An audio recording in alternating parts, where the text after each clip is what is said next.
All right, we are all present for the record. If I recall, the investigator, y'all had finished direct with him, is that right? Yes, Your Honor. All right, ready for cross? Your Honor, I believe logistically we're going to take Dr. Richards first this morning. Okay. And if the state doesn't have any objection to that. And the state has an objection to that, Your Honor. All right. So, Judge, if I could call Dr. Kevin Richards to the stand. Accessibility.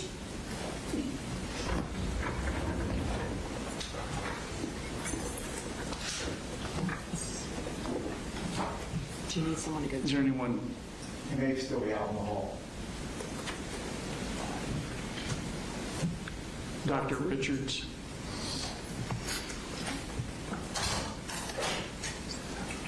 Yes.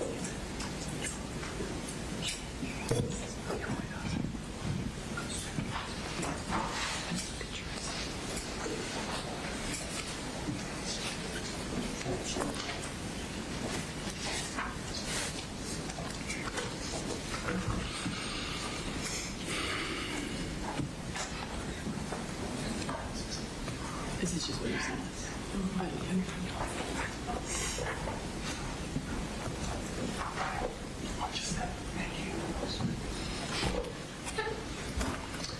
Would you please raise your right hand? You solemnly swear affirm the testimony you're about to give today will be the truth, the whole truth, and nothing but the truth? I do. Please be seated and introduce yourself to the court. My name is Kevin Richards.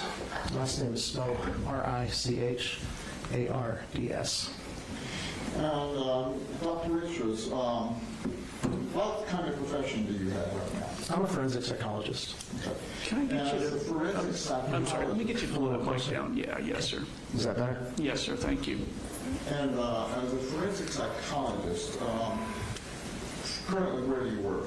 I'm in private practice. I have a private practice called Forensic Specialty Group in Marietta. And how long have you been there? Full-time, I've been doing that since 2007. I actually started the practice in 2002 as kind of a side hustle when I was working for the state. And prior to 2002, did you work as a psychologist? I did. I've been working as a psychologist since 1991. And what kind of work did you do prior to 2002? Before I went into private practice full-time, I was working at Northwest Georgia Regional Hospital in Rome. It's since closed, but I was on I did forensic evaluations out of that hospital. Prior to that, I worked at Clifton T. Perkins Hospital Center in Maryland, which is the state of Maryland's maximum security hospital. And there was a brief time in between then when I worked at Atlanta Regional in Decatur for about 7 months. Now, what kind of educational background do you have to be a psychologist? You have to have a doctoral degree. I have a PhD from the University of South Florida. I got that in 1991 after completing the requirements and a one-year pre-doctoral internship at the University of Minnesota. I also got a master's from USF in '89, and before that a bachelor's from a small school in Connecticut called Fairfield University in 1985. And do you have license in Georgia as a psychologist? I do, yeah. I'm licensed in, I think, 5 states right now. Do you have any other state licenses?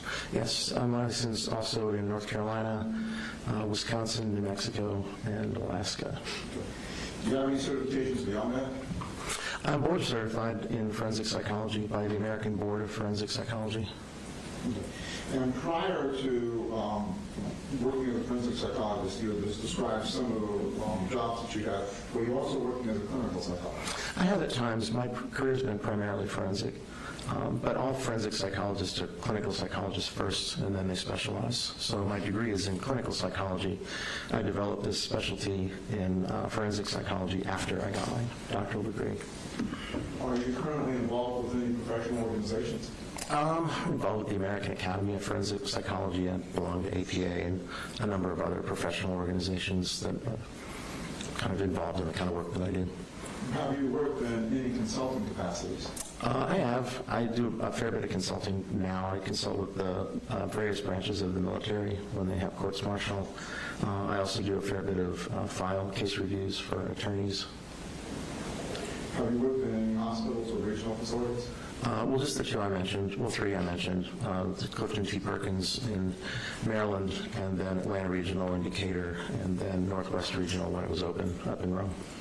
And during your term as a forensic psychologist, have you handled any kind of training for psychology or non-psychology experts in the field of forensics?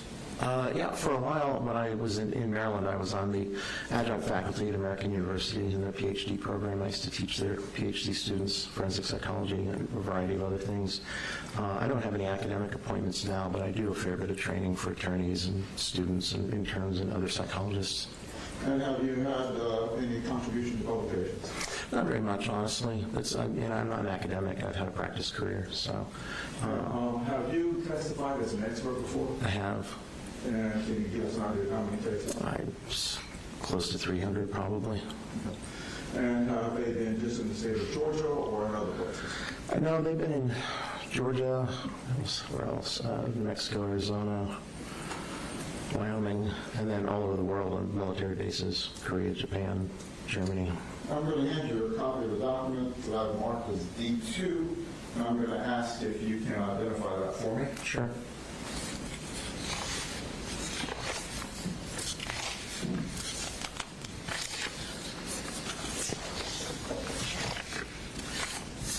Yes, that's a copy of my CV. Did you contribute or compose that CD? Yeah, I wrote it.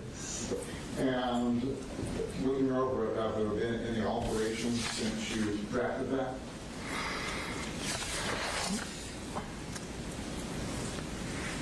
Done a couple of additional trainings, but otherwise, no. Is that the copy of the CD that you have provided for me? Yes, To distribute to the other parties? that's correct. Judge, at this time, I'd like to tender D2 in to the record as evidence. State? No objection. It's submitted. And,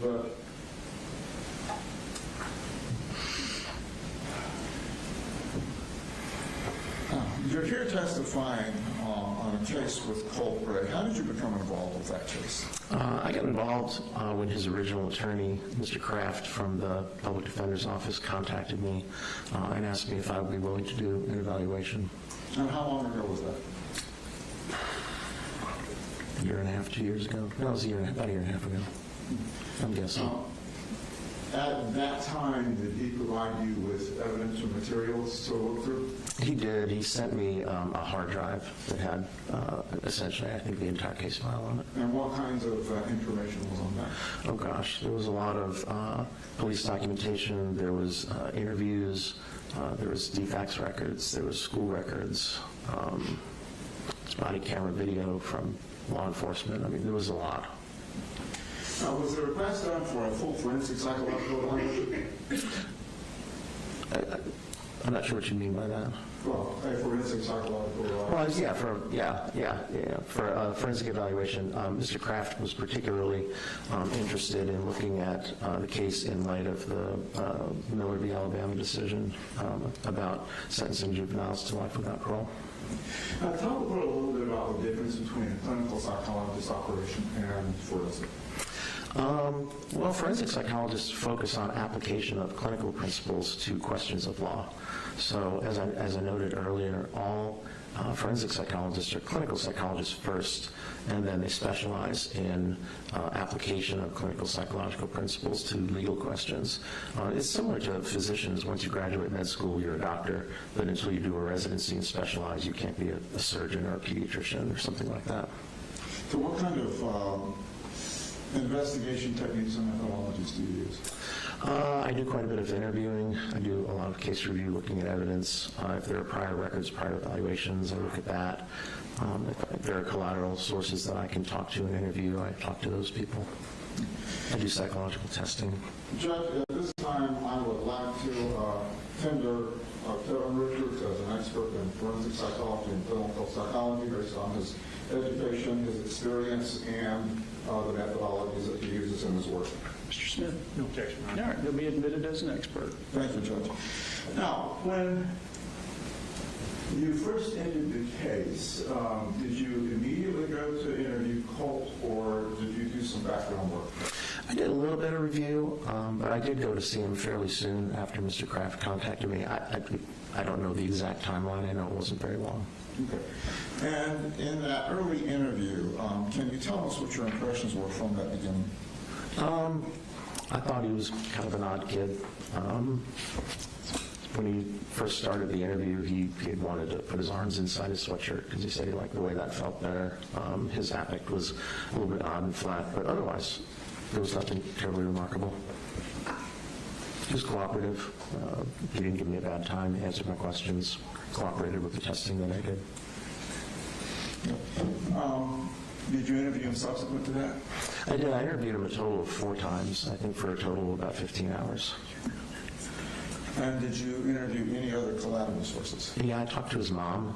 I talked to her twice, and it totaled about 3 hours back in May of this year. Okay. After that review and investigation, did you also review the file that was given to you by Mr. Kraft, was it? It was Mr. Kraft that sent me the hard drive. Yes, I went through substantially. I think I looked at pretty much everything that was on it. It was a vast amount of information, and there was a lot of things that weren't really relevant, like, for example, watching every single body camera video for officers that responded on the day of the incident wasn't really relevant to what I was doing, but there was a lot of things in the hard drive that were. As a result of your investigation, did you generate a report? I did. I'm going to hand you what I've marked for identification purposes D1 and ask you if you could identify that. Sure.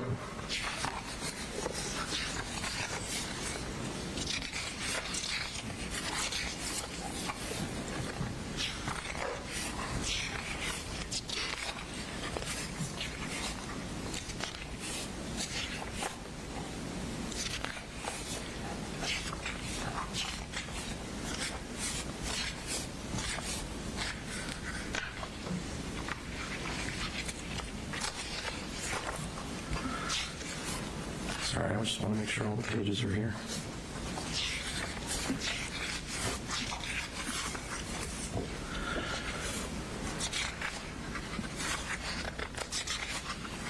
Yes, this looks like a copy of the report that I wrote. Okay. As we go through some of these issues, I'll allow you to refer to it, but please don't read directly from it. Okay. For the testimony. Okay. Going back to your initial interview with Colt, did you immediately jump into covering the facts of the event, or how did that work out with you? No, typically when I do an interview, I start with easy questions, like what's your birthday, where are you from, where'd you grow up, and so a lot of the first interview was talking a lot about his history, where he lived, where he was born, who his mom and dad were, whether he had siblings, that kind of thing. Just getting kind of basic background information. And in that background information, did he cover his family life, the circumstances that happened between his parents, his brother and sister? He did. Okay. Some of those issues that came up when he was young, can you enlighten us as to what you think may be important in his development? There was a lot of moving around, a lot of chaos. There was the family moved in a really large number of times. There were financial problems. There were issues with neglect, lack of money, lack of moving into places that didn't have any furniture, having utilities shut off, not always having food in the house, those kinds of things. There was reports of some abuse by the dad. I think the dad was using drugs. Eventually, both parents were using drugs, which also had a detrimental effect on the well-being in the family. So it was pretty chaotic. There was a lot of, I think, abuse and a fair bit of kind of neglect and just a lot of transition and chaos. And where was Colt positioned in the family? He's the oldest of 3. He's got a younger sister named Jenny and a little brother named Coley. I think Jenny's 15 now. I think Coley's 12. When he was going into his background, did he describe anything to you that raised special red flags, like what has perceptions of the violence that you may have seen in his development? I think he talked about the stuff between him and his dad. I think there was a lot of chaos between the parents as well. I'm not sure if that was physical. I think maybe it was at times, but I think a lot of it was a lot of screaming and yelling. Did he give you an indication of whether he was closer to his mom or his dad, or did? I think he had complaints about both of them at different times. I would say he probably had a closer relationship with his mom than he did with his dad. And how did any of this chaos that you were referring to and constant moving, how did any of that affect his feeling of stability in the family? I think he's, he already started out as, like I said, kind of an unusual kid, and I think all the chaos and so forth led to him. What it really led to him being was really isolated. A lot of times his mom and dad weren't putting him in school. They didn't take him to socialize. He didn't hang out with other kids. Didn't have like a normal childhood where he had friends and things to do. They were always moving, and like I said, he wasn't in school a fair bit of the time, and it kind of drove him into a sort of an isolated position, at which point I think he discovered the computer, and then that's kind of where that whole situation took off. Did he give you an understanding of how financial problems came about with him? He said it was spending money on drugs and irresponsible purchases, things that couldn't be afforded, and then houses and apartments that were getting evicted. Instead of spending the money on taking care of the family, buying trucks and boats and RVs and stuff like that. Just a lot of really irresponsible behavior with money. Did he tell you how many schools he attended? I don't recall exactly. It was inconsistent because sometimes he was in school and sometimes he wasn't. I think there was an entire year where they just didn't even bother to register him. So, was there any extended family that he was involved with? It seems like he had a pretty good relationship with his grandma, Miss Polhamus, Debbie. And is that maternal or paternal? I think that's Marcy is his mom. I think that's Marcy's mom. Do you know how much contact he had with her during this time of prom? I think he was in and out of her home at various times. She would take him. I know DFAX was involved with the family at times, and like I said, both of the parents were having issues with drugs and financial problems and so forth. And so I think when those things would get bad, I think there were times when Debbie stepped in. I think the kids lived with Debbie at various times. Did he have a chance to go down and stay with her much? Again, we didn't discuss specifically, but it was clear he spent a fair bit of time with his grandma. Obviously, some of this time occurred during COVID. How did that impact? I think it impacted like everybody else. I think he was already a kid who was pretty isolated, and COVID didn't help that for any of us. And so I think the idea that stuck at home, not going to school, locked down, I think it just kind of reinforced the level of sort of isolation and loneliness.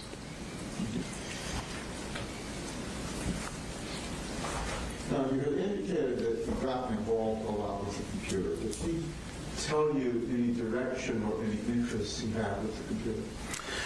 I mean, most of his social life was on the computer. He was a gamer. He played online video games, but he was also spending a lot of time on communication platforms, specifically on Discord, which is a place you can go to play games, but also chat with people, look for people with similar interests. I think he spent time on Reddit, and then eventually kind of got really focused on this, what they call the true crime community, which is a group of mostly teens and adolescents that are focused on true crime, primarily focused on people who do mass shootings. I mean, to the point of being obsessed. So in the context of social development, how does that kind of isolation impact the growth of a child going through the developmental stage? Well, I think what happens is that you end up, everybody's impacted by the experiences that they have when they're growing up. And I think if you're really isolated, those kind of normal social developmental experiences that people have, you're deprived of those. And when you kind of go into the online world, it's fraught with problems. So if you're carrying on your social life or carrying on your, the substitute for a social life online, it can lead you into some dark places. During that time that he was getting involved with the true crime community, did he indicate to you he had a fixation on any certain types of crimes? It was primarily on school shootings, although he was focused on a fellow named Holmes, who was the individual who did the shooting in the Aurora, Colorado movie theater. That wasn't a school shooting. It was a mass shooting, but it wasn't at a school. He initially, I think, was focused on Adam Lanza, who was the person that did the school shooting at Sandy Hook Elementary up in Connecticut, and then ultimately became really focused on Nicholas Cruz, who is the person who did the school shooting at Parkland, at the high school, Marjorie Stone Douglas High School in Parkland, Florida. And that was the one I think he was most focused on, although he said he was more focused on Holmes just prior to the shooting. And as he was getting into this true crime community, did he impart the information to you that gave you red flags about his mental health? He was talking a lot about how he kind of related to these people, how he could, felt like they had similar histories. Kind of asked him what drew him to it, and he said, well, Nicholas Cruz was a lonely guy, and he had a bad family life, and, he was depressed, and he thought about killing himself, and I had all those things too, and so I felt like I could relate to him, and so it kind of, again, it eventually kind of turned into an obsession, but in terms of his mental health, I think it was, he became more isolated, more focused on the computer, and consequently, in parallel, his ability to kind of have relationships and interactions with people outside of the online world became impaired to the point where he even said, if I went out and tried to have interactions with people, it would be really hard. I just have panic attacks because I've been so focused on online. And it was clear by the time the shooting happened that his entire life basically was online. He didn't have any friends outside. He wasn't, I don't think, going to school very much. He mentioned knowing some kids at school, but he hadn't been at Apalachee very long. So there wasn't really anything going on for him aside from his intense focus on these online relationships, and these online relationships were in the true crime community, which is a pretty dysfunctional place. At what point did he indicate to you he began having suicidal ideations? That's been going on for a while. It's hard to know exactly when. I think it's waxed and waned over time. He's dealt with depression and anxiety, and I think at times, depending on circumstances in his life, getting worse or better, he would think about hurting himself or killing himself. He also did some non-lethal self-harming behavior, cutting himself. There was an instance he said he cut himself once with a butter knife, and he had some kind of he described it almost like a surgical tool that he used to cut his arms with, so there was that as well. I don't think he ever made an actual suicide attempt, but he thought about it and became feeling like he wanted to kill himself, but never actually tried. Are you familiar enough with gamers and TCC community to give us an idea as to whether that's a normal component, or is that something that was unique to him? Well, I learned quite a bit about the true crime community just working on this case. But that seems those are the kids that are in there. There are kids who have issues, there are kids that have problems, there are kids that have mental illnesses, there are kids that are disaffected, lonely, suicide and self-harm are themes that come up a lot. This obsession, fixation on people who have done these horrible crimes comes up quite a bit. And so these are the people that are there. That's who you're interacting with when you're in that community, are people that have a similar kind of fixation and also have some, there were two people, I think I read about 50,000 messages, Discord messages between him and primarily two young women, and the relationship was extraordinarily dysfunctional. And as you were going through your investigation, you indicated you interviewed some other family members. Yeah, just mom. Okay. What kinds of information did she give you about his young development? It was kind of parallel to what he said. She fleshed it out a little bit more, obviously, because she was able to provide information about him when he was very young, information that Colt wouldn't have had, kind of about his, perinatal development, meeting developmental milestones, what he was like as a baby, what he was like as a toddler and a young kid. And so that was helpful. In terms of the way that the family life progressed, I think, Mom clearly has a bias toward. She has her own way of seeing things. She has a tendency to blame most things on the dad. And I'm not saying he's without any faults, but that's kind of was her angle. But she did provide quite a lot of information, kind of about the family moving and the financial problems. She was pretty forthcoming about her own issues with drugs and the dad's issues with drugs, and how things just weren't getting taken care of properly with the kids. Did he ever give you any indication that the family had been involved with Department of Family and Children's Services at any point? Yeah, I think there were various times when DFACS was involved. I know there was, when his mother got involved in drugs, I think DFACS got involved then. I know they got involved right after the shooting as well, but I know there's been involvement. There were records that I got that showed that there had been contact with DFACS over issues with this family. Not sending the kids to school, not taking care of the kids, being neglectful. I remember specifically reading some records about truancy, about how he just wasn't showing up. They weren't, I'm not even sure he was registered. And to your knowledge, did he ever spend any time in foster care? Foster care, I don't recall. I know he was with his grandma a fair bit. I don't know that he was ever in any foster homes. Good. In the months, or actually, let's say weeks before the shooting, as you reviewed the records and the discovery that was given to you by Mr. Kraft, did you notice an increase in his statements and activities regarding suicidal ideations or related to acts like the shooting?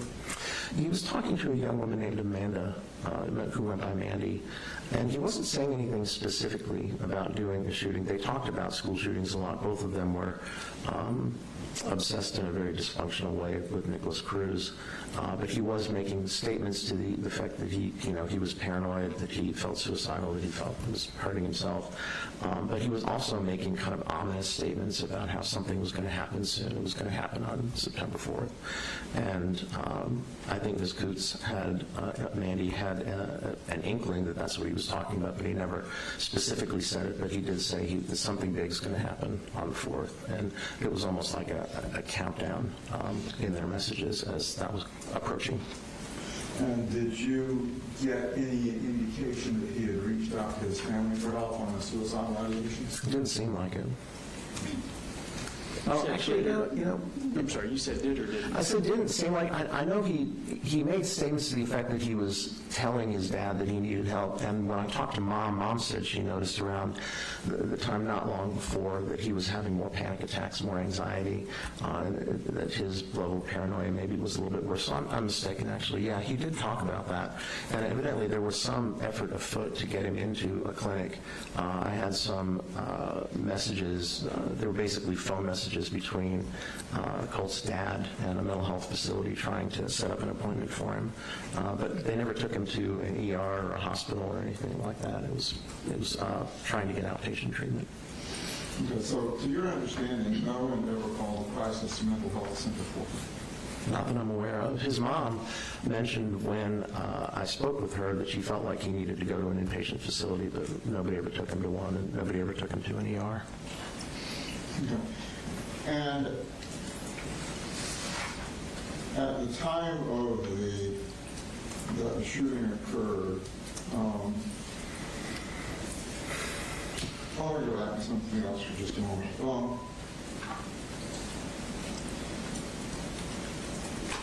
In your conversations with his mom, did she indicate to you that she had given him any kind of medication? Yeah, she started giving him Zoloft. She had a prescription for Zoloft. Colt did not have a prescription for Zoloft. And what she was doing was taking pills and breaking them up and giving him pieces of them. So there was no prescription, and it's unclear what kind of dose he was getting. Estimated, I think they were 100 milligram or 200 milligram pills she was breaking up, and she was giving him about a fourth of them at a time. But again, when you break them, that's not the way you're supposed to take Zoloft. But that's how he was getting it. It was from his mom. Did he describe how it was affecting you? He said it made him feel a little bit racy, a little bit wound up. Was that kind of like the opposite effect of what it's supposed to have? Some people do have experienced a little bit of activation with SSRIs. I mean, I'm not an MD, but I've been around them a bunch. Some people do get a little bit of activation, but they also help with anxiety and depression. I think he said he felt maybe a little bit better, but they made him feel kind of racy and sped up. How intense at that time was his depression? I think it was pretty severe. I mean, it waxed and waned. I think it was pretty severe. I think at the time of the shooting, the anxiety and paranoia were probably prominent, although the depression was always kind of there. And the thoughts about hurting or killing himself were always kind of there. But I think around the time of the shooting, it was primarily the anxiety that was prominent. What kinds of characteristics did his paranoia take on? He talked about being afraid that there were plots against him.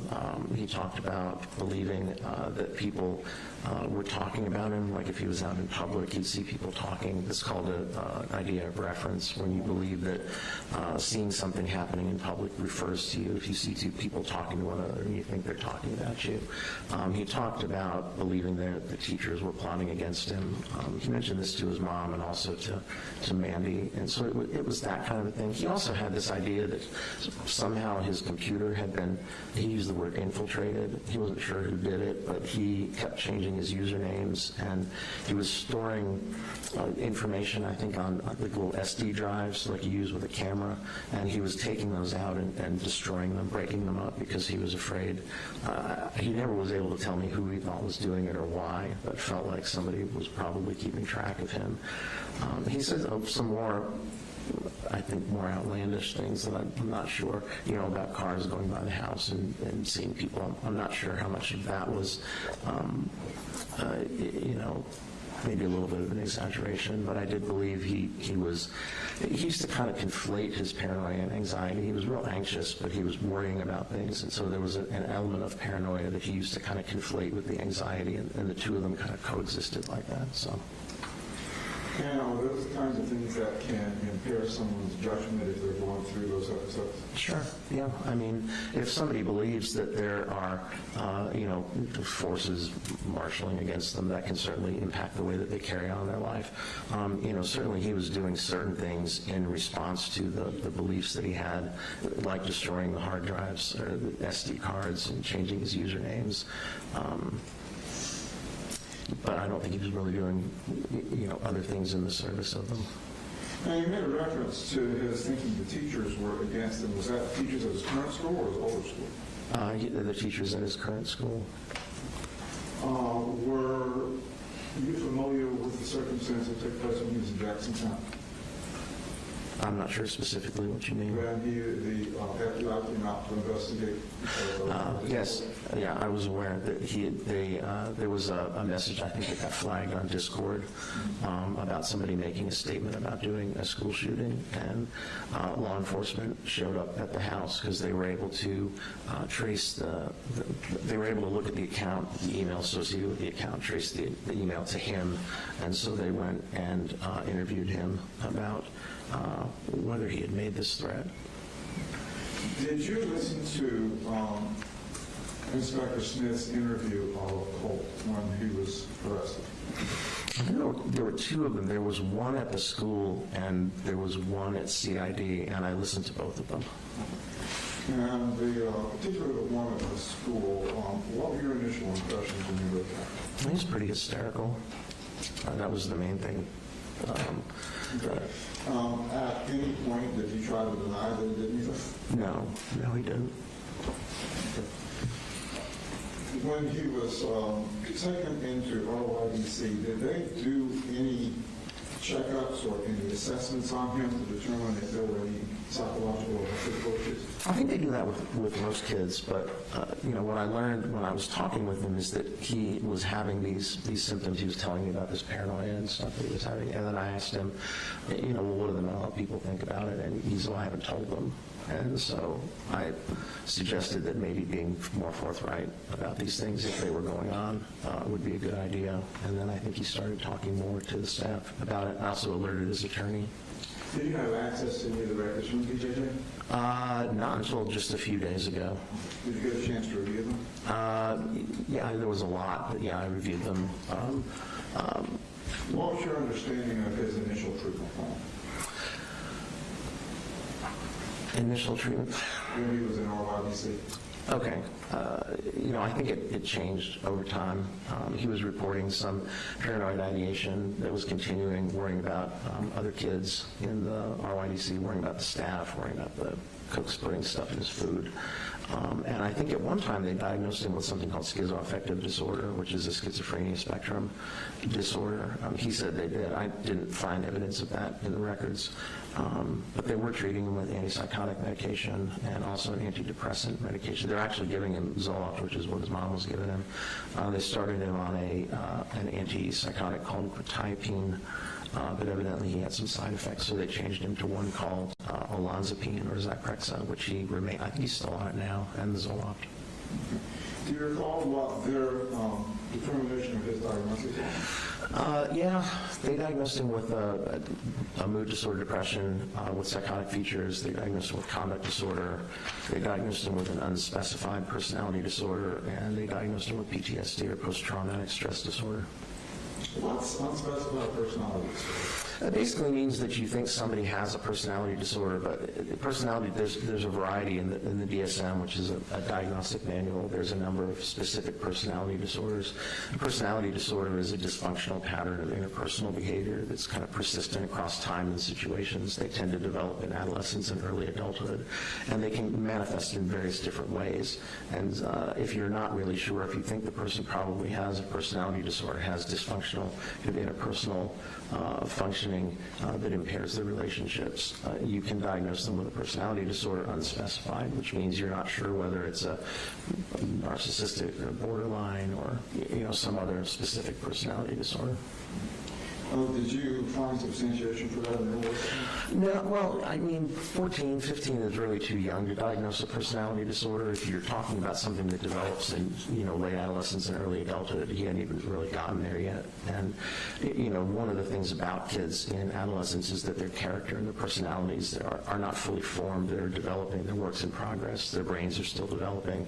Their personalities are still developing. And so to find evidence of a personality disorder, you have to have something that you observe kind of onsetting in late adolescence and early adulthood, carrying on into adulthood and impacting a person's ability to have normal functional interpersonal relationships, but it has to be across time and situations. It can't be limited to one particular relationship or one particular situation. And when you're 14, 15 years old, it's really just too young to diagnose a personality disorder, in my opinion. What about with schizoaffective disorder? I don't think he has schizoaffective disorder. Schizoaffective disorder is a schizophrenia spectrum disorder. If you want to think of it in a simple way, if you have schizophrenia and you have either bipolar disorder and depression at the same time, that's what schizoaffective disorder is. So a person has what we call the main criteria for schizophrenia, which is psychotic symptoms, hallucinations, delusions, disorganized behavior, that kind of thing, at the same time that they're having either a manic episode or a major depressive episode. And I believe you said the diagnosis also included conduct disorder? Correct. What are the components of that? So conduct disorder, that changed in the DSM-5. It used to be diagnosed in a different way. There's basically a list of 15 kind of dysfunctional behaviors that kids can manifest. And if you have 3 of them, I think in a 12-month period, then you can get diagnosed with conduct disorder. There are also specifiers about your kind of emotional function. If there's a more kind of characterological developing pattern of these kinds of behaviors that are, occurring across time and situation, like personality disorder would later, then you can get diagnosed with, I think it's called with like limited emotional function or something like that. What kinds of behaviors did he exhibit that would qualify under conduct disorder? Well, I honestly didn't find a lot. I mean, there was obviously the main one that landed him in the RYDC, but while he was in the RYDC, actually all of the behavior management plans were directed at protecting him from being victimized or preventing him from hurting himself. There was no indication there was ever any kind of aggressive behavior or persistent rule-breaking behavior that was occurring. So, aside from, and also prior to, being arrested for the shooting, there wasn't really a pattern of antisocial kind of conduct disorder behavior that was documented anywhere. Do you recall having looked at pictures from his second interview with Inspector Smith? Yeah, I had an issue with getting the videos to play right, so I was able to see them interacting, but I couldn't hear them, so then I got the audio files and listened to the audio files. Okay. And was there anything noticeable about his physical say his arm particularly? Did you notice that there was a photograph of him with cuts or marks on his arm? I remember there were, because I remember them mentioning and photographing them. And he told me he'd been cutting himself with some kind of a thing with a blade on it. Is that one of the self-harm actions that he engages in? Yeah, that was what he was, there was that and the incident with the butter knife that he told me about. I don't know if there were others. And there was someone he was in the RY as well, breaking up buttons off polo shirts and then making scratches. And you can really kind of only scratch yourself superficially, but still it was brought to the staff's attention. It didn't require any treatment aside from cleaning, but it was problematic. It was concerning because he was hurting himself on purpose. From your review of the records and your interviews with him, did you notice a difference in him when he was on medication and when he wasn't?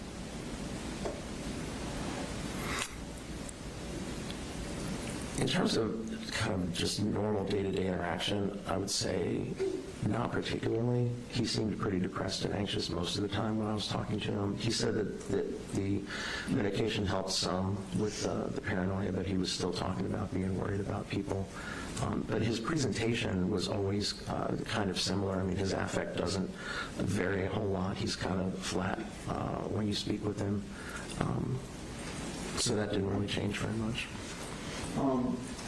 The medical records commented on a transition plan. Can you tell us your understanding of the transition plan at all? Well, I think they were transferring him from one facility to another one, and so what they did was kind of did a summary of all of the mental health interventions that had been done, all of the times he had been on, close observations or some other kind of observation due to, risk of self-harm or risk of being victimized. There was also a problem list and, the diagnoses and also a mention of his medications. So it was pretty, in one page there was a ton of information kind of about what they had done, and that was for the benefit of the receiving facility so that they were aware of what had been happening without having to, I think it was like 450 pages of records. You could get the gist of it by looking at the transfer summary. And did they make any changes to his treatment plan when they transferred him? Not that I'm aware of. I think he stayed on the same medications, so. So today, would you anticipate that he's still being medicated? I would assume so. One of the issues that was raised was malingering. Can you tell us about malingering? So malingering is basically exaggerating or faking a symptom, and it's a specific way because in malingering you're faking to avoid some other kind of consequence or to get some kind of secondary gain. So you're doing it for a reason. And what, in forensic contexts, that's something we're always kind of have our ears perked up for because people who are facing serious criminal charges sometimes have a motivation to try and manage that in a way that's dysfunctional. I know that there was some question about whether Colt was malingering his psychotic symptoms, and I actually was concerned about that as well. And do you know of any specific steps that were taken to treat his PTSD? Specific steps, I'm not aware. I mean, he was given the Zoloft. I think he was in some group psychotherapies. I think they had him in a dialectical behavior therapy. I don't think they had him in one of the empirically supported PTSD treatments, but I could be mistaken about that. I know they were aware and addressing it. And would trauma-informed therapy be beneficial to somebody with PTSD? Yes. Do we know if that was ever provided or available for LLC? I can't say definitively, honestly. Okay. When you were doing your assessments, did you run any tests with regard to his other functioning, cognitive, other psychosocial functions? I gave an IQ test, and I also did a personality test called the Minnesota Multiphasic That's spelled MULTIPHASIC, personality inventory, the adolescent version that's been restructured. So it's the MMPI-A-RF. And then also another one called the Trauma Symptom Checklist for Children, or what we call the TSCC. And that's a measure that it gets at specifically at sequelae of trauma in kids and adolescents. And following those tests, did you come up with your own probable diagnostic direction for him? I don't think I gave him a specific diagnosis. What I talked about mostly were kind of the phenomenology, the things I was observing, because a specific diagnosis isn't as helpful as kind of describing what you're seeing in forensic evaluations, at least. I did want to rule out whether there was any kind of intellectual functioning deficit, and there's not. His IQ is average.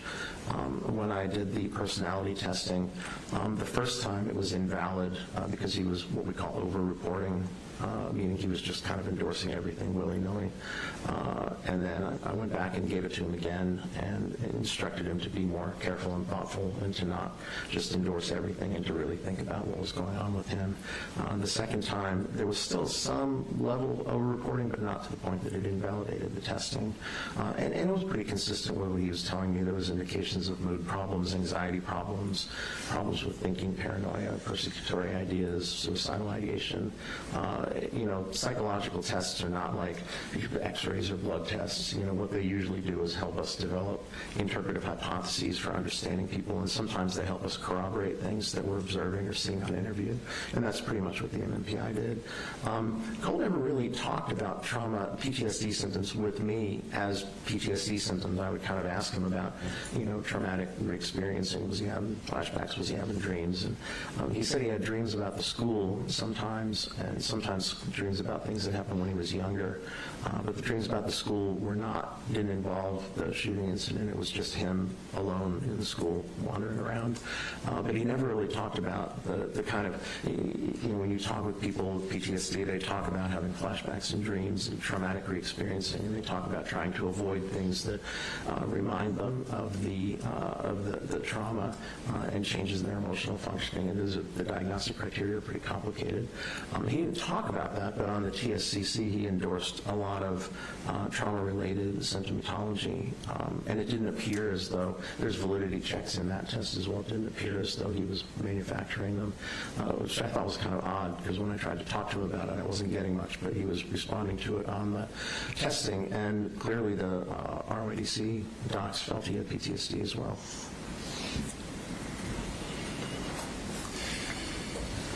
Just the water. Yeah.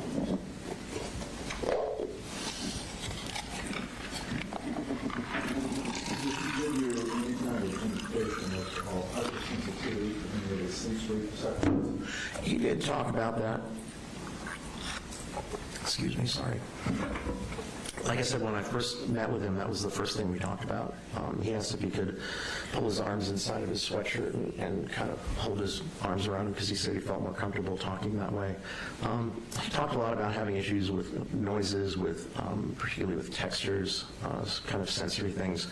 When I talked to his mom, she talked about this as well. She said when he was little, he didn't like people touching him, bathing him, washing his hair was a challenge, getting a haircut was a challenge.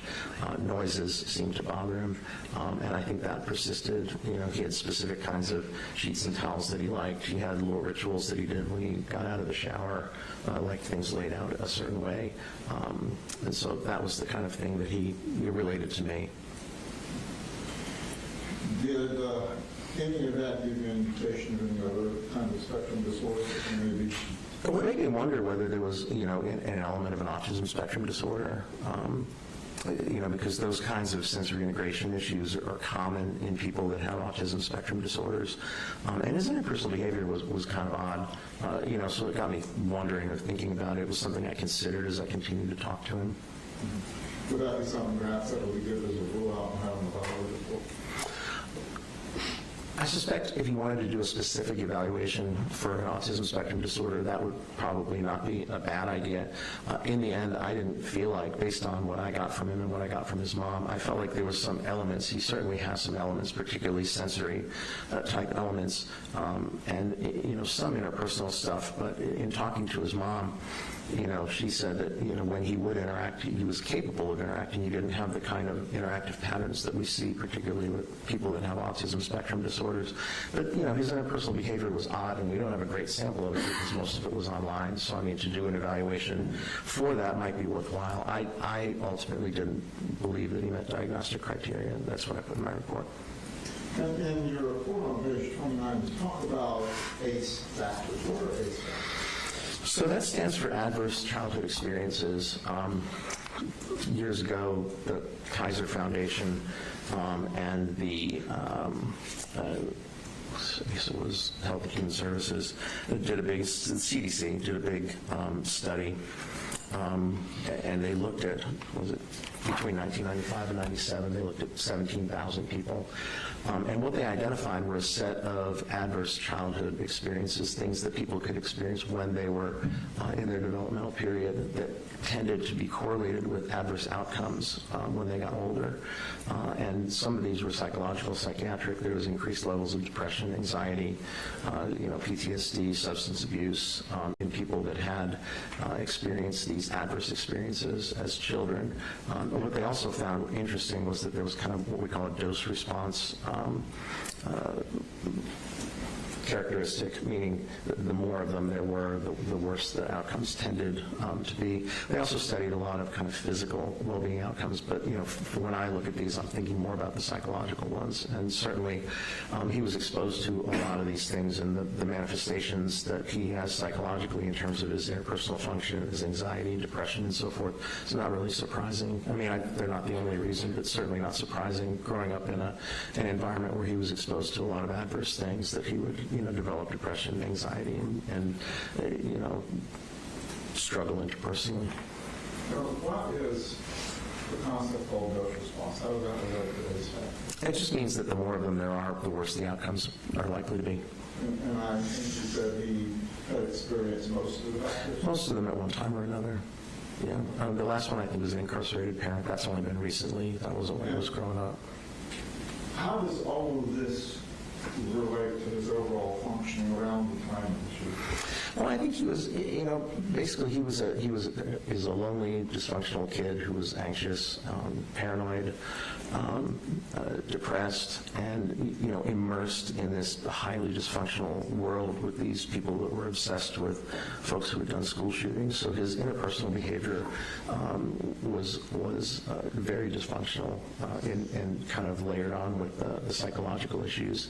He had just kind of disappeared into Discord and disappeared into the true crime community, where he wasn't really having interactions or relationships with real people on the outside. I mean, there were real people online, but not real people on the outside. And with the things that he went through, what would be the normal course of treatment if somebody were to seek treatment for? Well, it would depend on the specific, kind of manifestations. I think with him, certainly symptomatically, you would try and address the depression, anxiety, any level of paranoia. You would want to try and do that to get some symptom relief with medication. But then, kind of intensive therapy. There are therapies that have been empirically derived to deal with those specific kinds of things. So doing that to try and work through those things or disentangle them, kind of, particularly with a young person, would be the way that we would go. Kind of address the symptoms, and then work on the interpersonal behavior, work on the coping skills, work on the ability to kind of have a normal life in the outside world, would be the things that would be the targets in treatment. Given your interactions with him, would therapies have helped him? I think so. Yeah, I mean, anytime a kid is struggling with the psychological, psychiatric problems, and you've got someone whose brain isn't fully developed, whose personality isn't very developed, who doesn't really know very much about the world at 14, who hasn't developed a mature set of coping skills, and then you kind of turn them loose in this dysfunctional environment with these things going on, and coming from a home where there was a lot of neglect and probably some abuse, and not really any kind of normal interpersonal contacts. It's not surprising that he kind of ended up the way that he did, and having had some kind of psychiatric, psychological intervention well before this happened, the shooting happened, would have absolutely been beneficial. And you're talking about the development of 14-year-old teenagers growing up. Someone without the psychological burdens that we have, will they develop in a way that they can make more normal decisions? I think, it's kind of, you think of it as, all teenagers, adolescents, young adults, the brains are still developing, and particularly the frontal lobe is developing. The frontal lobe is important because that's kind of where that controls decision-making, impulse control, anticipating consequences, making good decisions, planning courses of action, considering alternatives. All of that kind of stuff lives in the frontal lobes, and those keep developing into the 20s is what we know now. There was a big study done a number of years ago where it found kind of what we clinicians had known for years is that kind of cognitive development lags behind chronological development. And so, you take somebody who's a normal 14-year-old, they're still going to have all these issues. It's kind of the reason we see adolescents and kids and young adults do more dumb things than adults do. Part of that is because of the way that their brains are underdeveloped. And I think if you pile on, depression, anxiety, neglect, some abuse, some paranoia, that it's just going to exacerbate the situation. But even under the best of circumstances, the brain and the personality and the character are certainly not developed. They're not in anywhere near a final format at age 14. During your conversations with him, did you speak directly about shooting the gun himself? Yes. Did he ever try to deny that he did? No. What was his response as you and me were talking about the victims and what were ramifications? Well, he said he felt terrible about the victims, and it was interesting. When he was interviewing with Investigator Smith, they talked quite a bit about that as well, and I think he even wrote some apology letters. I focused more on his own kind of functioning, trying to disentangle kind of what was going on with him at the time. But he certainly talked about the victims, and he talked about in this true crime community also, that one of the things he was interested in was not only the perpetrators but the victims. He said with the Parkland, I think Nicholas Cruz killed 17 people, something like that, and he said he was, was interested in their stories and what they were doing with their lives, but obviously more obsessed with the shooter himself. And would you say that he was apologetic about it? Pardon me? Was he apologetic about it? Yes. Well, certainly was when he was talking to Investigator Smith. I didn't try and elicit anything like that from him. I asked him how he felt about the thing, and he said he felt terrible. He felt terrible for what he did. He knew he screwed up a lot of lives.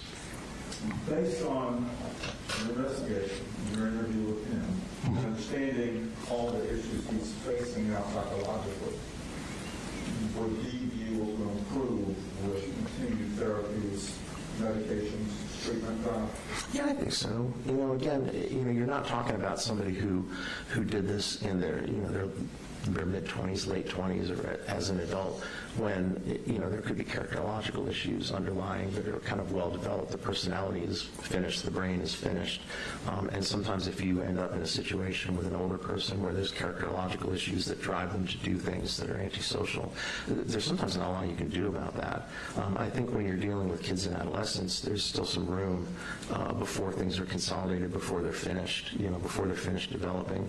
You can intervene in a meaningful way to try and help them develop, more healthy coping skills or address some of those symptoms. So, yeah, sure. You had indicated that Mr. Kraft asked you to do this report in conjunction with the Miller versus Alabama factors for sentencing you. Right. Did you reach any conclusions about that? Well, they talk about incorrigibility and, irredeemable depravity, and I certainly didn't find evidence of that. He didn't appear to be on a really antisocial kind of vector. He wasn't a kid who was getting in trouble a lot. He wasn't a kid that had prior contacts with the JJ. He was doing all this weird stuff on the internet, but it wasn't, antisocial stuff. It wasn't kind of comic disordered stuff. And so what I saw mostly with him were things developmentally where, his interpersonal skills were poorly developed, his mood issues, his anxiety issues, and then the subsequent paranoia were all things that I think were manifestations of things that had happened with him when he was younger, developing, lack of support, lack of treatment. I think they could have been addressed earlier, and I think there's still room. Was he 16 now? He's still an adolescent. His personality is still not done. His character is still not done. His brain is still developing. So there's, I think, room to intervene at this point to make some headway, to undo some of that stuff. That's all I have, Judge. At this time, I'd like to move E1 into evidence, request that it be entered on the seal. Mr. Smith, any objection? Is that the report? It's the report. All right, it's admitted. I think you asked for it to be under seal. You did. Your position? That's all I have. No, that's fine. That's fine. I'll say go on. All right, we'll file that under seal. Why don't we take a short restroom break before Ross? All right, we'll be in recess for 10 minutes or so. Yeah.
okay to do this without Mr. Gray, but can we have the computer on our side? Yes, ma'am.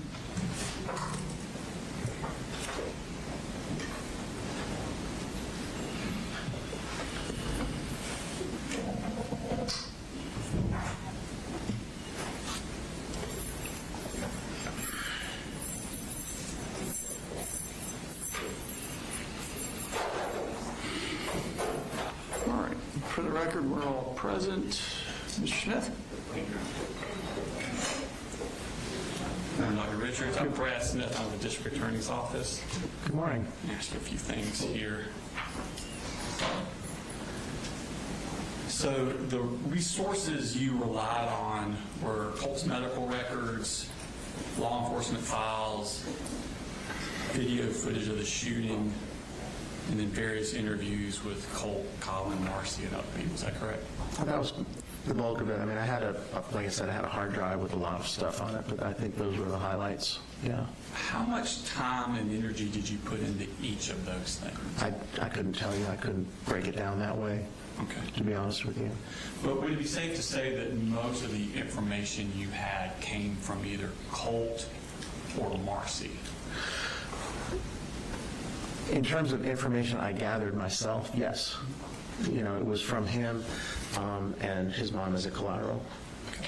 And even like a lot of the secondary sources with interviews and stuff from law enforcement, it's what they are telling law enforcement.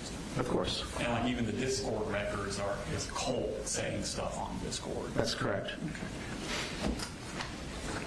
Now, Marcy, Colt's mother, you would consider her an unreliable source? I would say she is reliable to an extent.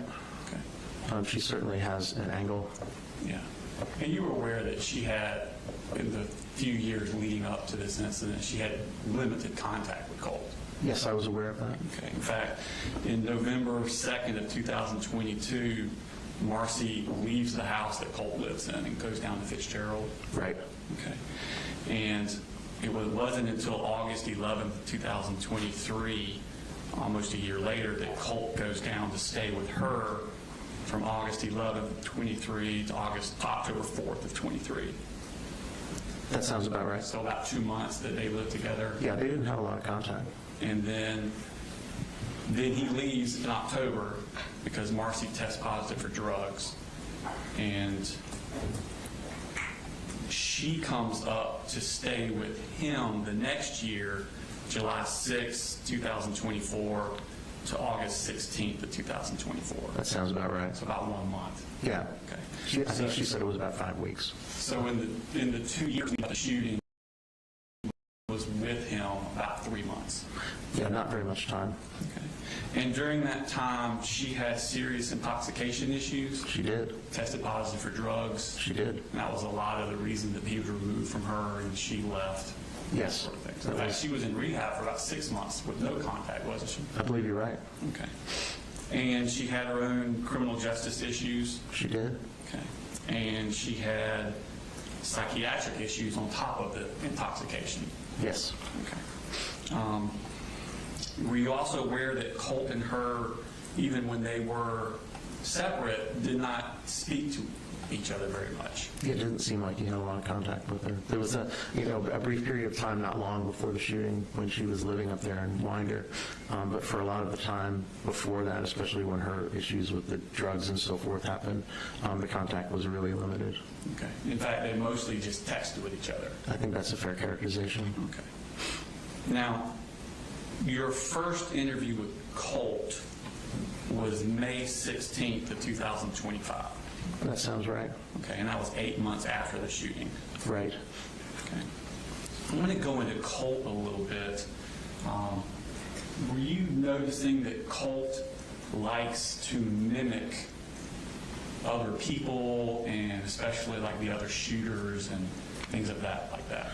There was some stuff, like some photographs that he took of himself, and I think the dyeing his hair orange was a manifestation of that.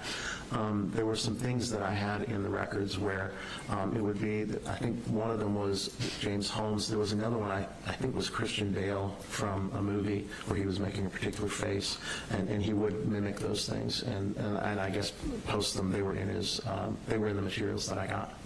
And when you were reviewing his Discord, that's when he's talking to members of this TCC community.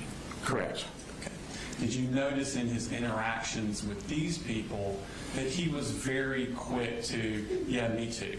They would say, I do this, or I experienced this, and he'd be like, yeah, me too. Yeah, I think so. There was an element of that, certainly. Did you notice where he would, even within the conversation, say one thing and then change it to accommodate and be more like the person he was talking to? I can remember times when that happened, sure. Well, I'm going to show you a couple of them to go through this phenomenon. First one's on Discord. You on TV Live? Is it going to pop up here? Yes, sir. Yes, sir, it should. Okay, I got it. Okay. So this is him talking to the Mandy. Right. And Mandy's in the light green. Can you tell color difference on your monitor? I can tell who's who. It also has their names. And Colt is occasional burner. Right. And he is in the blue. And this is August 29th of 2024, so a few days before the shooting. And they're talking about Nicholas Cruz and Right. their obsession with Nicholas Cruz, correct? That was what they talked mostly about. Okay. And Mandy asked him, have you put a cookie in your sub yet? And he writes back, cookie in my sub, question mark. Okay. Okay, so this isn't them talking, this is them writing and reading each other's writing, correct? Yeah, I think that's what it I don't know if they ever actually talked. I think it was all these text messages on Discord. So when he types in cookie in my sub, question mark, he doesn't know what she's talking about, does he? Either he doesn't know or didn't remember. I mean, clearly he asked her for clarification. Okay. And then she says he would put a chocolate chip cookie in his sub sandwich, is referring to Nicholas Cruz. Right. And then Colt immediately says, oh yeah, multiple times. I see that. Isn't that him kind of like, first he doesn't even know what she's talking about, but then, oh yeah, I do that all the time. Yeah, I think there were probably times that he did that. I mean, again, I reviewed between Caitlin and Mandy like 50,000 messages. So, I mean, there were times when he did this. So that's an example of Colt changing his answers about things to fit in with these people. I think that's not an unfair characterization. I think he was very invested in trying to fit in with this unusual community. So, I mean, it seemed like he had plenty of his own independent information, but certainly this is an example of a time where he accommodated based on what somebody else said. And if, let's say, for example, putting cookies on your sub sandwich was a sign of psychosis, this would be him kind of malingering, exaggerating that symptom. Yeah, I mean, I don't think it is, but Right. yeah, I mean, but yeah, I mean, it could be that. It's hard to know because we're looking again at a small sample. But certainly, I would agree with you that he was interested in being perceived as somebody that did this same thing that Nicholas Cruz did. Yeah. If he actually puts cookies in his subs. Let's put another example that's a little more pertinent. Sure. This is also on the Discord with Mandy and again. Okay. So, I'm sorry, this is not Mandy. So, Can I ask, are these, is there an exhibit number? Your Honor, I'm going to need a little indulgence. Our next witness is going to put all of these in. I believe the Discord is in. It's in the Florence Business Record. It was entered earlier. I would say the one I showed earlier was page 13 Okay. of the occasional burner account. There's an occasional burner account and there's an F-bomb account. This is page 59 of the occasional burner account.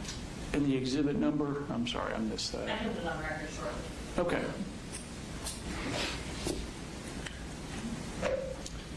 So, get this right quick.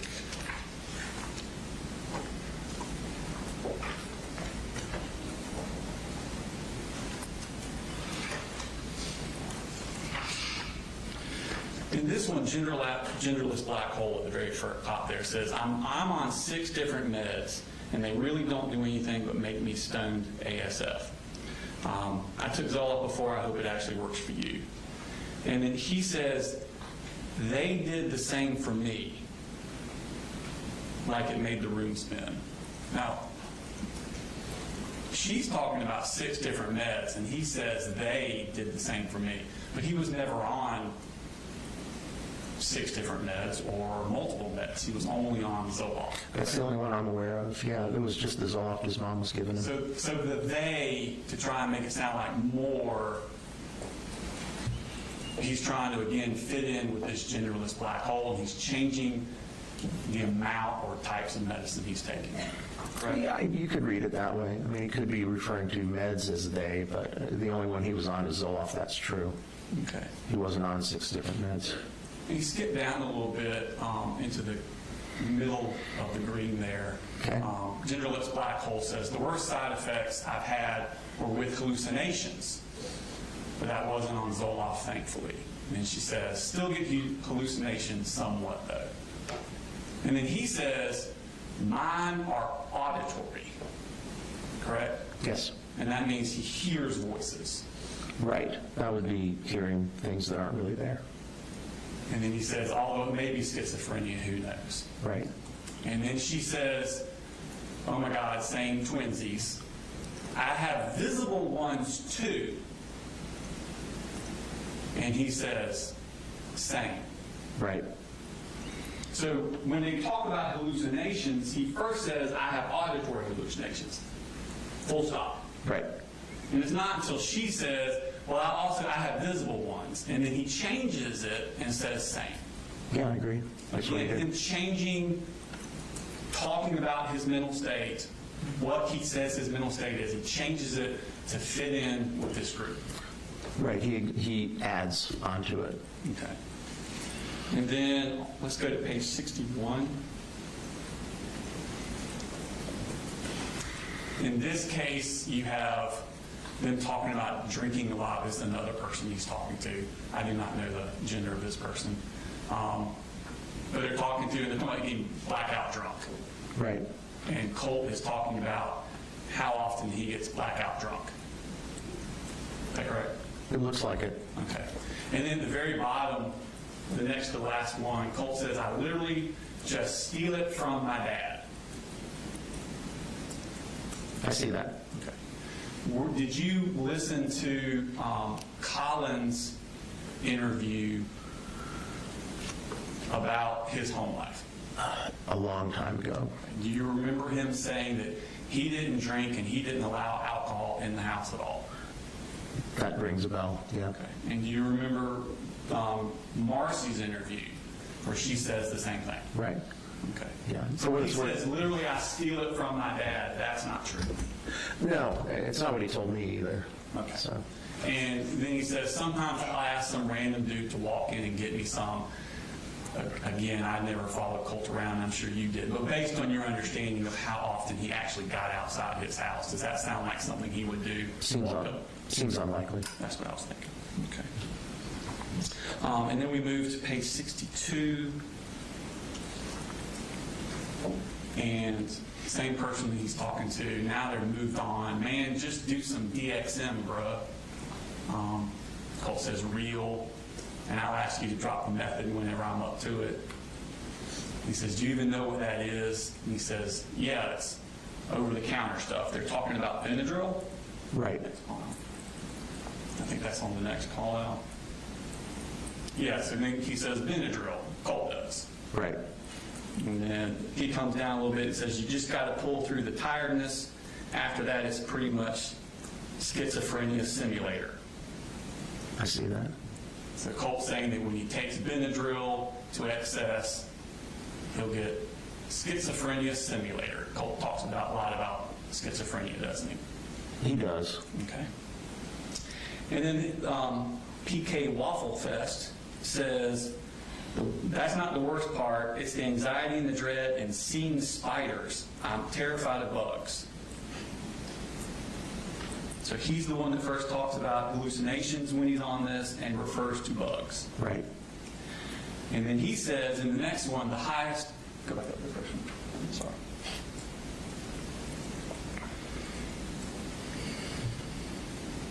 All right. So then PK Waffle Fest says, the highest I've ever gone is 450 milligrams. And Colt says, 725 here. It appears he's trying to one-up PK Waffle Fest. Looks like it. Okay. Again, exaggerating Yeah. for attention. To fit in, yeah. To fit in. No, I agree. Okay. And then the last one, PK Waffle Fest asks him, what kind of hallucinations do you experience? Colt says, knocking, beating on walls, it's weird, and then bugs, Right. which is exactly the same hallucination that PK Waffle Fest had. Right, he was just talking about spiders, so yeah, same thing. So now Colt is changing his hallucinations to fit this other person's hallucinations. Right. Okay. Because Colt lies a lot to get attention on Discord, doesn't he? Yeah, he does. He created an entire other personas, lied about his age, name, location, so. And Colt studies and emulates prior mass shooters. I think we talked about it earlier. Yeah, he was kind of obsessed with that group of folks. I think the main one timeline-wise was Adam Lanza, and that was the Sandy Hook Elementary shooter. That was the first one that he identified becoming obsessed, quote unquote, but then said that he wasn't so interested because there wasn't that much information to find about him. In my perception was that Nicholas Cruz was the one he got most focused on, and then also I think it's James Holmes, the Aurora, Colorado. Those were the two that he was most focused on, although there had been a period of time. And the young woman, Caitlin, he was speaking with, she was an Adam Lanza person. That was her obsession. So they talked about that when he was talking to her. Well, I want to pull up the other Discord. This would have been the F-bomb 703 one, Your Honor. And this is going to be page 9 of that exhibit that Ms. Danny will get you the number for. 266. 266, Your Honor. Thank you. And then this one, the F-bomb is now Colt. This was back in 2023, Okay. 2 years before the shooting. Are you familiar with the date of May 18th and the significance of that date? Not the specific date, but that time frame, middle of May. I mean, my guess is that this was the other threat that he made. Right. Yeah, the So one this- from 2023. So you may not remember, but you did look at the things. When they came out, that would have been May 21st. That sounds about right. So this is right before they came out to. Right, I think Discord flagged this, and then they figured out who it was, and then they went and talked to Colt. Right. And then he says, God, I've spent hours researching Adam. That's the third line down. Right. Okay. And that would track. I think it was around 22, 23 when he got, and then he said Adam Lanza was the first one. So I would guess about that time he was focused more on him. And then at the bottom, he's asking what the other person's target would be to commit a mass shooting. He says, I'll probably kill my dad, then go to my local elementary school. He says, but I might move to Connecticut and shoot up the new one for laughs. Right. And then on page 12, he says, I already have an outfit for if I commit a mass shooting. He got Adam's exact outfit, same shoes, same hat, even has a vest. I see that. And in the very bottom, he says, apparently Adam even wore sunglasses during the shooting. Yeah, I don't know if that's true or not, but I mean, that's the kind of micro detail that Yeah. these folks were interested in. Yeah, they get down into every little thing about that shooter, how they dressed, what they said, what they did, everything. Yeah, it seemed like it was so deep, it was like any piece of information they could find and put out there was kind of what they were after. And even like I said, Colt said his frustration about Adam Lanza is there wasn't enough information. There wasn't enough to find out about him, but clearly there was, some things, so. Now, Colt destroyed the hard drive of his computer the morning of the shooting before he left for school. Yeah, he said the way he described it to me is they were more like SD card storage units. It wasn't like a physical hard drive or a solid state drive. They were little SD cards. Okay. So he didn't tell you that he destroyed the actual hard drive the morning of? He did say that he destroyed a hard drive, and then I asked him, and he talked about the SD drives, and it sounded, I think when he talked to Investigator Smith, that's what he said. But there's also photographs of him disassembling his computer. It's like in pieces in the house. And it appeared, I'm not a computer expert, but it appeared as though, it could have been that he removed a drive. And he certainly did refer to it as that in the messages. And Colt told you that he did this because he was being surveilled by a government agency. By somebody. He said it might be the government, but he thought he was infiltrated. And then he got this idea that there were government agents driving by the house, and is what he told me. Yeah, I think Colt reported he believed he was being watched or followed both in person and online. He said he believed he had seen large black vehicles passing by his residence that he believed were from a government agency. Right. He stated he was unsure of why this type of surveillance would have been happening, but took actions to protect himself, including destroying data storage items from his computer and changing usernames frequently to avoid being tracked or followed. Right. Okay. And you thought that was significant for Colt. I thought the idea that he was paranoid and felt like somebody was paying attention to him was significant, and I thought the fact that he followed through and did something in response to that belief, I think some of the story about government agents and SUVs, I don't know about that. I mean, I think he was paranoid. I think he felt somebody was watching him. I think some of the other stuff was embellished a bit.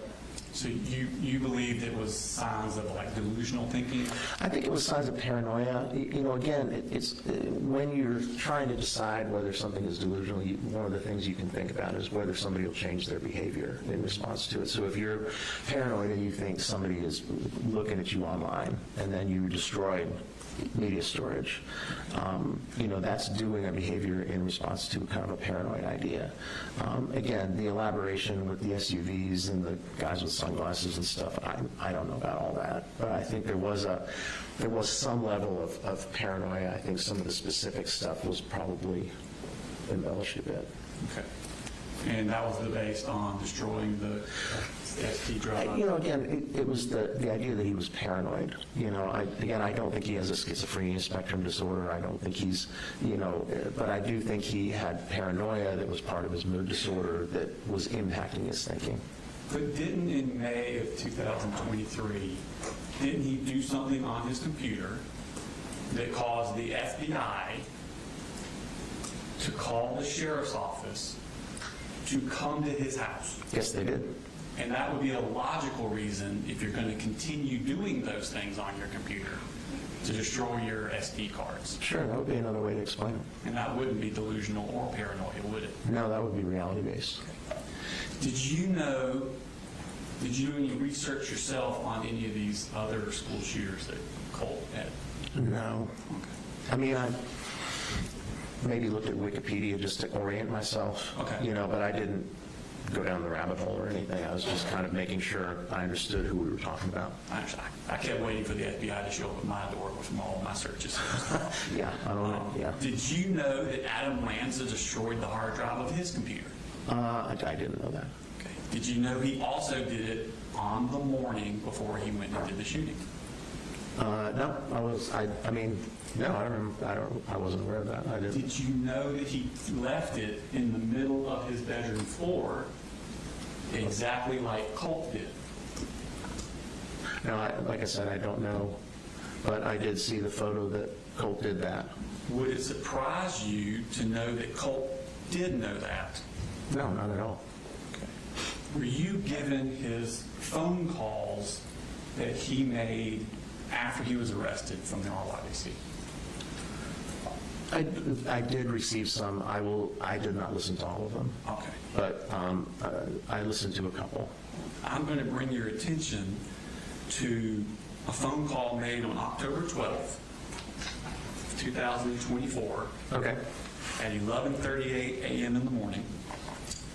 I guess that's what a.m. means.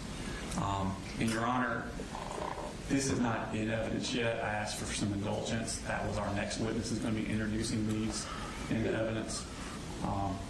And we had to take this doctor out of order. I understand. What exhibit number will it be?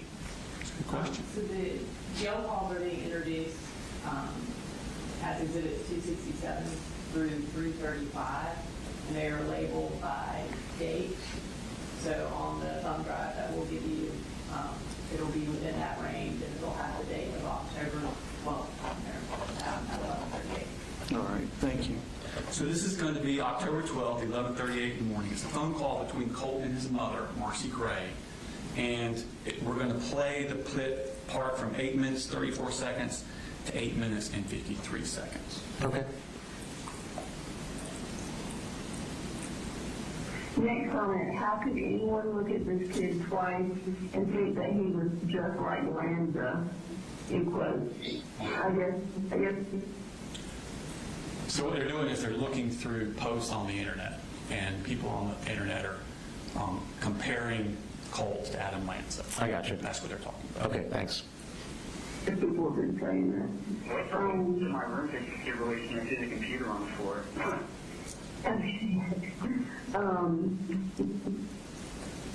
So she says that people on the internet, and this is just a month after the shooting, Right.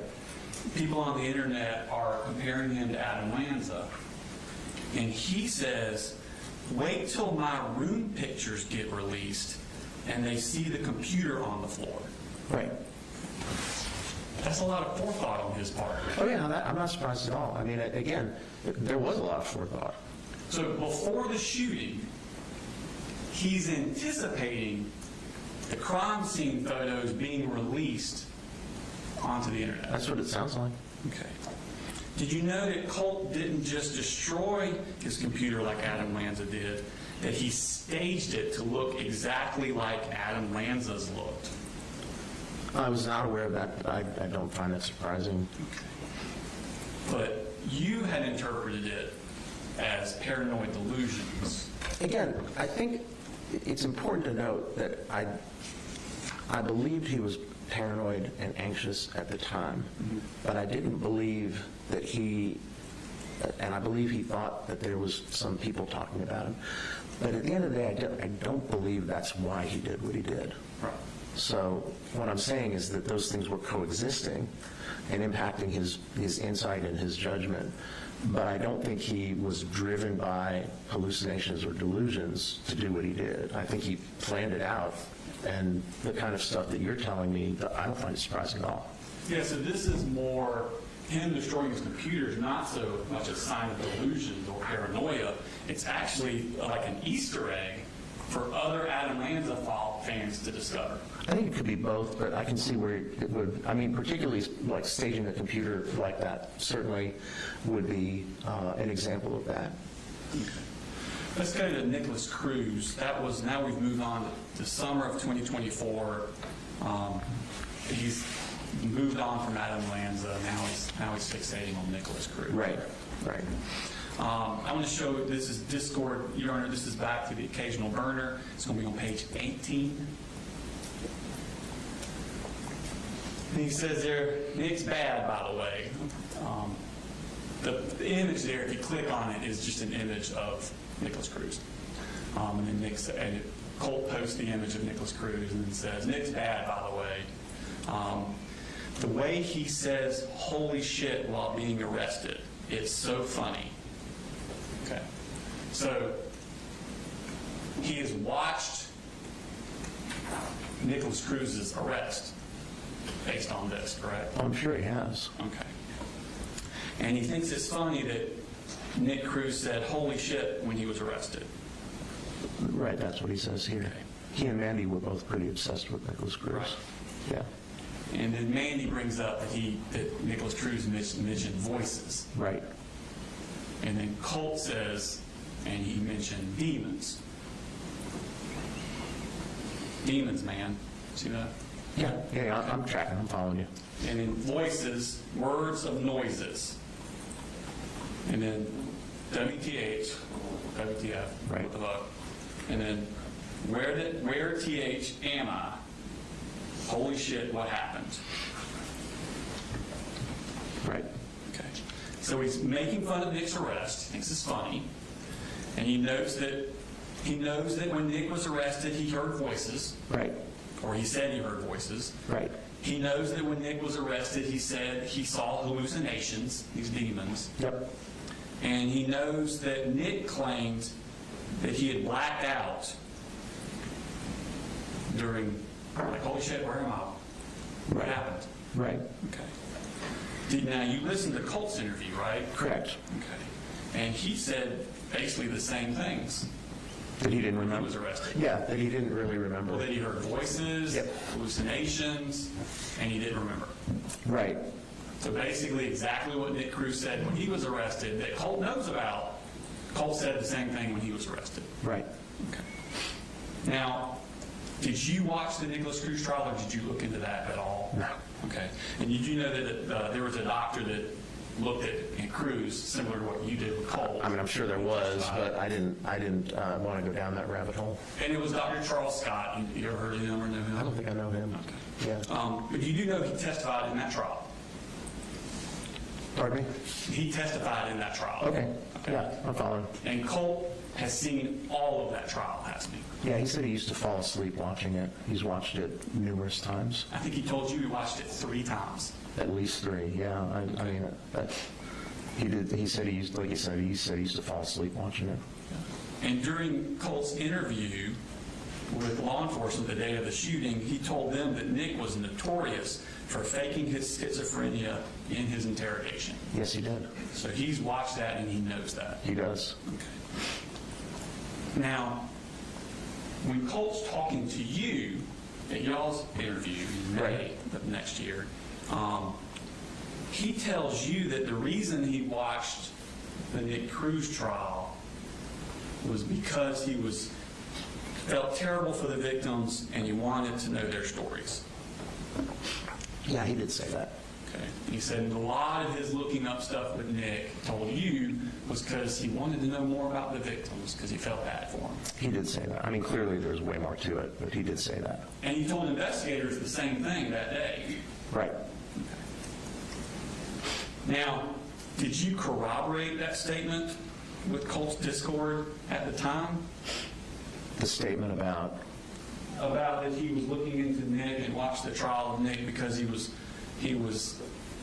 feeling bad for the victims and wanted to know more about the victims, Nick's victims. No, but I mean, I didn't think that was the only reason he watched it. Okay. So, Well, let's go to the occasional burner Discord account. This is on page 9. okay. And this is Mandy. She's talking about when I watched the impact statements, I had so many panic attacks because, like, why do they feel the need to be so hateful? So these are the victims at Nick Cruz's sentencing giving their victim impact statements. Right. Sort of like our victims did in this case. I don't think you were here for No, that. I wasn't here for that, but I mean, I'm sure that happened.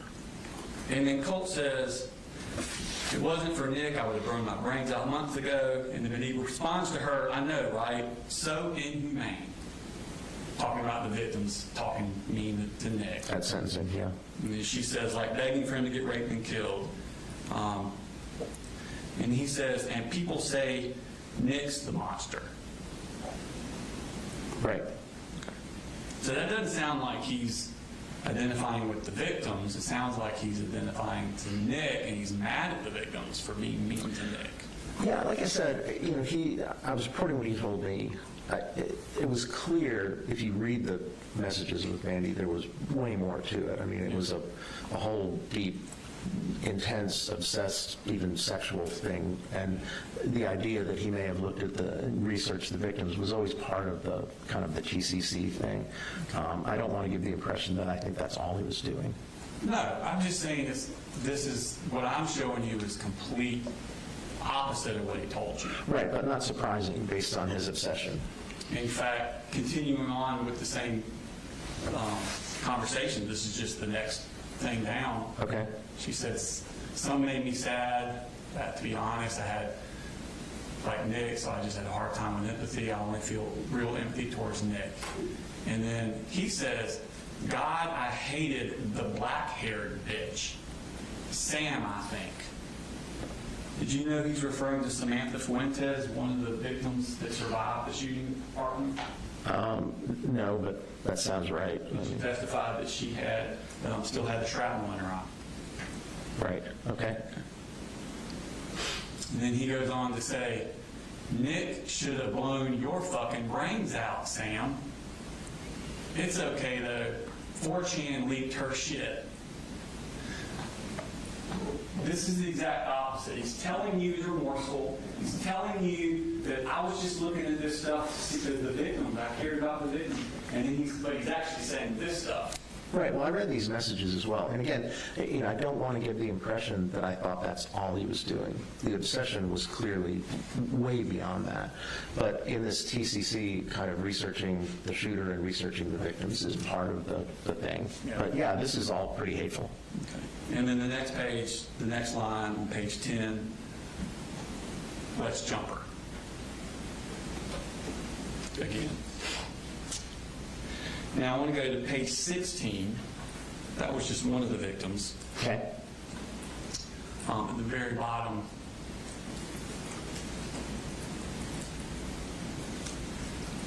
He says, one of the teachers across from Scott mentioned she locked eyes with Nick before he shot Scott and injured her. Now he's referring to Stacy Lipple. She was one of the teachers that was standing outside with Scott Beagle. They were both teachers. Scott Beagle was shot by Nicholas Cruz while he was standing next to Stacy Lipple. Okay. She testified to this. And he says, LMAO, which you understand means laughing my ass off. That's my understanding as well. So not sympathy there. No, I mean, again, I'm agreeing with you. This is, in addition, there was a lot of really bizarre, distressing stuff that was going on in this TCC in all of those messages that I read. Yeah, let's go to page 31.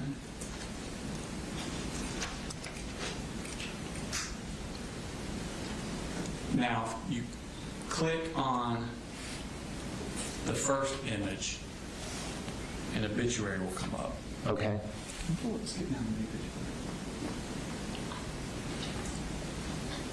obituary. And that is Michael Schoolman. It was his obituary that Colt has found on the internet. Right, I remember seeing that. Okay. So Colt went looking for this, found this man's obituary, and he is the adoptive father of Parkland victim Scott Beagle. Scott Beagle is the teacher we just talked about. You were just talking about. He was, yeah. Gotcha. Okay, he's passed away. So Right. he puts that image into the Discord. And Mandy says, is that him? And clicks a video, or attaches a video. Now that video is of Michael Schumann testifying at Nick Cruz's sentencing. Right. Okay. And Colt says, yep.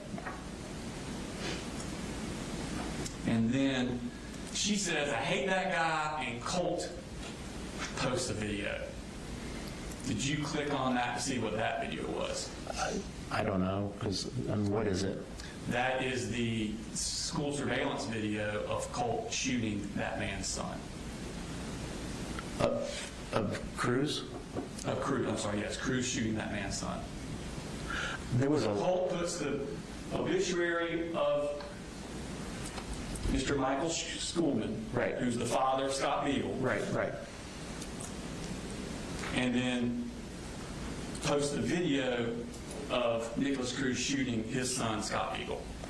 I saw several videos that appeared to be of Nick Cruz in the school and shooting, but I couldn't tell who he was shooting at. But there certainly were, if that's what it was, then I'm sure I saw it, because there were a number of videos of him in the school with the weapon, and in some of them he was firing the weapon, but I couldn't tell who he was shooting at. So he has no sympathy for Scott Beagle or his father, Michael Skin? No, again, no, clearly not here. No, Okay. no. And then he goes on down. Every time I watch this, the way I want to pin him down and stick a blade in his chest multiple times. Right. And then he says, same for that fucking Borges guy. Right. Do you know who he's referring to there?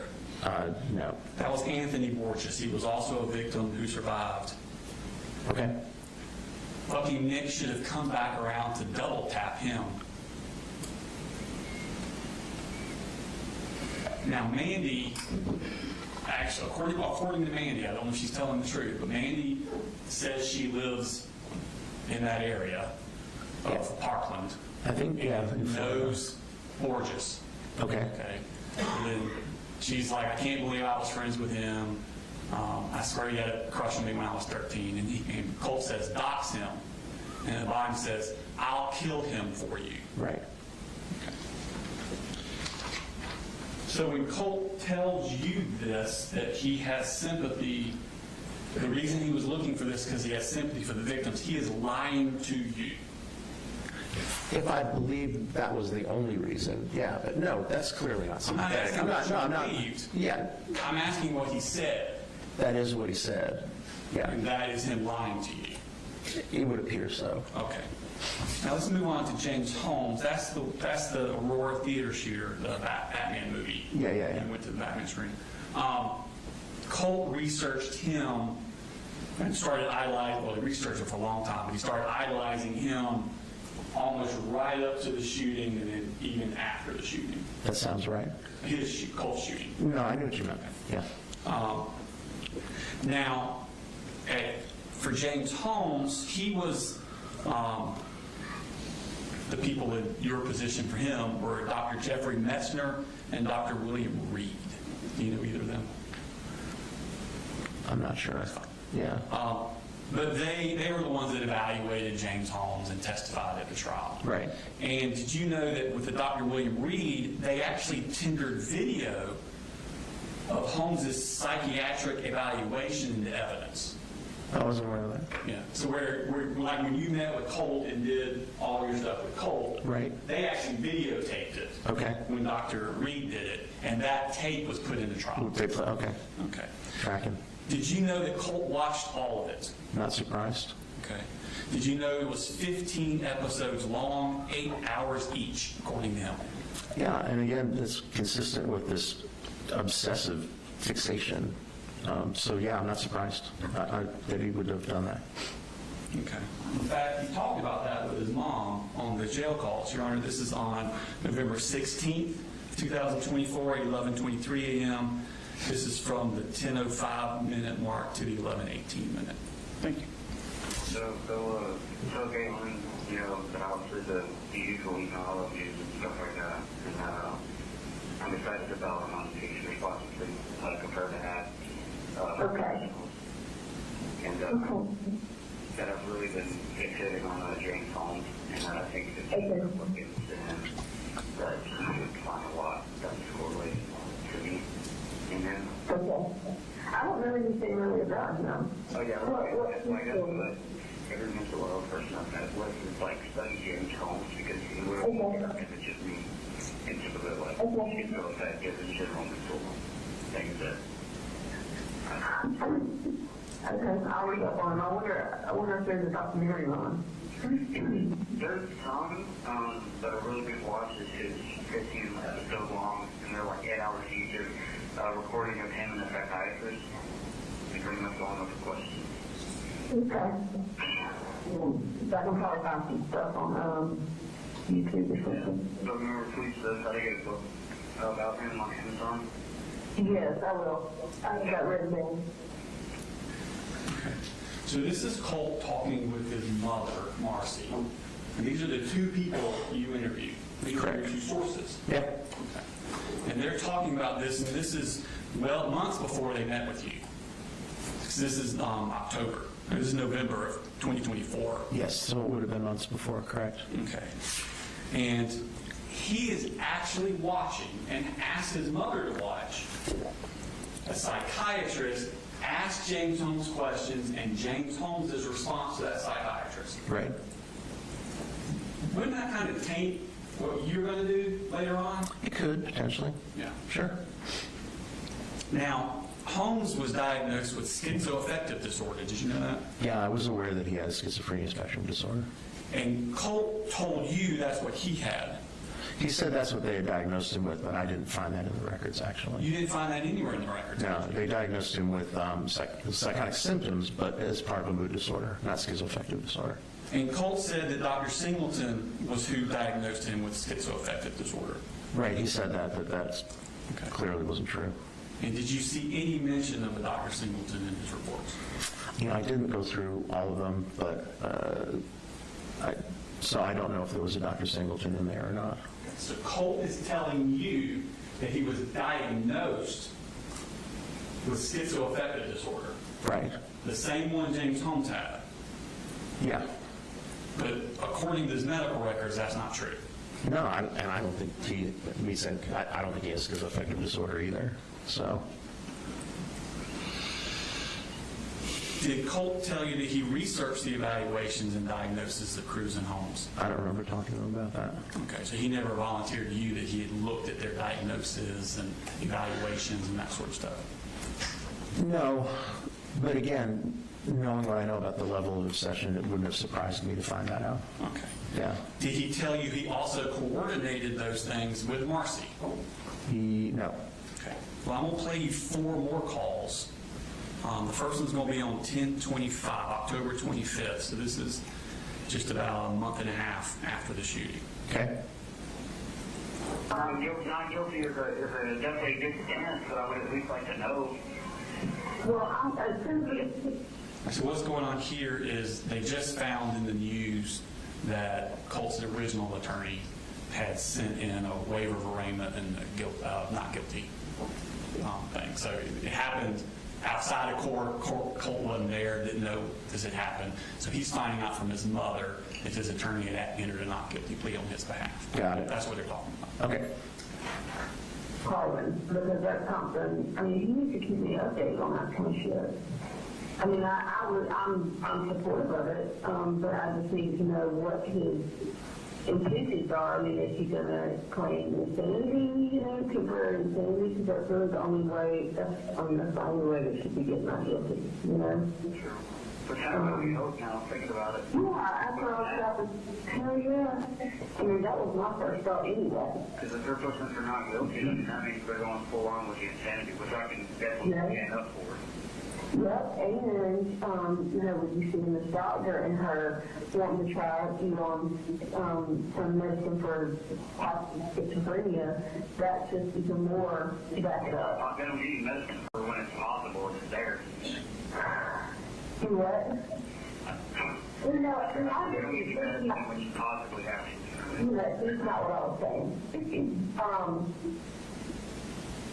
So that's them talking about using mental illness as a chance to get a not guilty. Right. Okay. And that a doctor would really help that. Right. Okay. And that's on October 25th. Go to the next day, October 26th. Because we've already got not guilty, which is actually like, people have told me that's like usually when they're going for something along the lines of like insanity and stuff, and temporary insanity is also a thing that actually exists in law. Oh, yeah. And that, along with them saying like putting everything on dad, like the deterioration stuff and getting second-degree murder and stuff, like what my things will be. Like I genuinely wonder if they'll like truly see, like I'll be medicated soon and like I'll be completely changed and out of that hole. That's exactly what I told Mary. And what I told her is that, like a temporary insanity could that you probably in the midst of like a psychotic manic state, you know, which is, I mean, it's the classic description of temporary insanity, you know, when you're under the influence of some, you know, some type of extreme mental distress. It's literally the definition of mania, maybe as the manic state going forward. Exactly. That's where you have these bursts of manic, just, and for me, it just switched from manic to feeling very happy and euphoric, like saying, you know, just feeling like on top of the world. Yes, that's exactly right. Almost like you're high on. Yeah. Exactly. And so, it, you know, if that plea is accepted by a jury, which, you know, it's likely that it would be, of course, obviously, I'm going to cry regardless. I'll either cry from happiness or sadness, one or the other. So that's them talking about the possibility of not guilty by temporary insanity. Colt seems to know a lot about manic psychosis and psychotic and things of that nature. Yeah, he even talked about that with Investigator Smith right after. He was using words like schizophrenia and And he's mania. telling his mother the symptoms of that. Right. And this is the person you use to corroborate those things. That I used to corroborate some things. I never believed he was manic. I never believed he had schizophrenia. I never believed he was anywhere near the neighborhood for an insanity defense. It was never on the table. But these people are talking about it. Of course they are, and I talked about it with him too and told him that was not something that was feasible, and never, you know, I think I even wrote in my report, you know, they can talk about insanity all they want, but my evaluation of him didn't reveal any actual mania and didn't reveal a diagnosis of schizophrenia and didn't reveal sufficient symptoms to warrant an insanity, temporary or otherwise, finding. They're talking about it. I mean, they can talk about it until the cows come home, but there was no evidence for it. And then on the next month, November 24th, they talk again.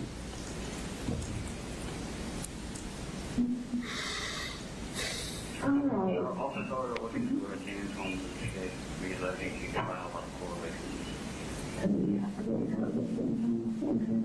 Can you look into his case? Oh yeah, I got the I want to recommend to you. okay. It's by a guy named Huncho. His channel is Huncho. Can you go? Huncho. Huncho. Huncho. That's it. Like the guy. You should probably understand. No? So was he a serial killer or what was he doing? James Holmes, mass shooter, the Aurora shooter guy. Oh. So he was a Huncho. The channel made it. Oh, this is funny. Oh, I didn't hear you say that. I've never heard of that channel, A Huncho. Is it online? I thought you were saying it was like Netflix sort of thing.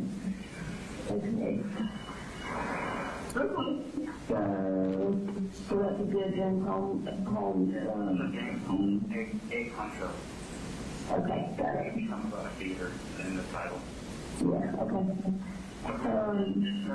Try to, anytime he comes up like this, I think you can notice where it's me and him kind of suffering from the same thing.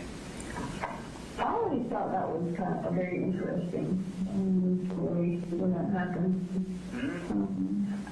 He really is a really smart guy, you know, like going into college and stuff, and then when you have to get those shit caught up with him, you know, dropped out and got up with either.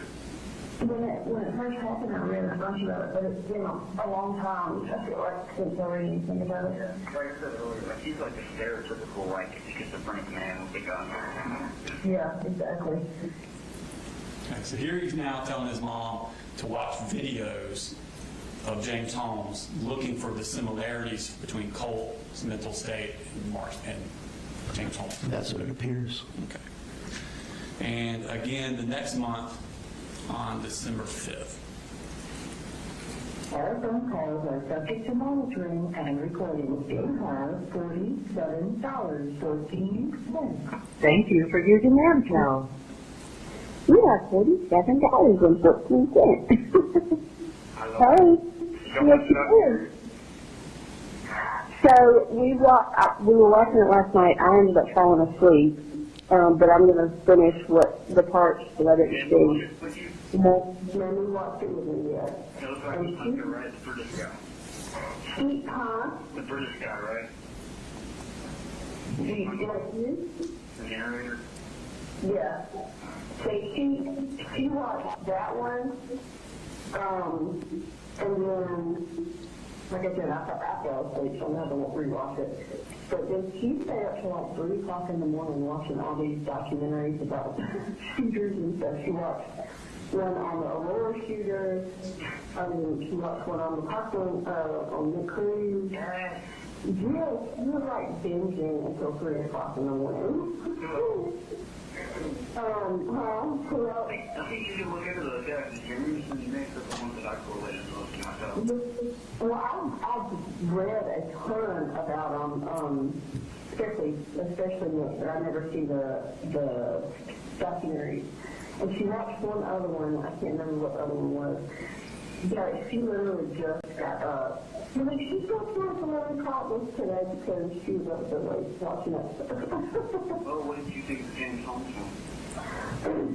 Well, honestly, I didn't really watch enough. I don't feel like to get any additional knowledge other than what I already had. But, maybe. Mama. I'll fall asleep again, sure, but it's annoying. Well, we didn't put watching until like midnight. Colt was in there when she thought of the documentary. It was good documentary, and it was very informative. I did see some things into it. What did she say? Nothing. She said that it was very informative. It sounded like she was doing a book report. It was very informative, and I thought a few things that were similar to Colt, but not a lot. No, that's Namu. Are you aware that Namu is his grandmother, Deborah? That's what I guessed. Now, all of these calls were before any of them talked to you. Right. Okay. In fact, you talked to Colt on May 16th for the first time of 2025. That's it, yeah. So months after the shooting. Right. Okay. And he'd been in the RYDC the entire time. Yes. And was being treated by them. Yes.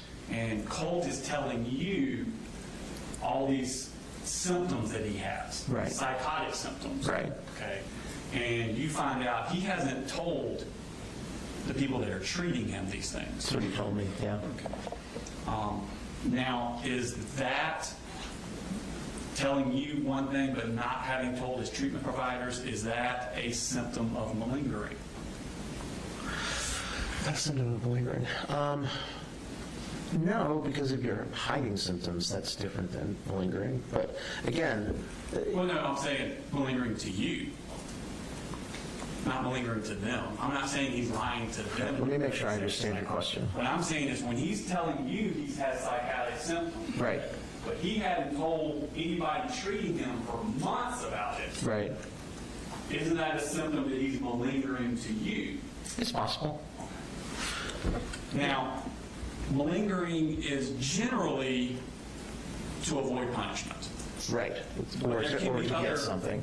There can be other secondary motivations. Correct. Okay. And hallucinations and delusions are the most common symptoms to be malingered. Right. That's There's what, no like brain scans for that. right. That's what usually people will try and do. They'll talk about seeing or hearing things or having delusions. And were you weary of this possibility? Was I wary of it? Oh, yeah. I mean, again, you know, the way that he reported the hallucinations that he said he had was not really consistent with how hallucinations work. Right. And, you know, the idea of schizophrenia or schizoaffective, you never really reported any symptoms consistent with those. And even though Mom used the word mania quite a bit, she never really described a manic episode. So, I mean, they're talking about these things, but this is the thing when people don't really have a particular diagnosis, but then they try and manufacture it as they don't really know how to do it right. You know, and so, you know, I didn't believe that it was hallucinations that caused him to do what he did. I believe the paranoia impacted his judgment and his thinking. But again, I didn't, you know, never thought he was even close on insanity. Never thought he had schizophrenia. Never thought he had bipolar disorder. So if he was trying to convince me he had them, he did a poor job, because I didn't see any evidence for it. Okay. If that would be the motivation. If it would be the motivation. Yeah, well, I think, yeah, I mean, as I said, I think I said in the report that there can be symptoms and exaggeration at the same time, and I think that's what was going on. I think he does exaggerate his symptoms. Similar to how he anticipated the crime scene photo of his room getting out, the one where he destroyed his computer like Adam Lanza. Right. He anticipated that getting out. Yeah, that's not surprising. Like I said, you know, I'm not saying I think... And would it be possible, we talk about that probably being like an Easter egg Yeah. for other Adam Lanza fans. Sure. Would it be possible that he also anticipated you or someone like you would be testifying at his trial or sentence? Well, I'm sure he did. And would it be possible that he would like to plant other Easter eggs for people watching on TV and other James Holmes fans to discover? It's possible. Okay. Now, you gave him the Minnesota Multiphasic Personality Inventory Adolescent Edition in restructured form. Correct. And Twice. that has validity scales in it. It does. Okay. And the first test, the validity scales test for things like malingering. Yeah, well, they call it underreporting or overreporting, but yeah, basically. Okay. And the first test suggests a significant overreporting of symptoms. Correct, to the point that it invalidated To the the point test. it invalidated Yeah, it. correct. You're right. And that was on May 16th. You gave him another test 9 months later in February of 26. Right. And that one still said possible overreporting. Yep. Which is malingering. Not necessarily. The way that we talk about malingering is a specific kind of overreporting. The test can only get to overreporting. The test doesn't know why you're doing it. Okay. So you look at his psychological or his mental health records from RYDC. Correct. Okay.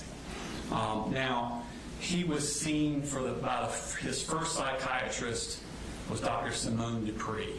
That name sounds familiar. Dupree. I don't know her, but... Okay. I was going to assume it was a woman also, so I'm glad you... Yeah, sorry. I shouldn't have done Glad that. you did. But We'll go with that hypothesis. sounds like a woman's name. So she, or Dr. Dupree, interviewed or met with Colt on September 10th, 2024. This would have been 6 days after the shooting. Right. Okay. And she stated that Colt denied suicidal and homicidal ideations as well as psychotic symptoms. Right. And the psychotic symptoms would include hallucinations and delusions. Right. Okay. So on September 10th, he's denying that. Right. Okay. And she also puts in her report, patient did not display any remorse for his actions. Okay. And he's not put on any medications at that point. Right. Okay. Now, the next day, September 11th, 2024, he meets with a psychologist, which is Christopher Ackerman. Do you know Christopher Ackerman? I don't know him, but that name is familiar. Okay. And he says that Colt reports occasional auditory and visual hallucinations. Okay. The last time being 3 days ago. So 3 days prior to September 11th was when he was having auditory and visual hallucinations. 3 days ago. But 1 day ago, he told Dr. Dupree he has none of those. Right. So that's inconsistent, right? Yes, it is. Okay. And then Christopher Ackerman actually puts in his notes that the youth endorses symptoms on malingering screening. And he says malingering of psychosis appears evidence. Okay. Okay. Now then, on September 24th of 2024, Dr. Dupree sees him again. And she writes that he denied suicidal, homicidal ideations as well as psychotic symptoms. So now he's back to denying them again. Right. I don't see or hear things. And she writes, currently there are no symptoms for me to intervene pharmacologically. And gives him no medication. Right. Okay. The next month, he says, Dr. Dupree sees him again. This is October 22nd. Now he's saying, I hear voices telling me to see what you have done. It's all your fault. At times I see black shadows. And she knows that the patient's mother will be contacted regarding symptoms reported. No medication. So this is on October 22nd. Right. He tells the doctor that he hears voices. So it's the first time he's told this doctor that. Sounds like, yeah. And she says, I'm going to contact his mom and tell him about her about this. That's on October 22nd. Okay. Now, the phone calls between Marcy and Colt were 3 days later, October 25th and October 26th, discussing not guilty by reason of insanity. Right. So the first time he tells his doctor, I'm hearing voices, I'm seeing things. 3 days later, he's on the phone with his mom talking about getting not guilty by reason of insanity. Right. On November 12th, so the next month, Dr. Dupree sees him again. He says, something happened yesterday. I felt that everything was muffled. I felt that I was like in a tunnel, heard whispers berating me. But he denied psychotic symptoms. And she writes, youth endorses symptoms on malingering screening. What's that last word? Malingering screening. Screening. Oh, screening. I'm sorry. Test. Yeah, I don't hear well They gave him a sometimes. test to test for malingering. Yeah. And he indicated they had symptoms of that. Okay. And still don't give him any medication. Okay. The next month,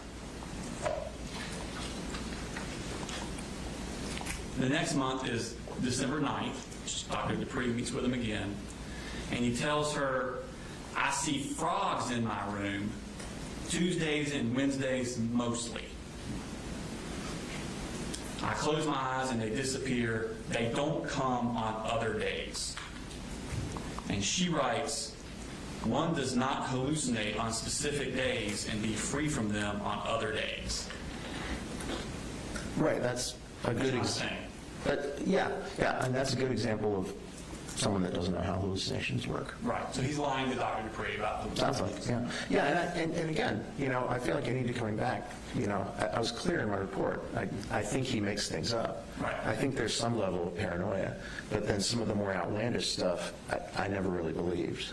So, the thing about some of the things that he said he was hallucinating and some of the magnitude of the psychotic symptoms, I didn't think were actually genuine, and I didn't think they were the reason that the way that he explained it to Investigator Smith, that it was because of voices, and I never thought that was the reason. Now, on January 6th, they meet, still no medication. Right. February 4th, they meet, still no medication, because he's not telling them things for them to medicate them, correct? Right. Okay. February 5th, he's actually, of 2025, he's actually transferred back to Christopher Ackerman, the psychologist, because they're not using medication. Okay. Okay. They actually say transferred to him as patient because he's not prescribed meds. And youth is stable, doing well behaviorally and emotionally. Right. Then on April 11th, Colt claims to Dr. Ackerman that he claims to smell gunpowder and sees shadows in his peripheral vision occasionally. And Dr. Ackerman says that the youth endorsed a high number of malingering items on SIRS, S-I-R-S, a few months ago. And that's the structured interview of reported symptoms test. Right. Okay, and that's another test for malingering. That's exactly what that test is for. And he has no medications. Right. Okay. And that's on April 11th. You then meet with him on May 16th for the first interview. Yes. Okay. 12 days later, on May 28th, That's when he goes to Christopher Ackerman and reports increased anxiety, would like to be considered for possible med referral.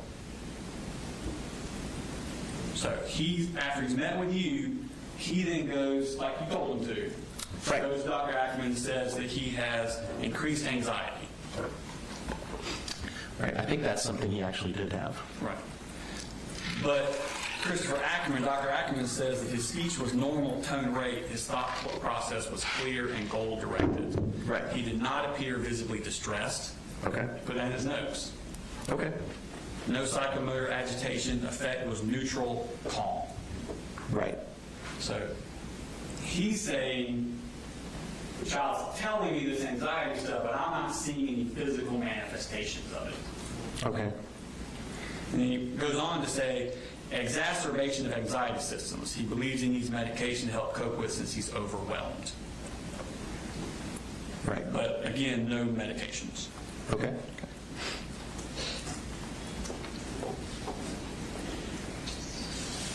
Then you meet with him again on June 19th for 2 hours. Sounds right. Okay. So a few weeks after that. Right. And then it's in July 16th to 25 is when he meets with Dr. Ackerman again. And now he says, patient does not appear distressed, but complains of persisting anxiety and recent depression. So again, the doctor's pointing out in his notes that the kid is telling me one thing, but he's not showing manifestations of those things. Yeah, I'm not sure what he was looking for. I mean, a lot of people that tell you they're depressed or anxious don't look acutely depressed or anxious when you're speaking with them. But, you know, that is what it is. I mean, the anxiety and depression are things that I think were there. He comes across as kind of, or did with me at least, as kind of flat most of the time anyway. But that's, you know, okay, if that's what, you know, I wasn't there. Right. So that's what he observed. And then he says in there that the Colt endorses delusions but suspect malingering. Right. So again, they don't believe what Colt's telling them. Right. Okay. So now he goes to another psychiatrist. So he leaves Dr. Ackerman, the psychologist, and goes to Dr. James Freeman, who's a psychiatrist. Right. Do you know Dr. Freeman? I don't know Dr. Freeman, but I recognize his name from... Okay. And he says, youth notes mood swings, anger issues, some paranoia, but notes FB. I don't know what that means. FB/NM of incident. Flashbacks. That sounds right. Now notes flashbacks. What's the other one? NM. NM? Anyway, of incident that led to his being detained. So we're Right. now getting flashbacks of the shooting. Some paranoid ideation, possible, maybe anxiety rather than psychosis. And then he writes, there's a history of probable malingering. Right.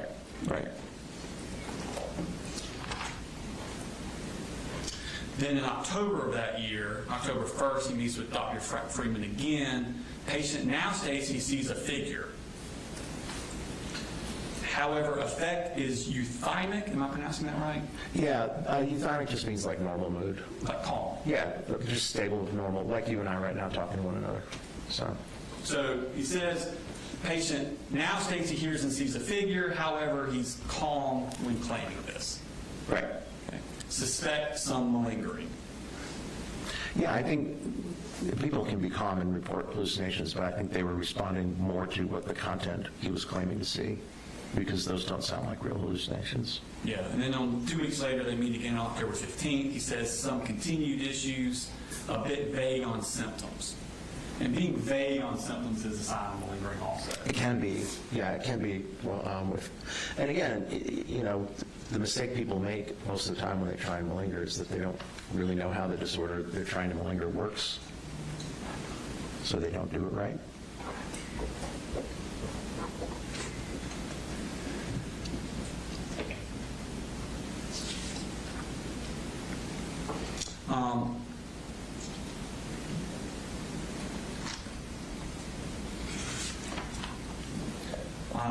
December 4th, 2025, Hughes states he hears and sees his father.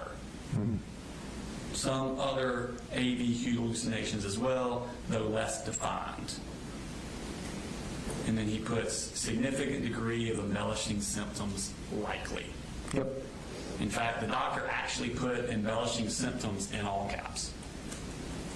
Right. I saw that a few places in the records. That'd be significant, wouldn't it, that they put it some words in all caps? I suppose, yeah. Okay.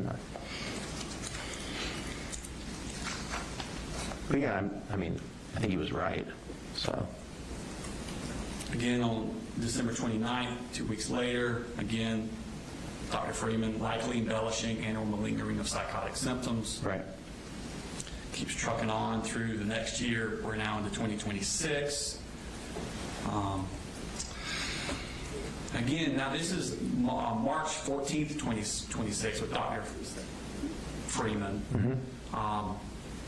At this point, he says, when event briefly discussed, so I guess they're talking about the shooting. That would be my guess. When event briefly discussed, youth did not express remorse or seem emotional.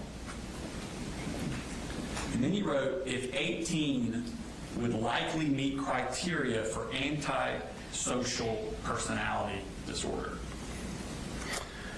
Yeah, I'm not sure I agree with that. I mean, malingering doesn't make you antisocial, but okay. I don't think he's saying it's because he's malingering. He just said that 18 would likely meet criteria for Yeah, I'm not sure where he's getting that, but okay. And I think you testified earlier with personality disorders, they're too young at that age to actually diagnose with somebody. Right, because the personality is not really finished. You know, it's not all the way done yet. But apparently Dr. Freeman is seeing signs of that at this age, but can't diagnose him because he's not 18 yet. That's what he's saying. Yeah, Okay. yeah. I mean, that's what I believe he's saying is that I think he's saying if he was older, he would diagnose him with that. And someone with antisocial personality disorder is also a higher risk for malingering, correct? Correct. Okay.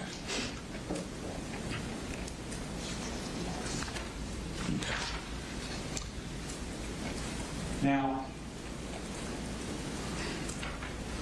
other signs of malingering. So now we have both of your scales say he's malingering, and all three of his treating physicians believed he was malingering. Yeah. Correct. Great. Other signs of malingering are inconsistencies and contradictions, correct? Can be. Okay. When you watched Colt's interviews from the day of the shooting, did you check them for signs of malingering?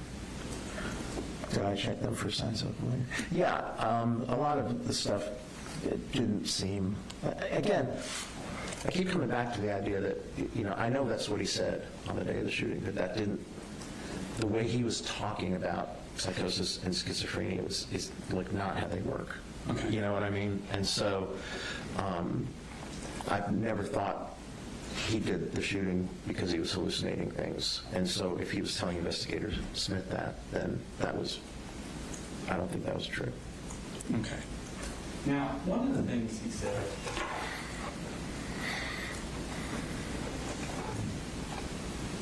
he tells the investigators that his dad had hid the gun from him. Right. Okay. Now, this is the interview he gave at the school. Right. And are you aware of the time frame of that interview to when the actual shooting happened? I think the first one happened like in a classroom in Yeah. school, and then the next one was, I think it was later that day at CID. Like, this is like 30 some odd minutes after the shooting. The one where he was all hysterical, yeah, that was in a classroom, and my impression was that it actually started, the way it sounded is that it started in the hall and then moved into a classroom. Right. But this is after he's been arrested, and he's giving that first interview. Right, yeah, like right immediately after everything I'll play happened. a clip from that. Okay. I heard yesterday, Your Honor, this is going to be the clip from the Apalachee at the school, and it's from 6:09 to 6:26. Thank you. I told him to hide his guns, and he did, but I don't know if I found them. Your dad hid the guns? Yes, he already ordered a gun safe. I mean, it's one of those situations where, like, each of them was like oblivious. Now, this is 6 minutes into that interview. Right. And a lot of the interview is him reading him his rights. So this is early on into what happened. Right. Okay. And Colt volunteers that I told my dad to hide the guns, and he did. Yeah, that's what he said. And that's without being questioned on it. Right. He volunteered that Yeah, I think that was spontaneous. I don't think anybody at asked the him. onset. Right, sure. In your review of the materials that you sent about the case, were you aware that that's not true? Oh, yeah. Okay. So, in the emotion, with him crying, right then and there, he has the ability to make up a complete lie to this officer. About where the gun was, yeah. Okay. Yeah. Because the father did not hide the guns. No. In fact, he testified at trial under oath that he did not hide the guns. No, it was in Colt's room. In fact, Colt goes into pretty elaborate steps to describe what he went through to get the guns. Let me play a couple more clips. Now, the first one's at 1745 to 1854. Okay, so you said you looked for a while for the gun today. Yes, sir, because he hid it. That's what I'm trying to say. It wasn't his fault because Where did he normally keep it? in his room. Do you know where in his room? I think in his closet, but when I found it, I think it was in his toolbox. I can't remember. He definitely tried his hardest. I know he did. Okay, but you told your dad. When did you tell your dad to move it? You said was it months ago? Or days ago? It was like a month ago. I've definitely been fighting this off for so long. Oh my God, this is so dramatic. I know for all of you, I'm so sorry. And you said you think it was in his toolbox? I think it was, yes. It was somewhere really well hidden. Okay, where is his toolbox? In his truck. And you know, like trucks they have. Okay, so you found it in his truck? It was either a truck in his truck toolbox or some kind of case that he had locked up. In his truck? Yes, sir. When did you get the gun? I got it like right before I left. So he's saying that it was in his dad's truck, and he got it right before he left. Right. And this is immediately after, this is like his first interview. Yeah, it seemed like he was trying to protect his dad. Yeah. And then, but we know that's not true, right? Right. Because the dad actually left in the truck before Colt came out. Right, so That's that, physically impossible. that wouldn't have worked. That wouldn't No. have worked. Well, I mean, it wasn't And true, Colt so. realizes that by the time he gets to the second interview later that day. Right, Okay, and he gives a different version to them. right. This is going to be the interview at the CID, Your Honor, and that's going to be from 3610 to 3753. Cool. All right, so we're talking about Gravis and Max. The gun was in a box? Yes, sir. Covered in clothes. He had some clothes over it, which I guess was another, last resort, to hide it. All right, so that's my next question. To you, is that hidden, or is that somewhere where you know to go find it? No, that's hidden. I looked for it for a good while. That was a really good, that's not him just half-assing, I'm going to hide this. He knew at this point, something was definitely very off, and he was going to give me the help that I need. Does he go to work before you go to school or something? Yes, sir. All right, so when you're going to school, you're alone. Yes, sir. What time did you get up this morning? I didn't get up this morning. I've been awake for So you just stayed up all night? Okay. So it was just that was most of that just stemmed from the sheer fight of just trying to fight off this urge and this bad. So once your dad left for work, is that when you started looking for the gun? Yes, sir. What other, preparations did you make? That was pretty much about. I remember just grabbing whatever thing I saw that could somehow conceal it, which at that point was just horrible because somebody was thinking along those lines, which in this case I'm assuming was paper from what I can recall vividly. Paper, poster maybe was wrapped around it. Where'd you get the poster from? I think it was just lying around. It had pink stuff on it. Yeah, it's just in my house. I just picked it up. Is it something like your sister made? I don't know. I didn't look at it. I just wrapped it around because the outside was white. And I didn't see that. You did that. So now he's changing it from, you realize now it's inside the house. Right. Found it hidden under clothes. Right. So the day of the shooting, immediately after, he's not being forthcoming about it. He's lying. Right, like I said, I think he was trying to protect his dad, because he never represented anything to me other than that he was always in possession of it. It was a different story than what he told the investigator. Now, Colt told you, we talked about this,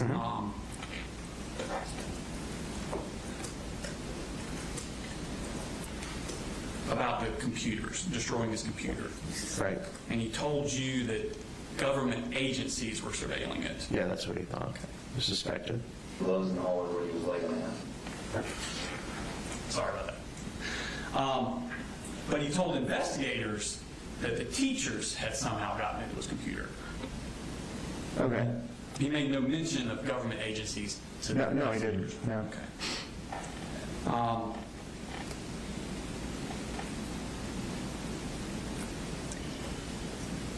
Go ahead and play the clip at the bottom of the page. Your Honor, this is going to be the interview at the investigations, 432 to 547. You know, in the 4 or 5 Discord accounts that you've had, do you have any other social media? Not that I know of. You don't have a Facebook account? No, like as far as like chat, social media, no, I've never used those. Okay, no Instagram, Snapchat. Any account that I've had previously, it's probably wiped, deleted. Okay.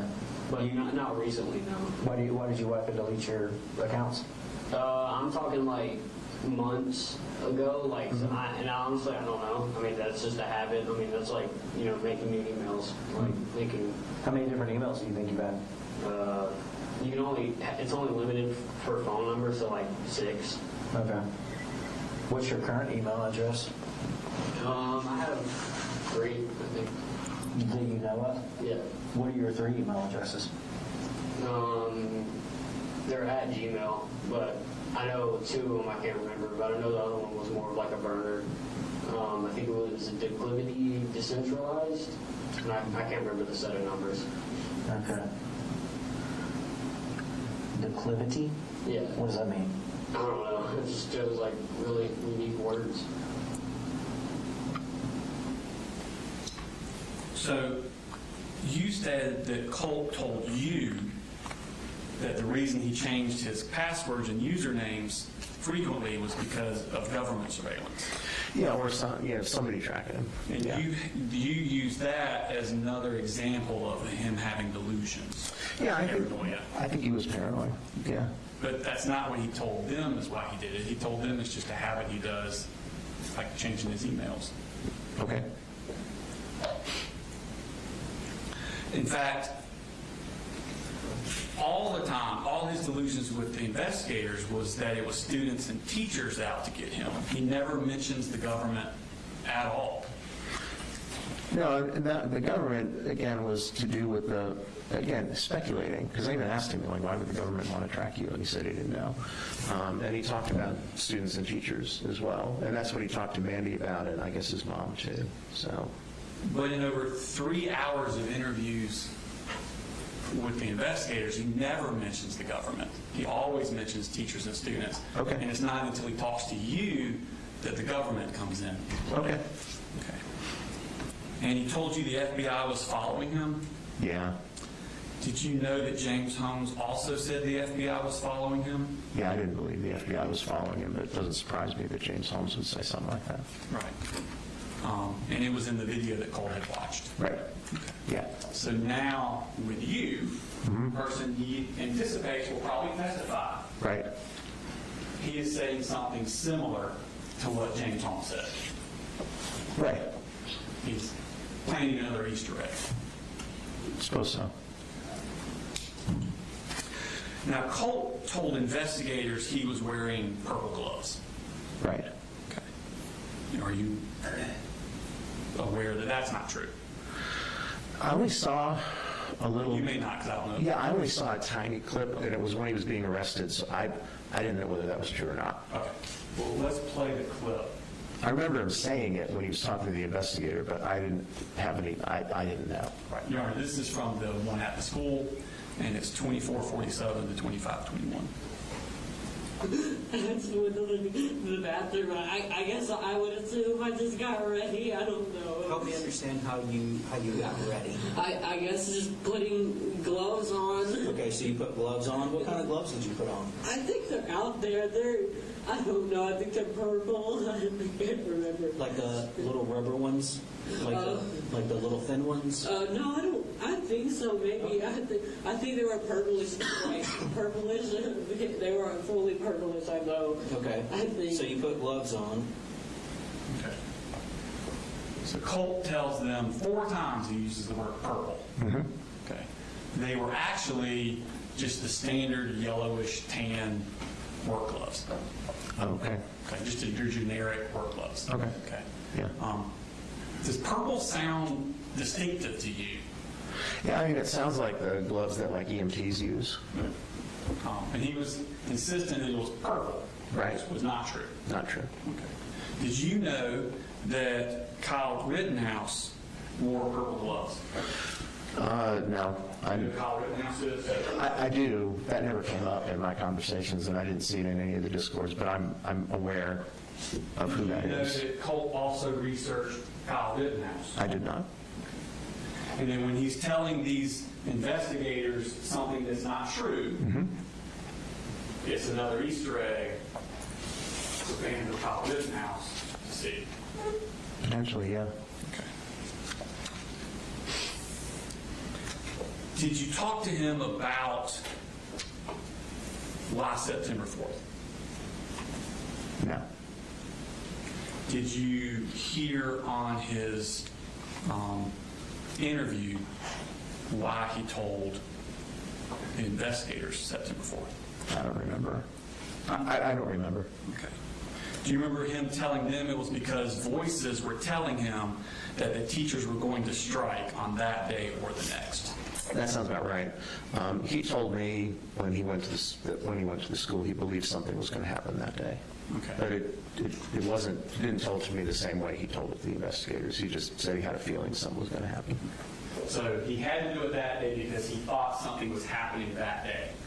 Yeah, I mean, when he talked to me, and then when I read the Discord messages, the way he represented it to me was that he believed something was going to happen at the school that day. I was not as clear at how focused he was on the 4th until I saw the messages with Mandy. Right. Yeah.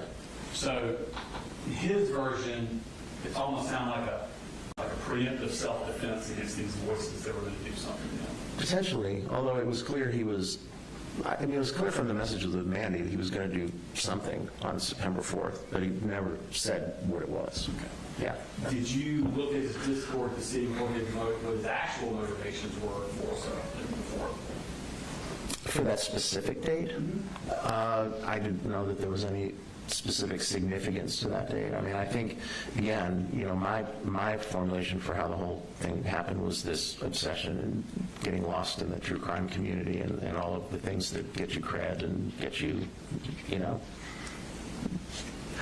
noticed in that group, and, you know, kind of just disappearing into that subculture where different things are valued. I mean, I never thought it was because of psychosis, but okay. So let's go to the Discord. This is going to be the occasional burner Discord account. This is going to be page 32. Okay. In Colt's occasional burner, Mandy says, Colt says, also September 4th, can you be awake like at around 8:30ish, 9ish in the morning? Right. And this is August 31st. Right. I mean, he clearly knows he's going to do something on the 4th. Yeah. I mean, in retrospect now, we can... 5 days. Right. We know. 5 days before. Sure. And she says, what's happening on the 4th? He says, I don't know. Right. Something I have for Nick. Right. That's not anything about voices, teachers, students out to get me. It is something I have for Nick. Right. I think that's his motivation. Right. 5 days before. Right. Okay. I think that's probably right. So on the next one, this is going to be page 33, Your Honor. So they're upset because they've Mandy and Colt have sent messages to Nick and he's not responding. Yeah. And they're upset about it. Right. So like Like, how the fuck are they not responding? Like, it's just a slow-ass company saying how, whatever those words are. Something better to do. Because, like, if I'm in prison, I'm writing back every single one of them. Right. And then the next thing he says is, I'll fix this, all of this, just give me a few days. Right. How? I'll surprise you. And at the bottom of that page, he says, sorry if I seem distant. I had to clean up a few things. The 4th is indeed approaching quickly. Right. So he's upset that Nick Cruz is not responding to him. Right. And he's upset too. And he says, I'll fix this Right. in a couple of days. Right.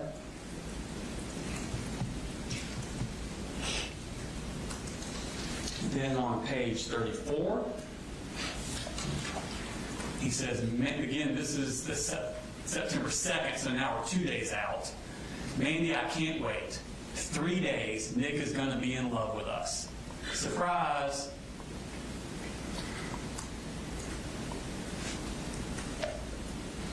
LMKAO, laughing my something ass off. Yeah, I don't know what the case is for. So again, this is so Nick will be in love with him. Right. No mention about people at the school conspiring against him, teachers are going to get him on that day. It is all to get Nick Cruz's attention. Right. You and I have been agreeing about this for about an hour Yes, now. sir. Okay. I'm just saying. I'm just piling on. I know, you are. I get that. But I'm just saying, you realize we're agreeing over and over and over Absolutely. again. Okay. Page 36. My love for Nick has formed into something in which I can find no other resort that can prove my love and affection towards him. I mean, that's pretty much it right there, isn't it? Yep.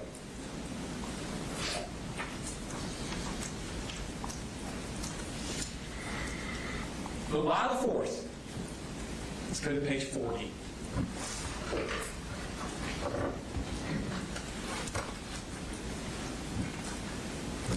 Mandy says, also, I don't mean to pry, but why did you pick September 4th to do something? And he says, 4. Nick chose the 14th. Because the shooting at Parkland was on February 14th. Okay. I vaguely remember that. And then on page 41,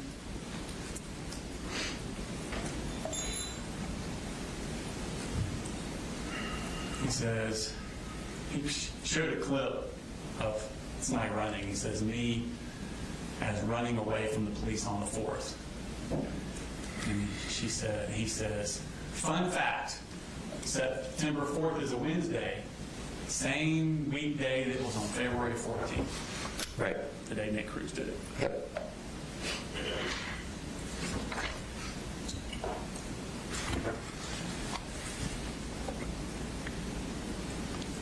Did you remember Colt telling investigators that he called a suicide hotline in the bathroom immediately before the shooting? No, I don't remember that. You don't remember that? No. You wouldn't know this. I don't think you do. Did you get a copy of his phone records? I don't think I did. There was some texts that were encrypted, and then the Discord, but I don't know if I have the phone records. And even if you did, those things are so voluminous already. They're hard to read. Yeah. Just to let you know, did you know that that's a lie? He never called the suicide hotline while he was in the bathroom. Yeah, he never told me he did, so I didn't remember. Investigators, he did. Right, I didn't remember he told investigators that, but I have no reason to doubt that he did. If you say he did. Did you know that James Holmes did that? No. That he went out to his car right before he came back into the. He went into the theater, then went back out to his car to get ready and go back in. And while he was out there, he called a suicide hotline. Did you know that? No. Okay. Did you know that Colt did know that? I'm sure he did. Okay. Just pull up, Your Honor, this is going to be the same Discord, page 24. So he says he's talking about James Holmes. Dude, toward the bottom, dude, he's like the forgotten mass shooter. He called a hotline right before he did it, too. Okay. So Colt knows that about James Holmes. Yeah, not surprising. when Colt is being interviewed by the investigators the day of the shooting, he has the mental wherewithal to lie, tell them he did the same thing James Holmes did that he actually didn't do. Right. Again, another Easter egg for fans of James Holmes to discover. Yeah, I mean, it seems that way. Again, since I didn't go down that rabbit hole, I mean, I wouldn't have known these things, but the way that you're framing it and characterizing it, I mean, it makes sense. And it makes sense with what you know about the TCC community. Oh, yeah, absolutely. We'll talk about that a little bit more. Yeah, I sure. want to go through a few more of these things. Okay. Now, Colt told investigators he blacked out for the Right. actual shooting. Right. Okay. Did he tell you that? I don't recall specifically. I mean, people do, when they do something like that, it's not unusual for their memory to be spotty about it, but I don't remember him specifically telling me he blacked out. Okay. Because you made no mention of it in your report. Yeah, I don't think I put too much detail about what he told me about the actual shooting. But That doesn't seem to be a big deal about if he blacked out or not. When you're talking about his mental state. again, I've talked to lots of people who've done terrible things, and it's not unusual for them to say that they blacked out or don't remember parts of it. So if he had told me that, I would not find that to be inconsistent or particularly noteworthy. Okay. So you don't think it's noteworthy? It wouldn't have been surprising, again, because it's not uncommon for people who have done things that are problematic like this to not remember pieces of it. So if he had said that, I wouldn't have put too much into it. Okay. Now, when he describes it, he uses some strange words for a 14-year-old. Right. I want to play. This is going to be at the school, 8:11 to 8:27. Okay.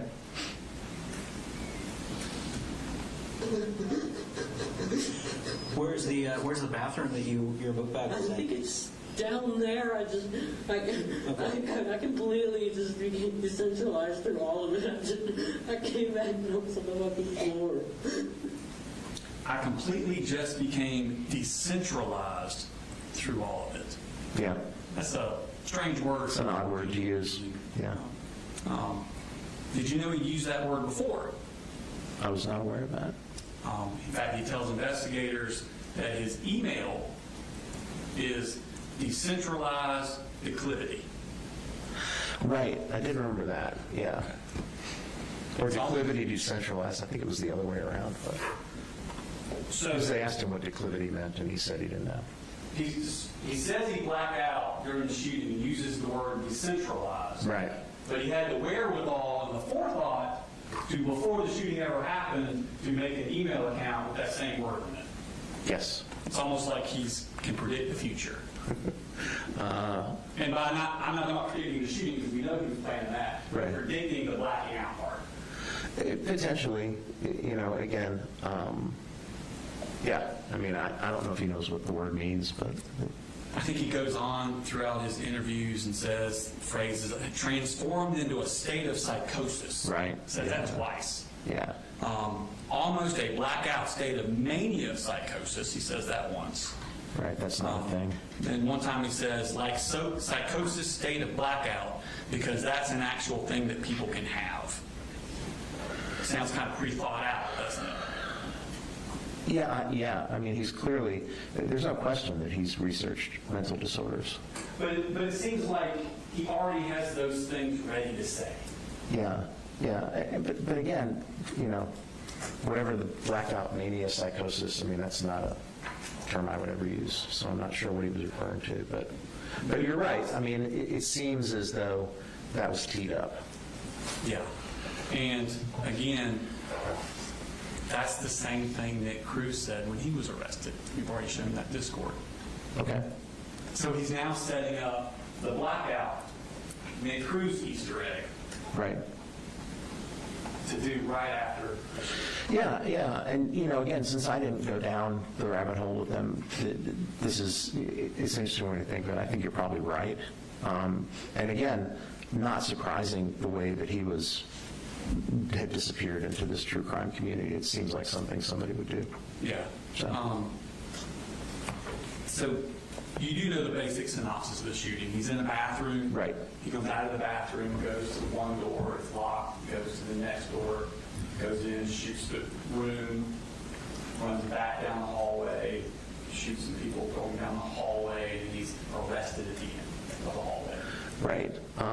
Law enforcement had put together a PowerPoint Okay. timeline that was really helpful for me to kind of orient. I didn't realize how quickly it all went down until I watched that. And he tells investigators that he was in the bathroom, he blacks out, and when he comes to, he's on the floor in custody. Right. And doesn't remember anything in the middle. Right. And that's what he describes to them. Right.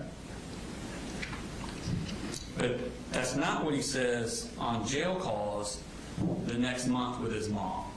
And this is going to be on October 21st, 8:24 p.m. from 10 minute 10 seconds to 12 minute 14 seconds.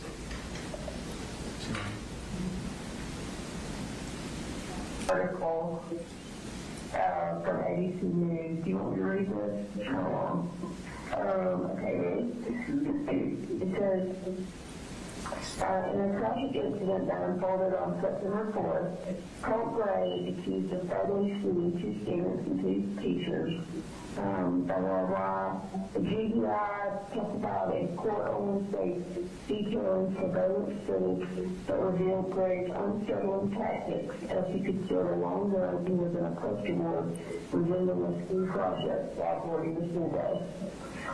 The GDI agent recanted that on the morning of the shooting, Colt Gray rode the bus with a weapon hidden from view. After arriving at school, he reportedly left a notebook on his math desk that outlined the plan for the shooting, just like you said, didn't it? Including estimated casualty counts and sketching of the classroom layout. Gray then proceeded to the restroom, emerged with gloves on and the poster board covering the AR-15 style rifle, which was allegedly tried to conceal. As he attempted to re-enter the classroom, a classmate spotted him through the door's window, prompting her to alert the teacher and initiate a lockdown. So apparently they talked about how you left that notebook out on your desk. So that's crazy to me how you were just like putting it out there and everybody was just something oblivious, you know? Yeah. Okay, and the rest is nothing there. It's just talking about the shooting part. Okay, well, that part I can account for. One of the first things I told the investigator wasn't a student, it was just the teacher looked at me through the window. And the door was open, I could easily enter, but I just turned and... Really? Yeah. Okay, I thought you were locked out. Seems to me he now has pretty clear memory of what happened. Right. Okay. And there's another call the next month on November 11th. This is 8:25 p.m. from 8:53 to 9:46. Yeah, you want me to do the post first? Yeah. So there's a bunch of them. Actually, no, the article, yeah. You do the article, okay. Thank you. You coming Tuesday again? Duh. Yeah. You know it. Okay, the first one. One second. It says Apalachee survivor recounts the moment that shooting suspect came banging frantically on the classroom door. What? No, that's bullshit. What the fuck? Ashlyn Joseph. You heard the one called me Ashlyn? No, but I did not. I know for sure I didn't bang on that fucking door. That was probably the gunshots in the other room. Probably. Again, he does have memory of that. He did not black out. Right. He never represented to me that he had blacked out. When we discussed the incident, there was never any indication that he didn't remember. No, he told Investigators. Yeah. I'm just pointing out that and that's not Ray for Nick Cruz fans. Sure. Okay. Seems like, yeah. So let's go into the TCC a little bit. Sure. You're familiar with it, heard about it from Colt. Did he tell you about it? I mean, yeah, he told me about his involvement in it, and then I did a little poking around to it. So you also looked into it? Yeah, I mean, I wanted to know something about it. What did you look at? What did you find? I knew some things online. CNN did a thing about it recently. I watched that. There was actually an article, I think, that the state provided. The one about Peter Smith? Yeah, that one. So that was interesting. And then just kind of poking around online, trying to find out what I could about like what this was. And so basically help the judge understand it's an internet subculture? yeah, it's a group, mostly teenagers and young adults, who are obsessed with these school shooters to the point that it becomes, I mean, obsessed is the best word, but it becomes kind of all engrossing, you know, even sexualized at times. You know, it's pretty disturbing. What are some of the activities that these... They do a lot of research. They do a lot of trying to find information and media that have to do, you can obtain a certain level of credibility by having information other people don't have. The people in the community tend to focus on one or another person. Sometimes they'll shift like Colt did. And then, you know, he was speaking with Caitlin. Caitlin was obsessed with Adam Lanza. Mandy was clearly obsessed with Nick Cruz, as was he. And that's kind of typical for how it goes. But again, the relationships become, you know, there's an idealization of the shooters. There's a minimization of the impact on the community and on the victims. And then there's almost like I can't think of a good way to describe it, but almost like a wanting to be similar, sort of a joining or wanting to be, you know, with the person or recognized by the person. As I said, even sometimes it became sexualized in some of the texts. I think I put this in the report between Mandy and Colt. They even talked about doing various sex acts with Nick Cruz if they ever got there. And that's kind of the level of obsession and intensity that you see. And in the messages with Caitlin, it was very similar. Those were the two sets that I focused on. And they also, they create like fan art. Yeah, oh yeah, they create art. They make like little clips. Like if you look at the attachments in the Discord, there's a lot of like short videos. I mean, there's this one of Nick Cruz like running into the school that's there over and over again. You know, they tend to repeat, but then there's also like memes and fan art and animations and stuff like that people will make. Including, like, they'll take a photo that's available in the media and then make a meme out of it. Does, on a psychological level, does participating in this community, does it give the people in it like a sense of social connectedness? Yeah, I think it does. I mean, it's dysfunctional, right? But you know, I think there's a piece of it where people kind of are drawn to it. It's mostly kind of disaffected, damaged people. I mean, I don't think there's any super high functioning people that are spending their time doing this. And the people that are in it are doing it. You know, I think Colt talked about one person he was speaking with where he'd spent like 30 hours at a time online. He said he was up for 3 days before the incident talking to Mandy, and they were talking about Nick Cruz, you know, and so that level of, it almost substitutes. I think one of the things that I said in the report is that his entire social world was happening on Discord. It wasn't happening out here with us. It was happening in this internet space where the things that the attributes that these school shooters have are valued and idolized. And, you know, people get these really kind of twisted connections to these people. And sometimes, I think probably in the vast majority of them, because there's hundreds of thousands of people on this, and most of them are not doing school shootings. But there are a significant number that have come out of the true crime community who have done things, and there are examples. I think Mr. Smith had some examples in his article as well.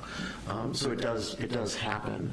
It is something that happens as a result of the fixation and obsession that these people have that are involved in the true crime community. Okay. And there's not only with the emotional appeal, there's an aesthetic appeal that, you know, these things are edgy and cool, and that's kind of what appeals people to young kids to it.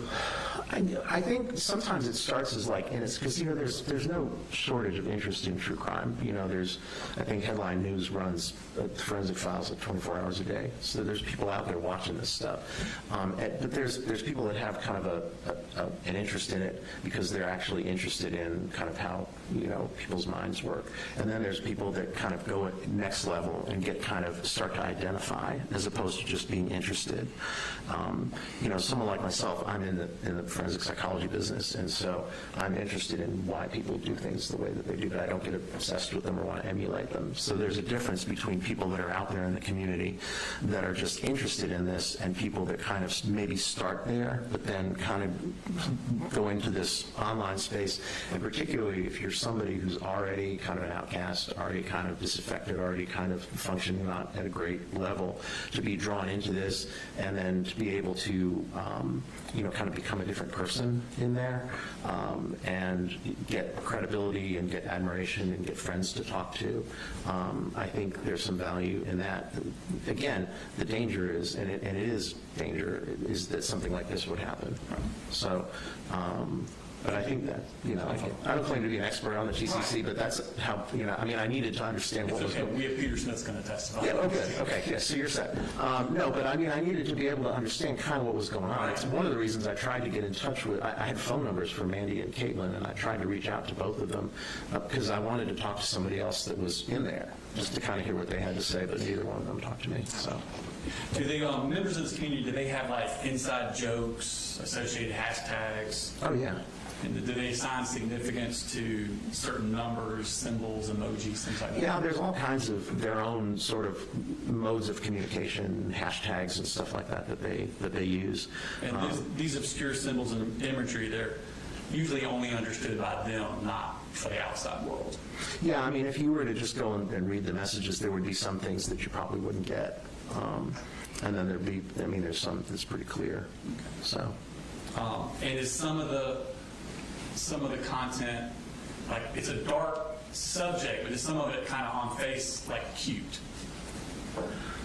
little things that they would do? I think that's what they're shooting for, because there are things they referred, cute is a word that Mandy and Colt both used to describe Nick Cruz repeatedly. So, and I guess there are pictures out there of him smiling or, whatever, and those are some of the ones that got memed. So, have you ever heard the phrase mimetic participatory violence? I have, but mimetic, yeah, I've heard that. I'm blocking on what it means, but well, we've got this community, right, and the members research the memes of past shooters, right, okay, and then they participate and commit their own shooting. But when they do, they leave behind that same meme content from other shooters. Right. Mimetic meaning based on memes, which is based on the things that we're going. Yeah, it's coming back. So they research, they find out all this stuff about the people in the true crimes community, the TCC generates in the door. Right. And then when they're doing their own act of violence, they put these Easter eggs in for those members of the community will then see them. Right. Okay. And by that way, they can gain fame and status within the community. Right. Okay. And I think we talked about malingering earlier. Most people talk about malingering, the primary motivation being to get out of trouble. But we talked about secondary motivations. Right. And some of these lies and the malingering, if they're Easter eggs, that would be the secondary motivation to gain status within the TCC community. Right. If anyone ever decided to start researching him, they might put those things together. Right. Let's go back to Discord. We're going to go back to, this is the F-bomb one from 2023. Okay. I'm going to do page 22 and 23.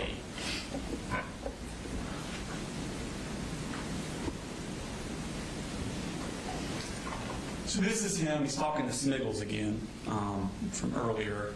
And again, this is 2 years before. And they're talking about, God, I wish we could commit it together. And the next, see what I'm looking for. Okay, there it is. Okay. So God, I wish we could commit it together. God, people making edits of us would be fucking strange. So he's already thinking that. Right. Way back 2 years before the shooting, he's thinking, do the shooting so that we can get the edits. Seems like. And then on page 23, I want to make history. To put it short, I want people to remember the pain I caused and research me for hours. Yep. So if this is his primary motivation, Right. Nick's love, fame, research edits within the TCC community, Right. fame within them. Sure. Okay. He laid those Easter eggs, a lot of them, the blacking out like Nick, calling the hotline like James Holmes, purple gloves like Carl Rittenhouse. Thank you. All of these things that he said, there were lies, that he said in his interview after the shooting was laying of these Easter eggs. It seems like. Seems like. So if his ultimate goal is fame within the TCC, the shooting wasn't the final step in that plan.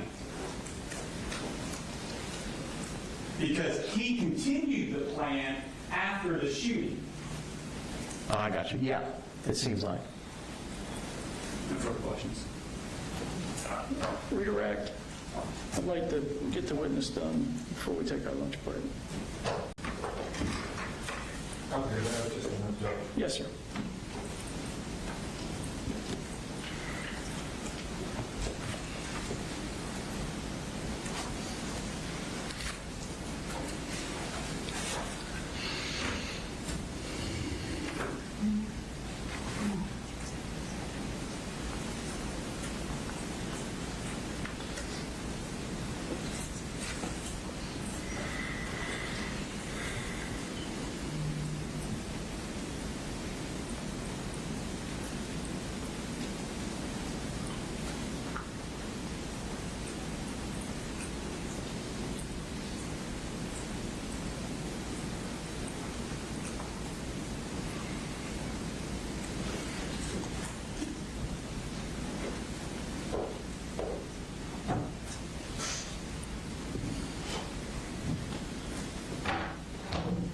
So, obviously, Colt was involved very much in his social media with this work, right?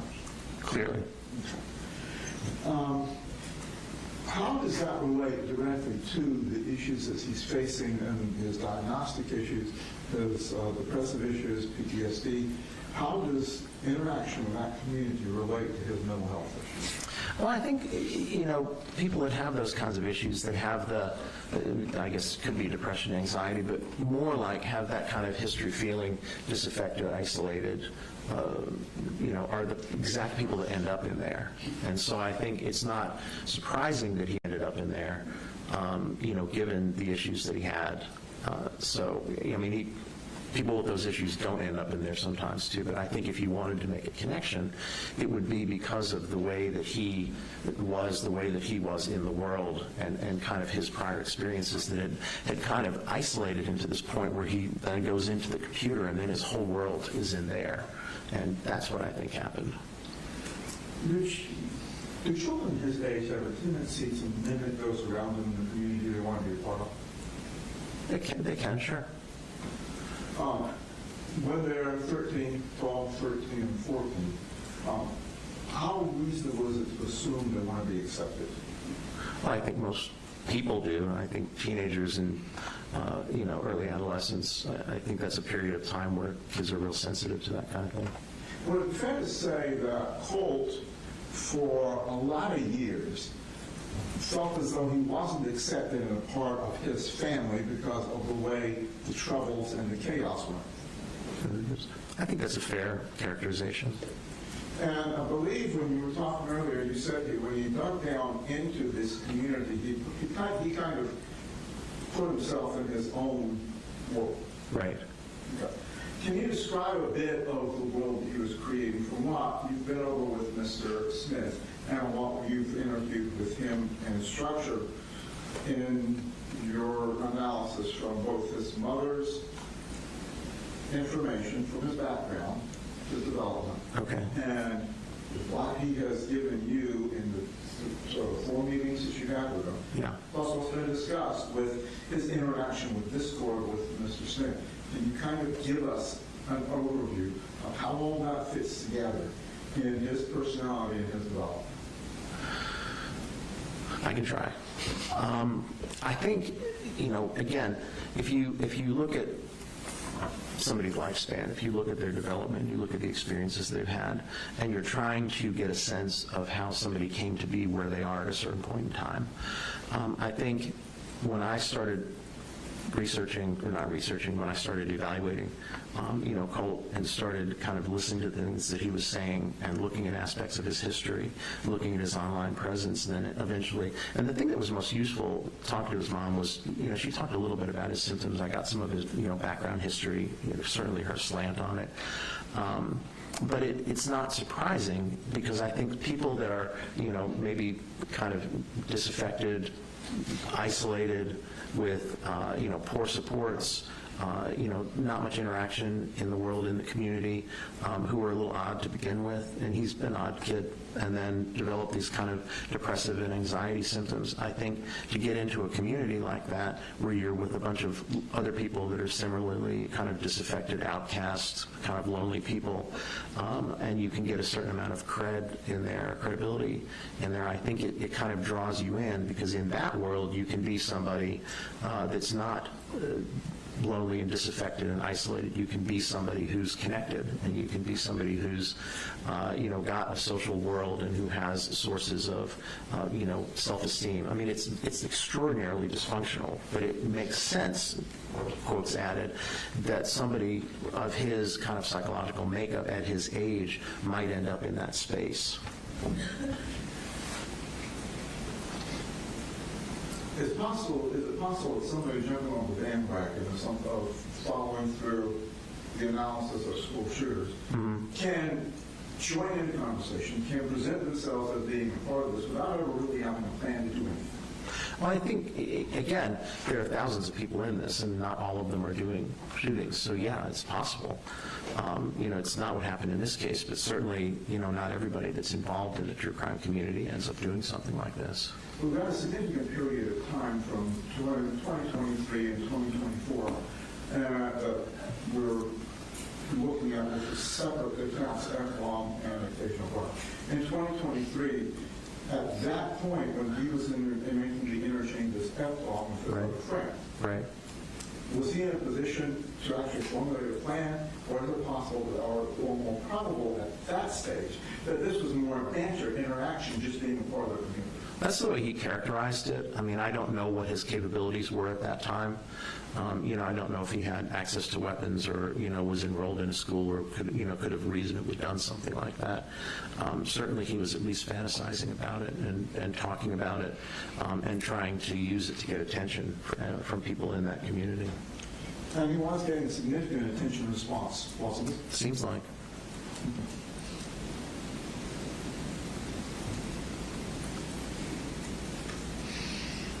Now, if someone is on the cusp of developing a paranoia syndrome, like we've been discussing with Colt, right, wouldn't it be reasonable to assume that once, say, the FBI contacted him, that would heighten his paranoid response, and that's why he would take down accounts, destroy accounts, and do other steps? Not necessarily that he was planning something, but the paranoia was triggering, and he was responding to the circumstances around him. It could be an element of it. Certainly, if you had had an experience with the FBI, being worried about having another one, that has a certain realistic aspect to it. I mean, it doesn't mean it can't also be, paranoid and unreasonable, but if the FBI has already visited your house, to be concerned that they might visit again if they saw similar material is not really delusional. Now, you indicated that you really didn't believe the delusion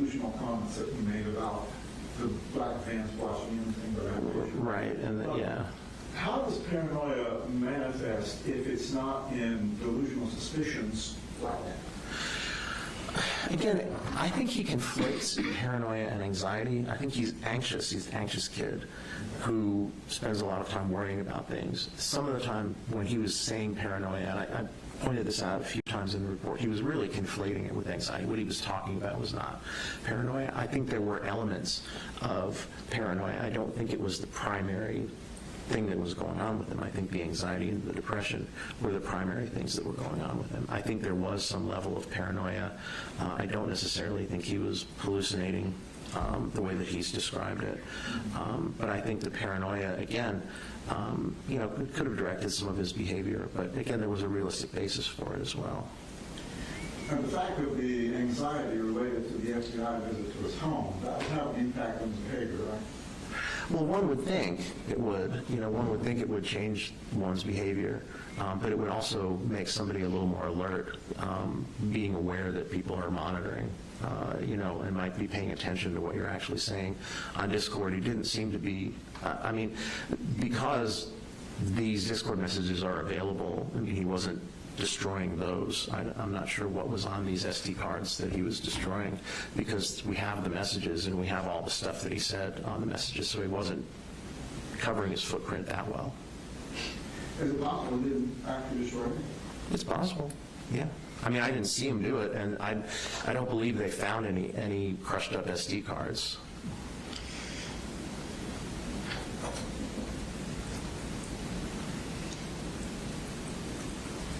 Children, when they're growing up, oftentimes have heroes, don't they? Sure. Is that a normal developmental manifestation? Yes. And generally, parents are able to guide children as to what kind of heroes they look at and follow, right? Right. Did that happen in this case? Did he get guidance from his family?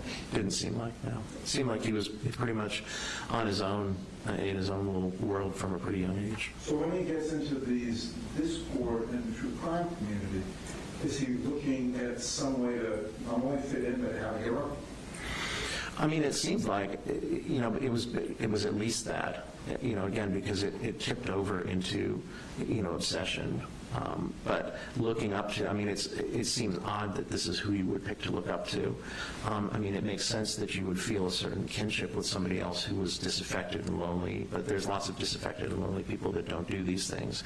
I think the explanation for getting into the true crime community is it kind of gets merged. I think maybe sometimes people start innocently just really actually being interested, and then they get into this community, and then they find this place where they can be accepted, and then they start talking about, fantasizing about these things or glorifying the things. That's a major piece of it, is the kind of glorifying and idealizing the shooters and minimizing the impact on the victims and minimizing the aftermath, and then idolizing them in a way. Again, it probably doesn't make sense to the average person, but I think if you're looking for a way to belong, you can end up in a healthy way to belong, or you can end up in an extraordinarily dysfunctional way to belong. And I think that's what happens to the people that get mired in this true crime community. I think Colt even had an inkling that it was unhealthy, because he mentioned 2 people he used to talk to, and he talked about them getting better. He said, well, Caitlin got better. She got therapy, and she doesn't do this anymore. And Calvin was the other one, got therapy and got better. And I think Calvin was even trying to get him to quit, being in there, recognizing it was dysfunctional. And during your testing and talking to Colt, would you say that he was emotionally appropriately developed for a 14-year-old, 15-year-old when you were talking to him? No, he didn't seem to be. I think his emotional development was really problematic. He was missing a lot of the things that kids get when they're growing up in terms of, attachments and stability and peer relationships and all of those things, and, healthy parents that are nurturing and present and not having a lot of their own issues and not neglecting them and not abusing them. So there was a lot of things that occurred in his childhood that were abnormal, or that were not normal, not usual, and stunted his development kind of emotionally and interpersonally. And I think that, kind of, again, when you think of it that way, the idea that he would have found himself kind of immersed in this true crime community and overvaluing these other disaffected people, even though they had done these horrible things, I don't want to say it makes sense, but you can kind of see how one got from point A to point B.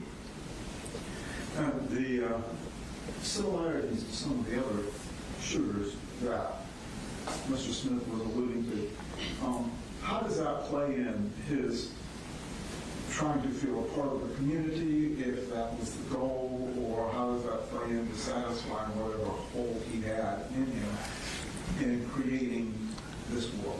Well, again, you've created now kind of a mythology around yourself, because you've done this thing and you've, shown a similarity to these other people, and then, it creates a certain amount of status for you in a again, extraordinarily dysfunctional way. But again, it's this, I'm going to do something that's going to, stand out. I'm going to do something that people are going to notice. I'm going to do something that Nick's going to notice. As kind of twisted as that is, it is an attempt to belong in an extraordinarily problematic way. Is it safe to say that it did fill a hole that he's been trying to fill? I think so. Does that mean that he is at a point that he can't be treated and brought back to some level of normalcy? Well, I mean, as I was saying earlier, when you're talking about kids that are teens and adolescents, even when they get themselves into problematic places, the fact that their brains aren't fully developed and their personalities and characters are not fully developed. Clearly, he was immersed in this. Clearly, he was obsessed with this, and clearly, he was guiding a lot of his behavior at getting attention and credibility in this community. But the idea that you could, at age 14, 15, 16, that you would kind of say there's nothing you can do with somebody whose brain and personality and character are still in a state of flux, are still developing, and also if they haven't had, kind of a realistic shot at treatment. I think to just say at this age we know it's pointless kind of ignores how development works. And if Colt were exposed to something other than this community or taken out of this community, how do you think that would impact his emotional growth going forward? Well, I mean, if he could really get himself extricated from it and really kind of work on pro-social interpersonal interactions and learn how to cope with things in a healthy way and learn how to manage the feelings that he has, and process the things that he understands, certainly you could find a different way of relating.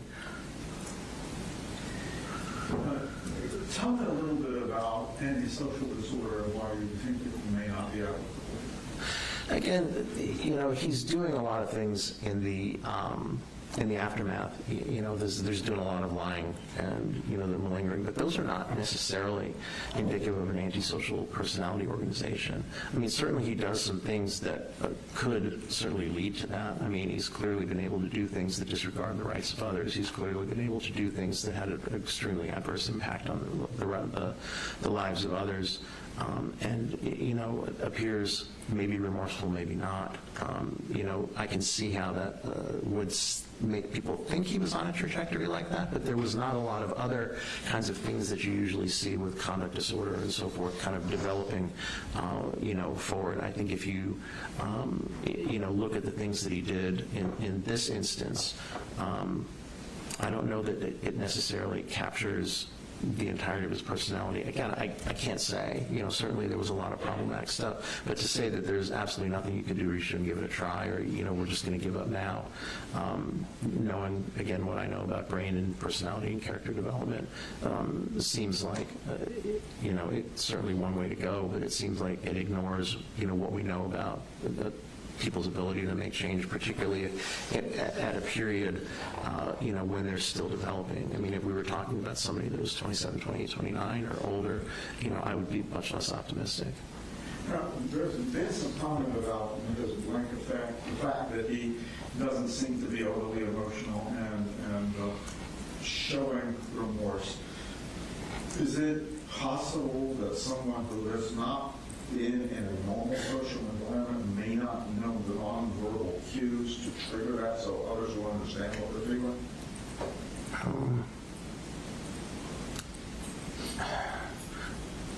I suppose so, but again, it's, there's a certain amount of social stuff that you get from modeling, and there's a certain amount of stuff that's just kind of how you're wired up. If you're not wired up to be a particularly emotional person, then that's the way you're going to come across.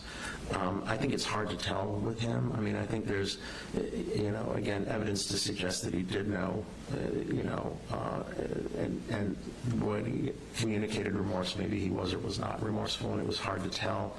I couldn't speculate, to be honest with you. I know I just talked around in circles a bit there, but it's hard to know. Were you aware that he wrote apology notes? I did. I saw them. At this point, given everything you and Mr. Smith have discussed, do you still maintain your recommendation in your report? I still think there's, if you look at him, certainly the exposition from the state and all of the problematic stuff he was doing, I was aware of all the problematic stuff he was doing in the true crime community.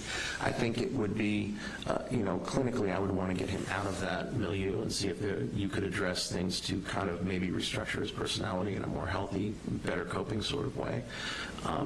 It's going to be a big job, but I think it's not something that at age 14, 15, 16 you can say, well, there's no point. Thank you. That's all I have, Judge. Attorney Recross. Just a second.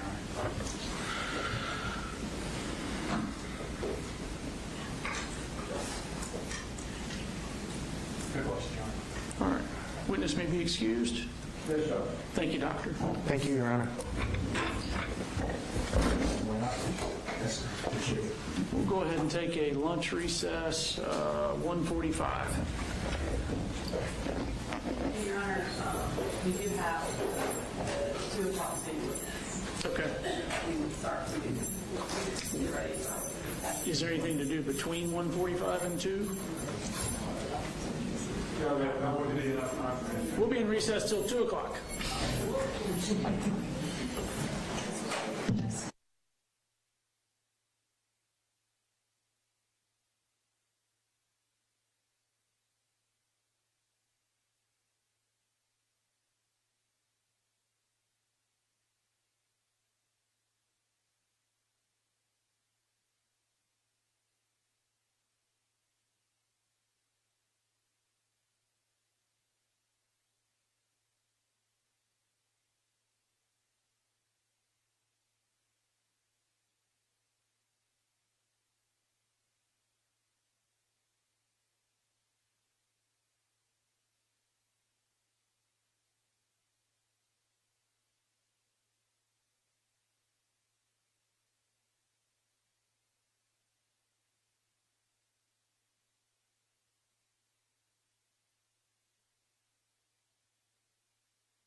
we're all present, state and call us next witness. Your Honor, the next witness is on Zoom. Would you like me to do it at the podium, or would you like me to do it here over and stay seated at the desk? I'm okay with either, as long as the witness can hear you. Are you able to hear Mr. Smith? Mr. Smith, are you able to hear Brad Smith, the DA? I will say that was a little garbled. Can you hear me now? Yes, sir. I think this will probably work, Your Honor. All right. And this is Peter Smith, is that right? That's correct, Your Honor. All right. Do we need to turn the video on? Yeah, I suppose we do. All right, so, Mr. Smith, if there's any issue that comes up with you being able to hear or see us adequately, just do something to get my attention and we'll address that. Otherwise, I'll assume everything's working correctly. All right, everybody ready for the witness? Mr. Allen, we good? Yes, Judge. Okay. Mr. Smith, before we start, if you could raise your right hand, please. You swear the testimony you'll give in the matter now pending before this court will be the truth, the whole truth, and nothing but the truth, so help you God? Yes, sir. Okay. You can put your hand down. And if you could introduce yourself for the court. Yes, my name is Peter Nolan Smith. I'm a extremist researcher and journalist living in Canada. And how long have you been a researcher on extremism? Probably the last 6 or 7 years. It's been full time. And how did you get involved in this? Initially, I was a beat journalist. I'd run a few projects in college where I would look at kind of harmful or pernicious cults, and then I started to apply that to my work. Now, I'm generally out of journalism, but work for a variety of NGOs or private companies providing information about extremist movements, particularly the far right, the Islamic State in the Kurdistan province, and more recently, nihilistic violent extremism, which includes the true crime community. Okay. So how did you get to be involved looking at the true crime community?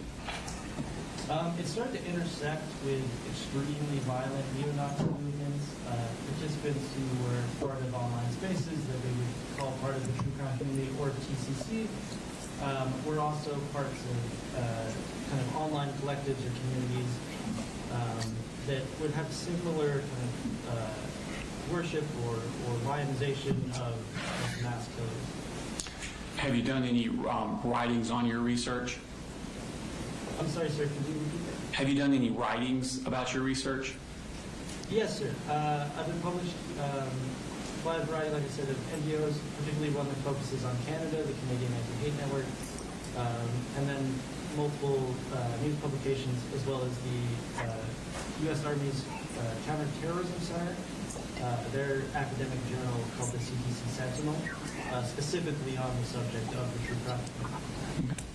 This time I tender him as an expert on the true crime community. Mr. Allen.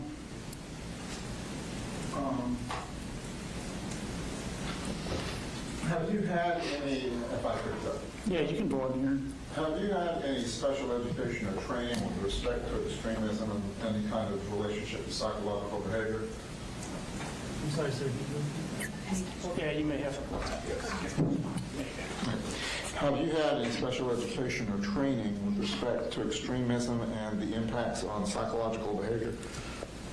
No, sir. Okay.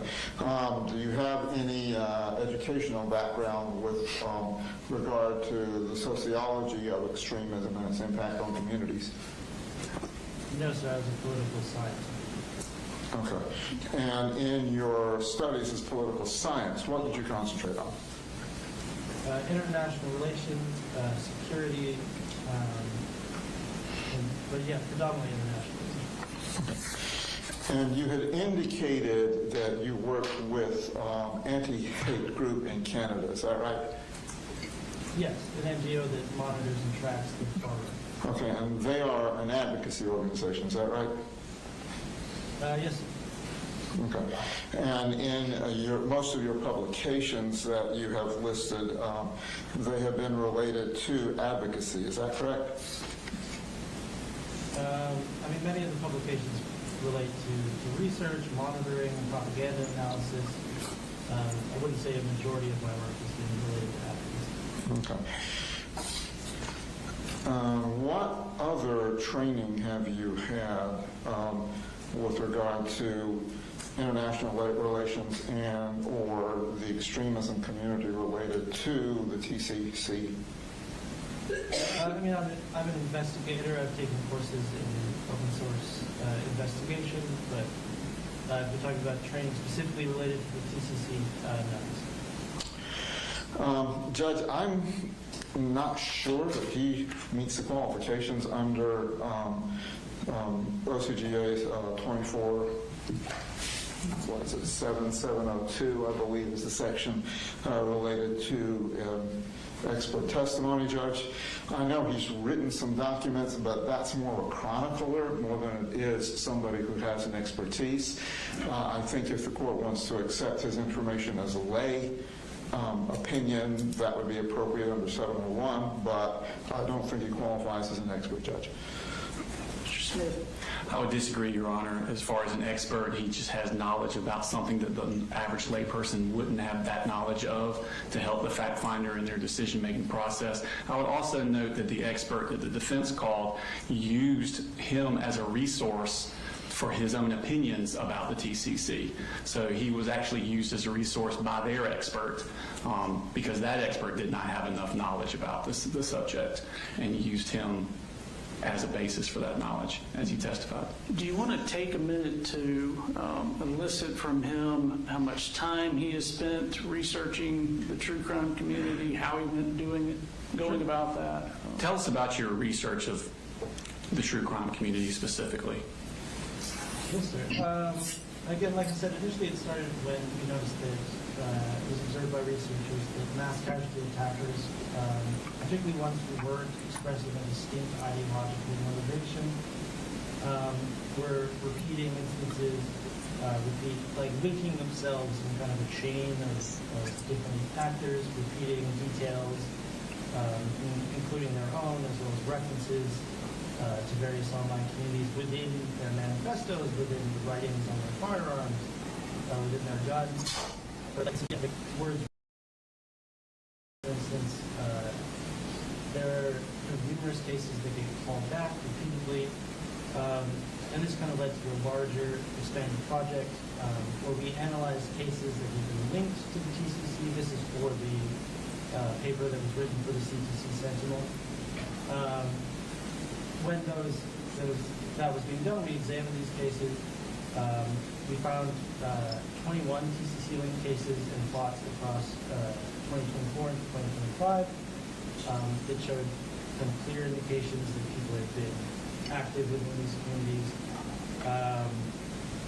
Since then, it is kind of a daily occurrence to spend time on social media, documenting the symbols, the language, the different social media platforms that these individuals can use and utilize to communicate with one another.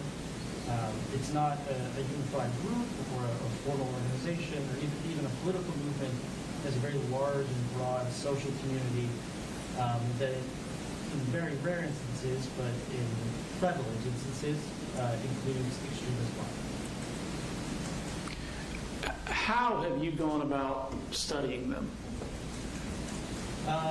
We do a large amount of logging, kind of visual language, the words that are used, or the language that is used repeatedly, instances of manifesto analysis, post-attack. In the case of individuals who are interceded before plots take place, analyzing their online footprint. I think it's fair to say that there have been dozens of cases over the past 3 years, potentially more, where I have investigated those specifically, and have spent the past kind of 3 years immersed specifically in the kind of nihilistic violence and true crime community ecosystem online. All right, I'm going to permit him to testify as an expert, and of course his experience or lack of it will just affect the credibility of what that testimony is. First off, Mr. Smith, what is the true crime community? So it's a diffuse and decentralized network. It is kind of at its core a social community. It includes a large variety of interests, from people who just have a kind of passing interest in the subject and genre of true crime, but at its most extreme and violent, lionizes, glorifies, and encourages acts of mass violence, not for any particular political end, but for the notoriety, to resolve grievance, and as well as the social standing among the other members of the community that it can provide. And who is it mostly comprised of? What type of people? I'm sorry, sir, could you repeat that? Who is it mostly comprised of? Oh, it skews quite young. It's international. We have a flurry of cases in Southeast Asia. Predominantly, though, it is a North American and Western Europe based phenomenon. And yeah, the participants skew particularly young, though there are outliers and exceptions to that. And what platforms are they using for this community? So it originated on a variety of websites and forums, particularly around the Columbine shooting. And then from there, kind of evolved to include Tumblr. But now is so expansive that there's few social media and online spaces where there isn't some sort of presence. TikTok, Instagram are probably two kind of the largest at this point. But that's by way of both their popularity with youth as well as the editing tools that allow the creation of original content very easily. Back in 2024, would Discord and Tumblr be used? Were you able Sorry, what was that, please? Back in 2024, were the platforms Discord and Tumblr used? Yes, absolutely. Until very recently, I mean still today, but until very recently, Tumblr was a kind of significant point of interest for the TCC. Discord as well, it's a private chat application. Individuals can create servers to talk about any subject that they choose, really. And yeah, many have been dedicated to the TCC and the creation of their community. The phrase TCC, or True Crime Community, is that a label that outside people have put on it, or is this a moniker they have adopted themselves? This is definitely a moniker that was adopted by the community. Initially, it was used for hashtags. Hashtag, you put the number symbol ahead of a word, and then on social media platforms, by accessing that, you can see all of the posts that include that hashtag or word. So yeah, it initially developed around that hashtag, and then now that there have been moderation efforts against it, you see kind of alternative versions of it popping up. What do the participants of the TCC do? What are their actions on this platform or on these platforms? Yes. So, like, true crime is a spanning genre, and then it's like at its broadest overview includes individuals with a very kind of for lack of a better term, innocent interest in crime and reporting about crime. The podcast documentaries technically count as part of this kind of big circle of true crime, and then as you move within, and when we're talking about violent extremism, you have different like layers of participation. So the first is the kind of broad one that we all interact with, whether we watch like a Netflix documentary or read a book about it. The second tier, you start to have kind of parasocial identification, where individuals start to identify more with the attacker and potentially sympathy for that individual, as opposed to the crime itself or the victims. The second tier the third tier, becomes more interested in encouraging the violence and supporting the act. And then the fourth and smallest kind of circle within these many circles are those who go out and commit violent acts themselves. The ones that are specifically in Tier 2 and Tier 3, what kind of actions are they doing? I'm sorry, sir, can you repeat that? The groups that are in Tier 2 and Tier 3 specifically, what kind of actions are they doing? How do they interact with each other? Yeah, certainly in Tier 2, this is where you start to see fan art of an interest in images or photos of the perpetrators when they're very young. This is where the identification or the sympathy starts to come into play. In Tier 3 is where things start to get more extreme, where not only are the acts, something carried out by a desperate or kind of downtrodden individual, but something that is desirable or to be emulated. And we can see, very blatantly on social media, individuals encouraging others to go out and carry out attacks of their own. In these Tier 2 and Tier 3s, do they do things like doodle their names in notebooks, dress like them? Absolutely. Do they dress like them? Yes, yeah, that's one of the in the kind of like mimetic or like repeating chain of actions. Individuals will wear similar clothing to perpetrators. They'll listen to music. There's extensive fan art that is created in the same way that social communities support pop stars or sports teams. These individuals become very much kind of fans. Like it has been described by other researchers as fandom of the perpetrators of acts of mass violence. And what makes it a community? The connection through social spaces, aesthetic, the visual language or appearance that they use. There's an in-group language, like specific terms that are common. In many cases, it is hard to tell on TikTok or Instagram if you're watching TCC content if you don't recognize that you're looking at the baby photos of a particular perpetrator. They're often dressed up in the same way that you see individuals become not obsessed, but become kind of infatuated with celebrities and kind of look for as much original information about them as they can. And the kind of more you're able to find, esoteric or like small unknown details about an individual, their life, their photos, their former online habits, more kind of social cachet is combined within those spaces. You talked about a specific language and symbiology they have. Is that directed to the outside world or to themselves? Oh, it's very much an inward focused thing. Without kind of understanding or like being in those spaces, just like you wouldn't understand slang or terms within other communities, it can be difficult at least to pick up on it within the TCC. Can a particular participant gain status within the community? Sorry, can you repeat that, sir? Can a particular participant gain status within the community? Yeah, certainly. Like, How would they do that? Go ahead. There's a variety of ways to do it. Original research, like even at tier like 1 and 2, like original research information that's not available can be shared. Like that's one way to buy cachet.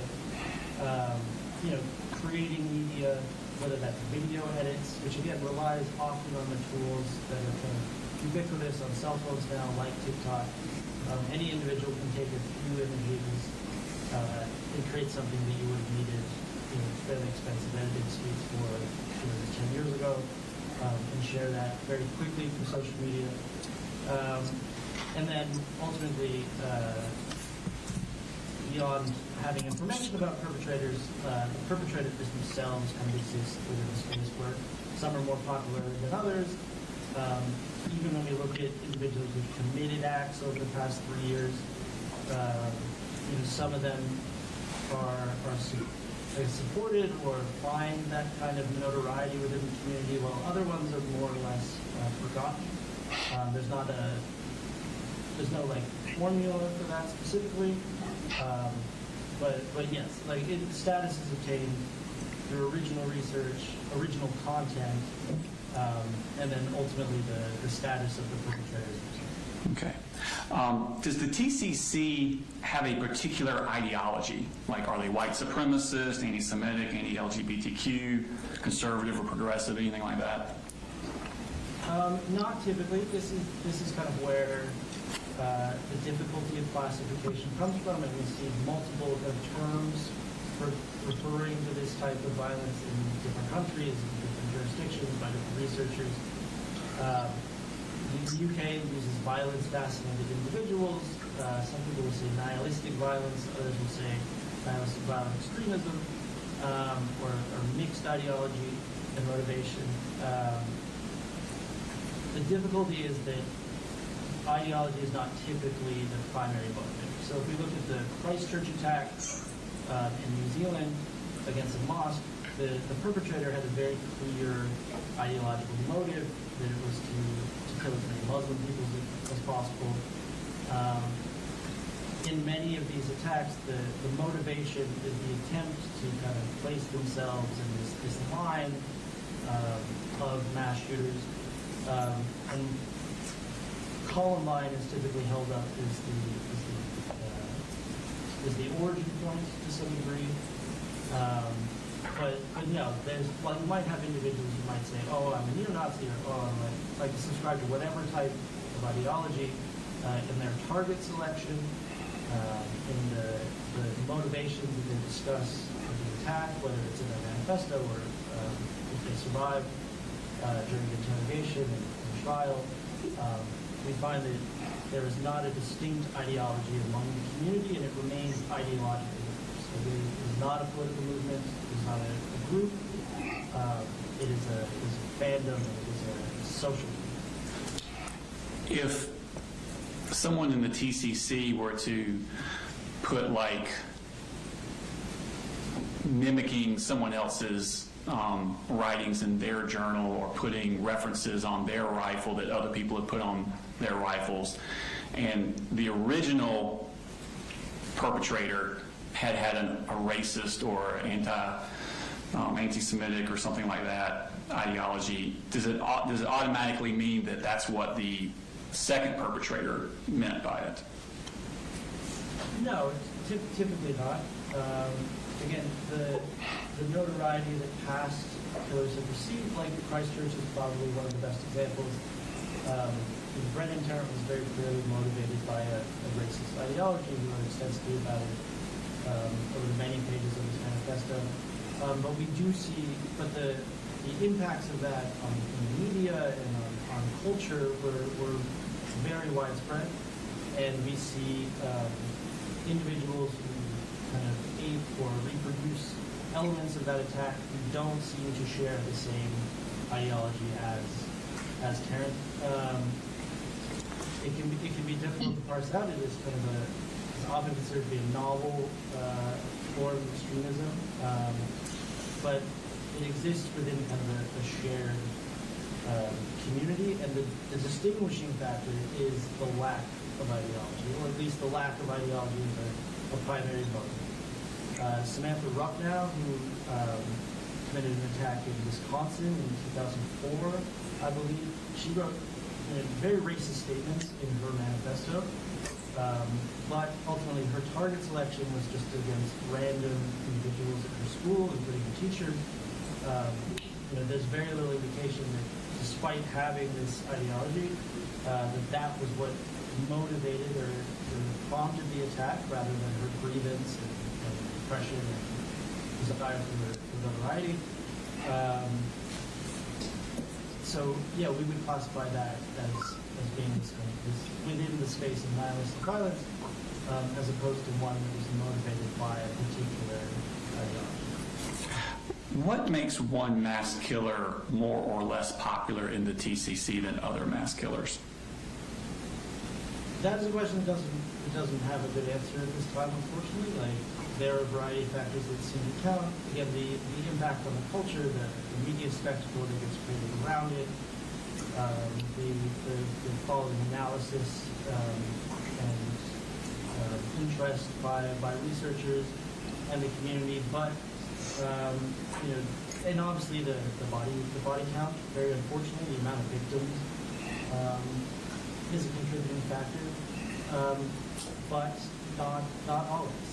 There are attempted attacks that exist within the TCC in great areas of interest, and there are successful attacks that they rarely talk about.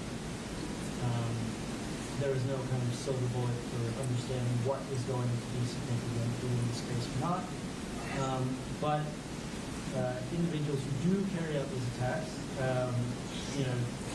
do seem to understand the type of content that the community would be interested in, whether it be manifestos, their social media history, or sometimes we've seen that they kind of tailor what they're leaving behind, ostensibly for researchers and media to find.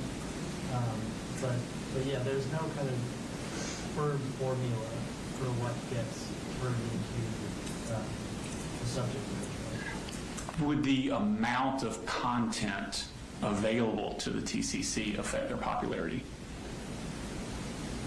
It certainly seems to. But there are individuals who've made sure to leave very large amounts behind who just haven't been picked up. There's unfortunately not, like I said before, there's just not a clear formula for what they're going to pick up and what they're not. Would additional content that came from the perpetrator after arrest, like continuing to feed content, would that affect their popularity? Oh, absolutely. There's a big culture of not only digging up the past, but trying to initiate contact with perpetrators, writing them letters, and then sharing those kind of in spaces. Yes, absolutely.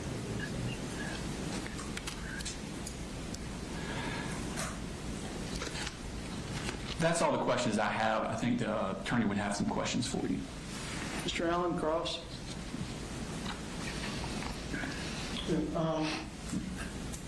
With regard to the research you've done, how many case studies with TCC turning into active shooters occurred?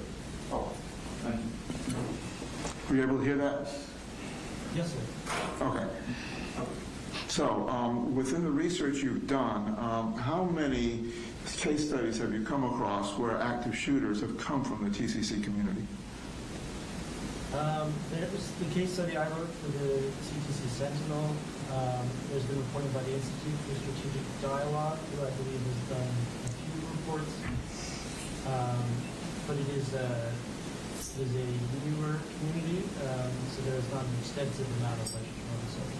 And within that article, there were 21 people you identified within your case study? Sorry, what was that, sir? Within that article, you're referring to the one for TCT, right? I mean, the Yes. CTC. Yes. Yeah. And that particular article, you were highlighting 21 cases, right? Yes, sir. From 2024 to 2025, 21 TCC linked attacks. Okay. And how many people are involved in the TCC community? It's an expansive community. I haven't seen what I would call an accurate estimate. Within that, has there been any select control group study done to determine what kind of psychological impacts the various tiers you identified have on the community? Not that I'm aware. Okay. And within those 21 individuals that you cite to, how many of them turned into active shooters? I would have to consult my data to answer that question. I'm not 100% sure. Okay. Do you recall any of the cases and what kind of materials or manifestos are left behind? Oh, yeah, certainly. Like there's Samantha Ruppnow, which I already mentioned, and Solomon Henderson, Robin Westman. Sorry, just like I'm just listing off names. These are individuals who carried out attacks,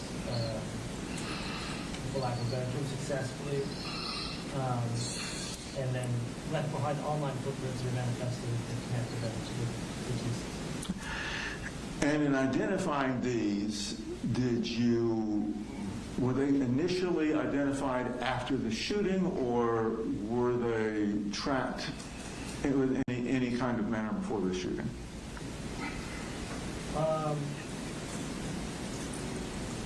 Sorry, can you repeat the question? In other words, how did you come upon them? Was it because of the shootings themselves? Is that how you determined which ones were in your analysis? Oh, yeah, they were either reported based on public arrests, or they had carried out their plans, and then had become the subject of report. So then the way you derived your analysis was you started from the end and essentially backtracked to the beginning. I mean, we started with the most recent, certainly, and then, yes, to a certain degree, like the community is fairly, well, the behavior has existed for a long time. Fandoms related to the Columbine shooters were emerging very shortly after the attacks. It is a fairly novel community that started, it was roughly estimated, a couple of years before 2020, like 2017, 2018, that it kind of solidified into what we think of the ecosystem as today. How does that compare to other fandoms, like, say, Star Wars fans, or other than the fact that sometimes at the end you have a shooter that you're identifying, but how do they compare to other fandom communities? Well, the fact is that most people who are involved in TCC are non-violent. Even those who get very deep, as far as tier 3, it might be a macabre, but it is a perfectly healthy interest to whatever degree, or at least a common one. To have an interest in truth crime in particular cases. Most of the individuals we even talked about committing attacks, it's done in kind of a role-playing fashion. But there is a very clear problem of individuals who are parts of these communities to progress towards violence, or that encouraged by other individuals within it to carry out those acts.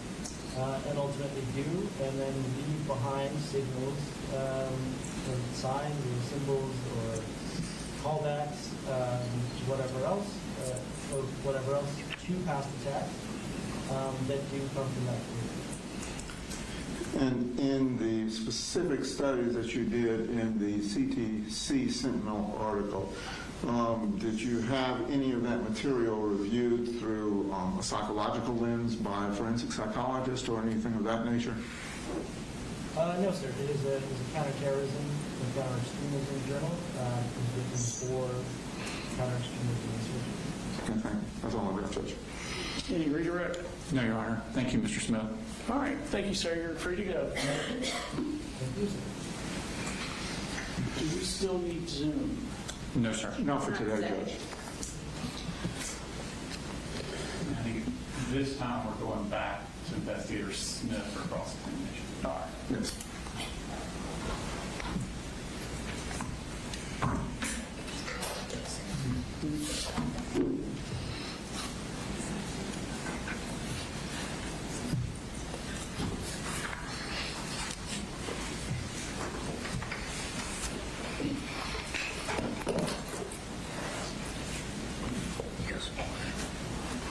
Are you ready for us to go straight into it, Your Honor? Yes, sir.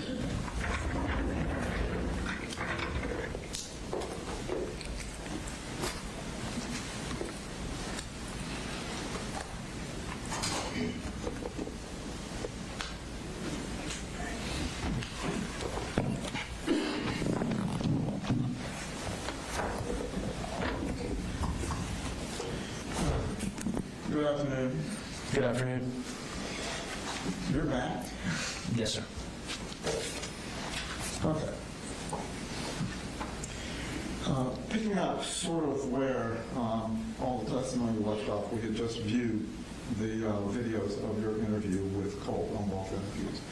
And in the context of your investigation, he was not the only person that you interviewed, was he? No, sir. Okay. Who else did you interview? So I conducted interviews with Colt, with Colin, I reviewed or watched a forensic interview with Colin's daughter, Jenny Gray. Also conducted interviews with Marcy Gray, I believe Annie Paulhamus, Mr. Charles Paulhamus, and Miss Debbie Paulhamus. Okay. And can you give me an idea as to what kind of time frame those interviews took you? I would say within the first week to 10 days. Okay, so not long after the shooting. Yes, sir. Okay. Prior to the shooting itself, did you have any reason to have any interest in the family? I'm sorry? Did you have any reason to have any interest in the family? Was there any kind of investigation or report that you knew about? Previous to, I had heard about an incident involving Marcy Gray that occurred in Fitzgerald, Georgia. Okay. But nothing out of Jackson County? Not prior to, no. Okay. And do you know whether or not the school knew anything about an incident that took place in Jackson County prior to the current school year where the shooting took place? Prior to, no, sir. Okay. So other than Marcy, you have no idea about any pending investigations or any investigations through Department of Family and Children's Service or anything with the family? No, sir. Okay. And you had indicated that you spoke with Colin Gray. That was the day after the shooting, was it not? That's correct. Okay. And during that time, you got a fair amount of information from him with regard to Colt in school, right? That's correct. Okay. And he indicated during some point in his interview that Colt had been bullied in his prior school. Yes, sir. Okay. And he did not indicate that he did anything other than visit the school on that. Is that correct? I think that's fair to state. Okay. And as far as you know, he didn't seek counseling or anything for Colt as a result of the bullying? That's correct. Okay. And as part of his bonding with the child, that's when he bought the AR that was used in the shooting? Yes, sir. Do you recall from his interrogation or his interview how long Colt was in the school in Jackson County? How long Colt was in school in Jackson County? I would assume the entire time they lived there. Okay. And during your investigation, did you get any school records with regard to his attendance? I do not believe that I got those records. I think that fell to DFACS. I believe they obtained his records. Okay. Now, when Colin got the gun for Colt, he did not indicate to you that he had bought any kind of trigger locks, safety locks, or lock boxes for that gun, did he? I'm sorry, can you repeat that? He did not indicate to you that he bought any kind of trigger locks, lock boxes, or anything of that nature for the gun? We didn't discuss that during the interview. Okay. There was a discrepancy in what he said was how the gun was kept. Is that correct? There was discrepancy between what he said and what Colt said, yes. And your investigation also turned out that neither one of them were being accurate with you, correct? Correct. Where ultimately did your investigation tell you the gun was stored on a regular basis prior to the shooting? On a regular basis in Colt's bedroom. Okay. And that was confirmed by Jenny Gray during her forensic interview, as well as portions of both Colt and Colin's interview. Okay. And at Colin's interview was when you took him in custody. Is that correct? At the end of, yes, sir. Okay. Now, during that interview, you also cited to him some information from Inspector Ward, or Special Agent Ward. Who was she? She's a special agent with the Georgia Bureau of Investigation. Okay. And was she also one of those that confirmed that the weapon was not stored in any kind of locked facility? Yes, sir. She had conducted an interview with Colin the prior day. Okay. During your interview, Colin also indicated that he knew about Colt's self-harm. Yes. And what did he tell you he did about it? He told me that after Colt had caused self-harm, after he cut himself, that he had taken Colt's knife. Okay. And did he seek any kind of help for Colt? No, sir. Did he take him to a doctor to look at the cuts? Not that I'm aware of, no, sir.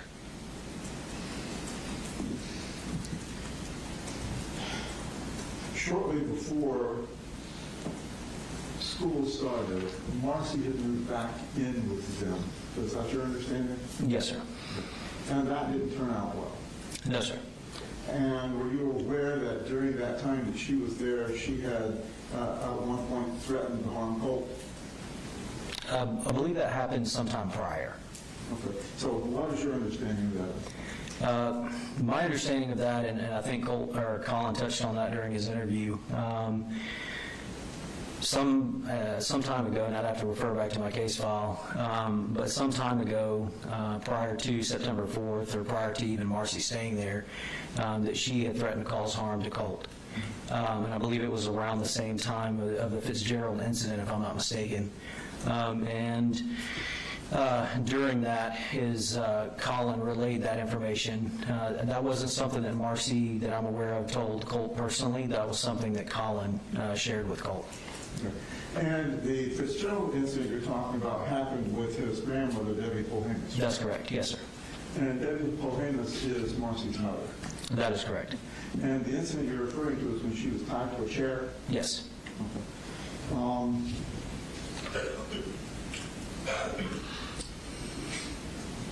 After that threat, there was a brief altercation between Colt and Marcy? There was.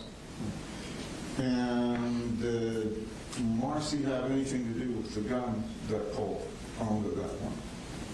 What do you mean by do? Did she attempt to take it? Yes, she had indicated during my interview with her that she had intentions of removing the firearm from Colt's room. Okay. Do you know whether she followed up with Colin to ask him to have that removed? She did. Okay. And to your knowledge, were any actions taken to secure the gun? Colin said that he did. Colt said that he did, but the results of our investigation was that was not true. Now, when Colt was first arrested, as we heard on Friday on the initial interview that you did with him, he said that the gun was in a toolbox in the truck, correct? That's correct. And then the second interview, it changed to being in the closet. Yes, sir. After we kind of drilled down on the timeline of that morning and the fact that Colin would have left prior to Colt being able to get that firearm, he did change and state that it was somewhere else. Good. And did you ever circle back to Colt to ask him why he didn't tell you what the actual facts were? I'm sorry? Did you ever circle back to Colt and ask him why he didn't tell you that he had the gun instead of his father? No, sir, I don't believe we did. Okay. You remember your interview with Ms. Polhamus, right? Yes. Okay. And that interview, she outlined a lot of facts behind the altercations between Marcy and Colin, right? That is correct. And she's expressed to you her concern about Colt. She did. Okay. Do you recall some of the things that she talked about with regard to Colt's and his reaction to the arguments that his parents were having? If you could refresh my memory. Okay. Did Colt withdraw when there were fights and arguments with his parents? He did. Okay. Did he go back into his computer and just play for hours? He would. Okay. At times he went down to live with her, didn't he? In Fitzgerald, yes. Okay. And when he was living in Fitzgerald, did she tell you anything about his being upset, being agitated because of the issues with his parents? That he did. She did. Good.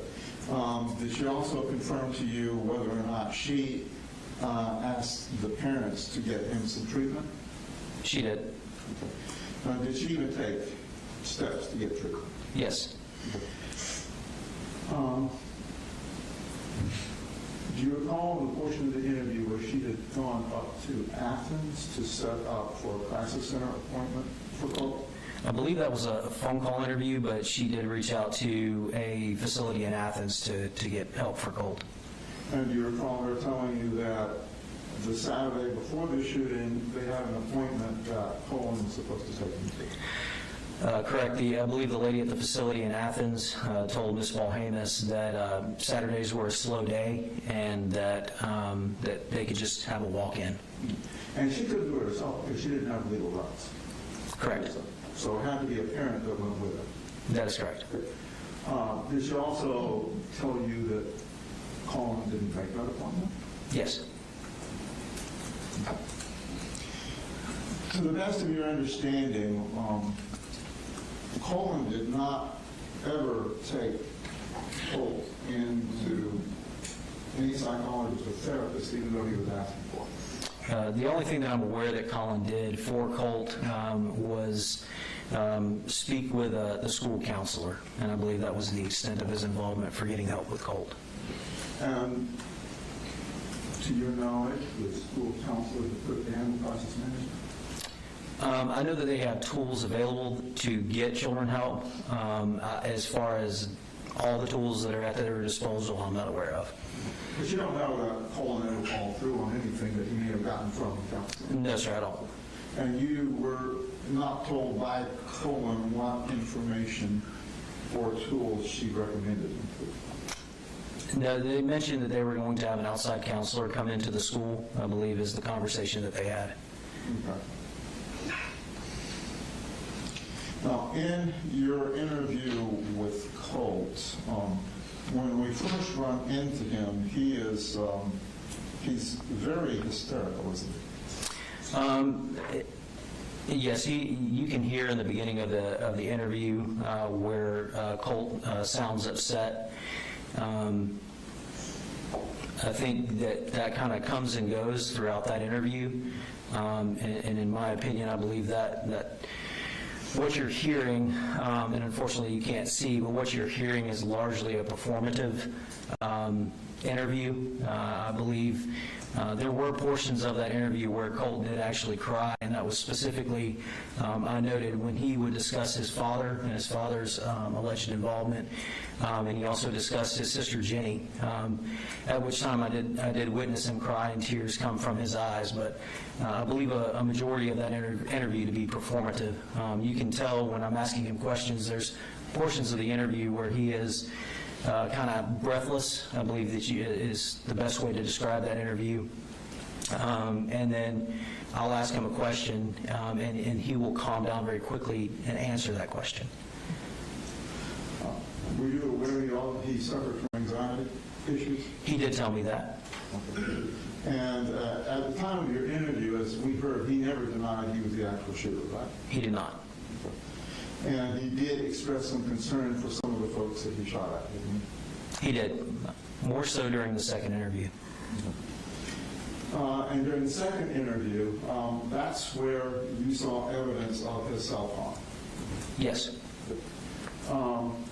And when he was taken into custody, or was transferred back to, I guess, the jail at that time, the detention center? Yes. Okay. Were any referrals made with respect to psychological counseling because of the cell phone? I'm not sure if it was made there or if it was an RYDC. I'm not sure which is the most, I believe RYDC would be the most appropriate place. Okay. And do you recall how long he was in detention here at the detention center? I do not know. When Colt was speaking of voices, he also indicated to you that he had wanted to kill himself, right? I don't recall him stating that. But he did talk about the voices. He did talk about the voices. He, in some cases, he would indicate that the voices were family members. In other cases, he would state they were teachers. And I believe at one point during the interview, he also referred to the voices as people in the government. Okay. After being taken in custody, he wrote some notes to the family members, didn't he? He did. Do you know if they were ever sent? Sent to the family member? I'm not sure. Okay. But he did write all of the notes? He did. Okay. Thank you. That's all I have, Judge. Attorney redirect. Yes, sir. Just briefly.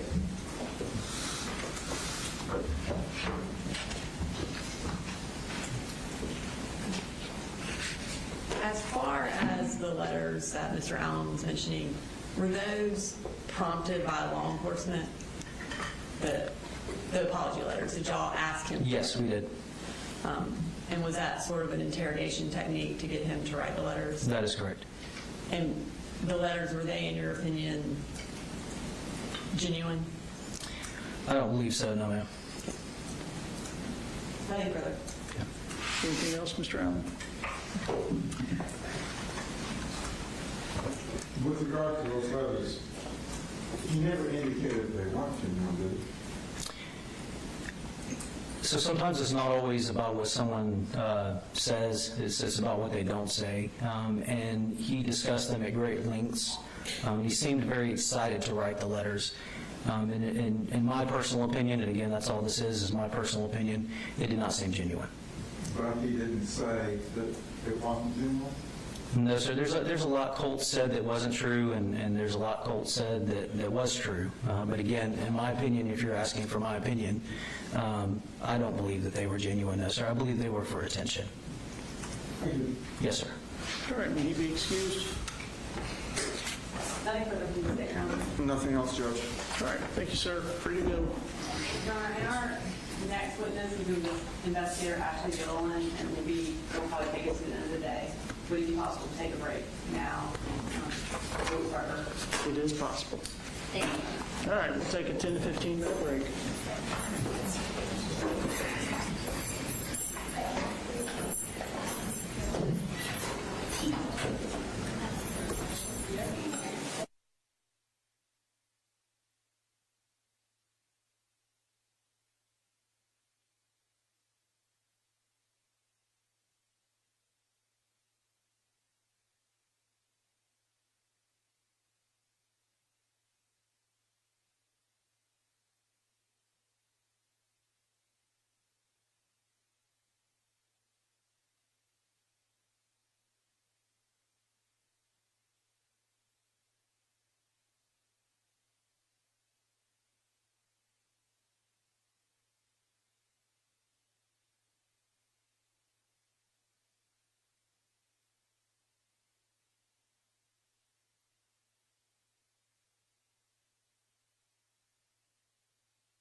If we could have like a couple more minutes, we're finishing up a last minute technical difficulty. But Okay. we'll be ready very shortly. All right. Oh, yes, I can go and do that. And Your Honor, this is just, we have an evidence list, and I've been asking, so I put a court exhibit 2 on it so that you can have it.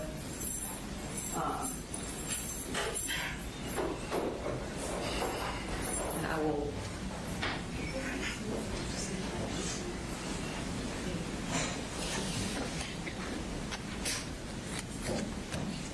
And we're all present for the record.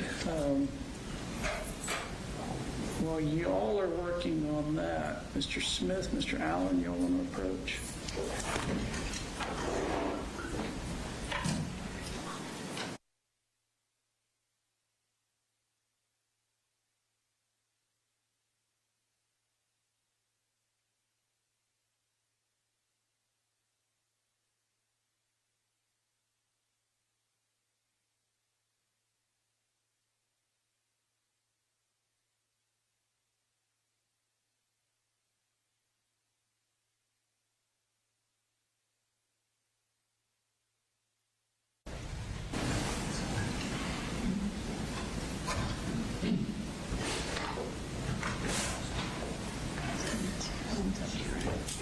I didn't have a sheet up here. How long did she say? That's going to take A couple minutes. 45 minutes. That's 140 days. Because she was that. That's cooking, and then everything she extended. All right, I'm going to. Oh, I did, yeah.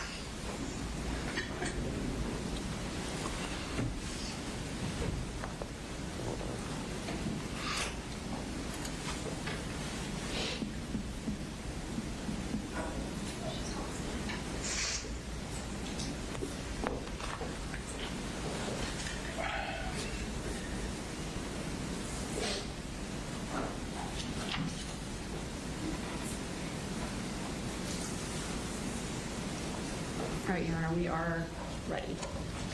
All right. Call your next witness. The state calls Ashley Gilliland.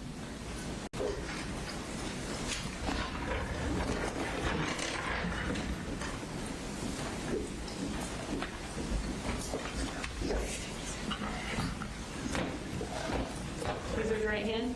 Do you swear to tell the truth, the whole truth, and nothing but the truth, so help you God? I do. You have a seat. Can you go ahead and introduce yourself to the court?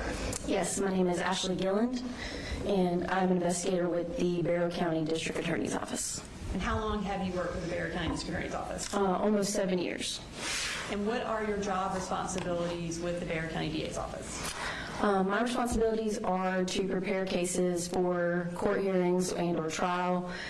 That can be a plethora of things, from interviewing witnesses, serving subpoenas, writing search warrants for social media records, and then in turn compiling all that evidence into a summary format for court purposes. And were you assigned to aid in the investigation into the Apalachee school shooting from September 4th? I was. How did you become involved in that investigation? From day one, I was more in a support role. As evidence was coming in for that the day of, I was collecting that evidence, doing preservations on different social media accounts, and then in turn writing search warrants for certain accounts. And then as each piece of evidence came in, I kind of put it together and compiled it into a more readable format. And as far as compiling it into a more readable format, can you tell us a little bit about what evidence you summarized and what evidence you reviewed with this case, and specifically in preparation for the sentencing hearing today? So I reviewed and compiled together Discord records, which is a social media app, Google records, cell phone extractions, computer extractions, crime scene photos, and any other type of photos that were found. As far as Discord records, whose Discord records did you summarize and look at? They were the defendant's Discord records, one from back in 2023 during an investigation, and then also one during the investigation of Apalachee.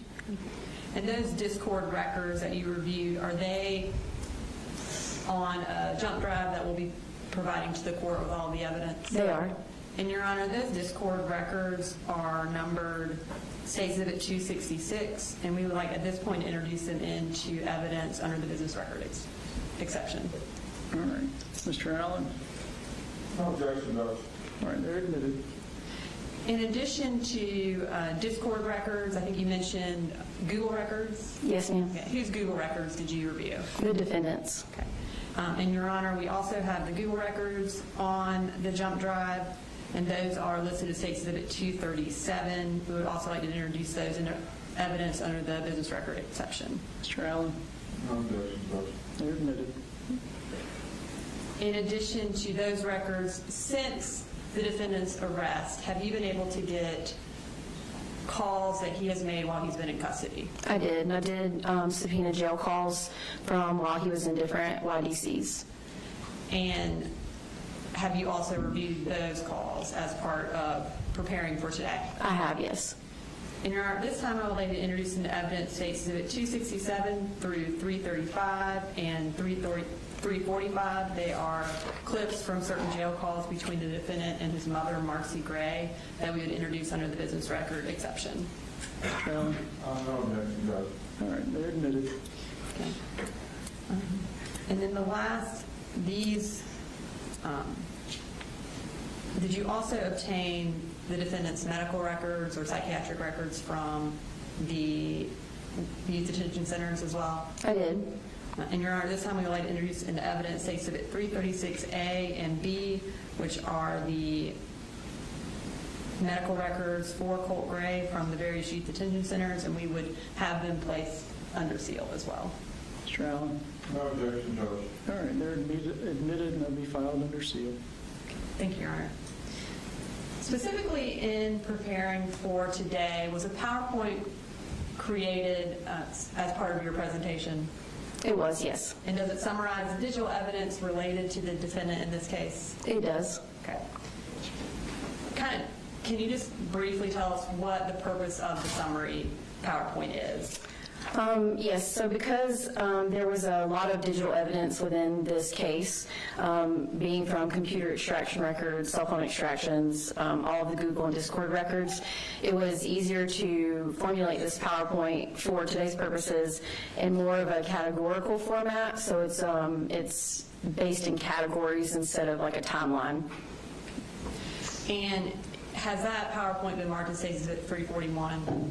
Yes, it has. And does that include the evidence that we just talked about? Google records, Discord records, phone records from the defendant, jail calls, those types of things? Yes, it does. Your Honor, and have you had, I guess, Investigator Gillen, have you had an opportunity to review that PowerPoint? Yes. And it is the PowerPoint that is on the jump drive that we'll be providing to the court, is that the PowerPoint that was created in anticipation of this hearing? Yes, ma'am, it is. And Your Honor, this time I'd like to introduce an evidence Exhibit 341 so that we can go through that PowerPoint with the court today. Mr. Allen? No objection, Judge. It's admitted. Okay. Can we have the key?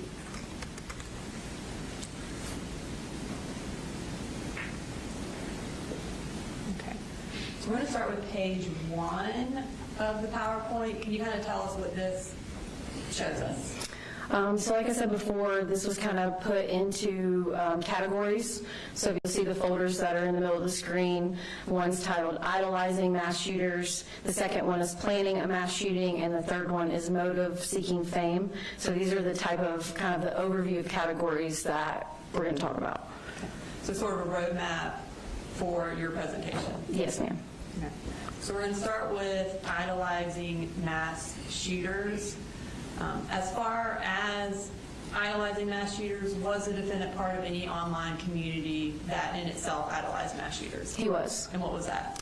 True crime community.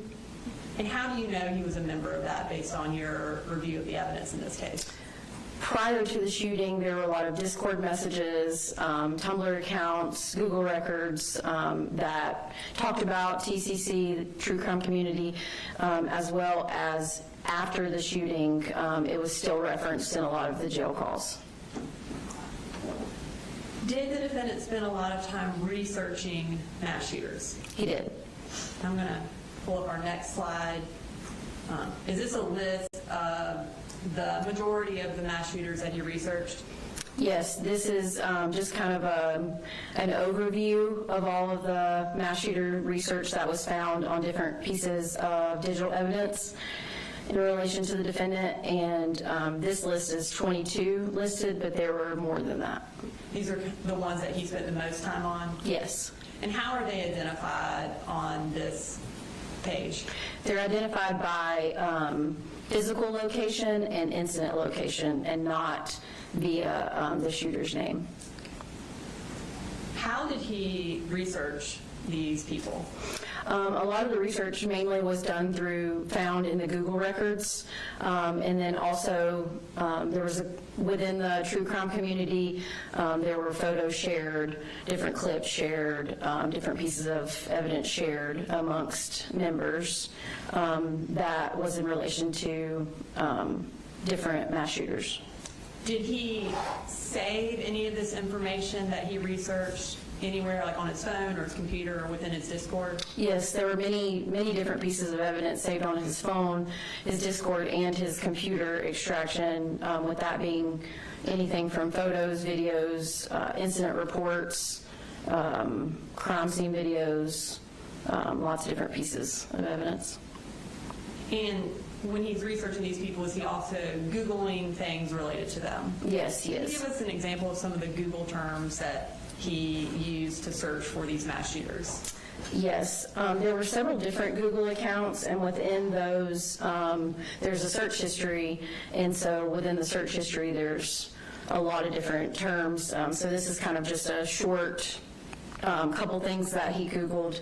The defendant Googled shooter caught on police body cam, Dallas police ambush, unstable veteran opening fire in a crowded bar, soldiers of Christ torture during initiation.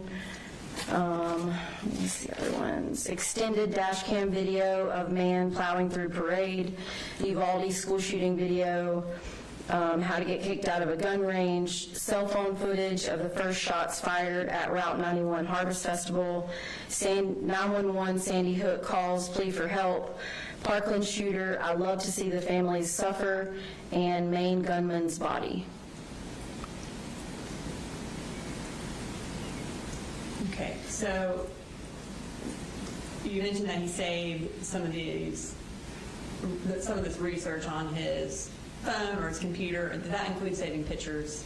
Yes. Okay, so we're going to move to the next slide and just kind of tell us what this is. This is just a collection of photos that were found on his Discord and phone extraction, and this is just a kind of a compilation of all of the different mass shooters. And I'm going to zoom in on one in particular. Can you tell us what this is? So this is, it says your result on there with the name of one of the Columbine shooters. And this was a result of, he took a quiz called What True Crime Personality Are You? And that was taken on September 3rd, which was the day before the shooting. And this was the result that he got and saved to his phone. Was September 3rd a school day? It was, and this was saved at around 1 p.m., so it would have been during the school day. And was he at school? He was not. Now, we just showed the court a list of all the different mass shooters that he researched. Were there 4 in particular that he researched the most? There were. Okay, and who were they? The 3 that we talk about here the Parkland shooter, the Sandy Hook shooter, and then the Buffalo shooter. Okay. And then do we also talk about the Aurora theater shooter? We do. Okay. So we're going to start with the first one that he researched extensively, which is the Parkland shooter. And just for clarification, what is the Parkland shooter's name? Nicholas Cruz. And how does he spell the Nicholas? Was it with a CK or with a K? With a K. Okay. what kind of type of evidence are we going to start with in talking about the defendant's idolization of the Parkland shooter? The first category is listed evidence of obsession. So basically things that show or prove that he was obsessed essentially with the shooter, and that could range from different messages or photos or things that he saved. And was this obsession with the Parkland shooter, was the time frame for that, did that lead up into the shooting on September 4th? Yes. All right, we're going to show this page. Tell us what this shows us. This is just specifically from the defendant's Discord. So these are photographs of the Parkland shooter that were saved and shared specifically on the defendant's Discord account. Okay. I know this is showing up as one page, but were these individual photos saved on the defendant's phone? I mean, saved on the defendant's Discord, and we just reproduced them in one page? That's correct. Okay. Was this all of the photos that he had of the Parkland shooter that he had on Discord? No. Were there a lot more? There were a lot more. And then tell us about this page. These were ones that were specifically saved on the defendant's cell phone. And again, this is just a small collection of photos in comparison to the amount that he had on the cell phone. Did he have over 2,000 pictures of the Parkland shooter saved on his phone? Yes. In addition to having these pictures on his phone and on his Discord, did he also have pictures of the Parkland shooter printed out at his house? He did. There were 16 photographs that were printed out and on his bedroom wall. And this time we're going to go ahead and show you that.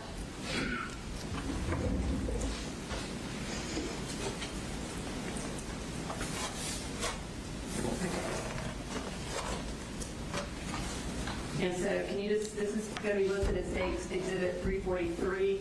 Do you recognize this? Yes, this is the collection of the 16 photographs that were on his wall, and this is actually an exact measurement of it displayed on his wall. Are these the exact photos that were found on his wall? They are the exact photos. And then they were placed on this to show the exact placement of what his wall looked like the day of the shooting? That's correct. All right, this time I'd like to introduce the evidence exhibit 343. Mr. Allen. Any objection? No objection. It's admitted.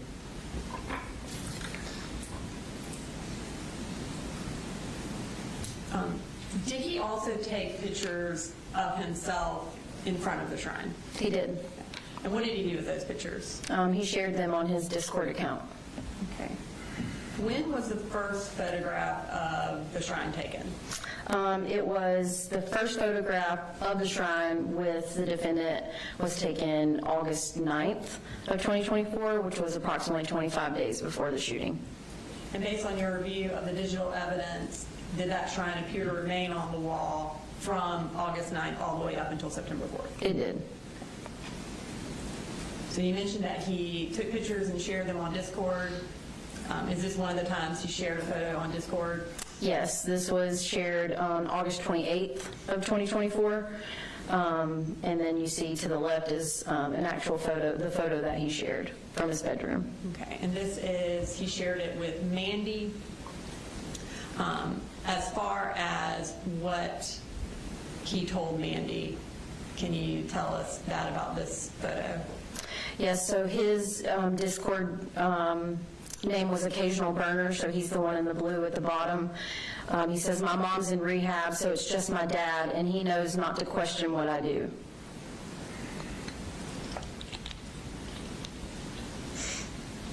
Okay. And then is this another photo that he took that he shared with Mandy? Yes, this is another photo that he shared on Discord on September 3rd, the day before the shooting. Okay. In addition to having all these photos saved and these photos printed out, what other evidence of the defendant's obsession with the Parkland shooter did you find? Yes, there were lots of other research materials that were viewed and saved on his cell phone, Discord, and computer. Okay.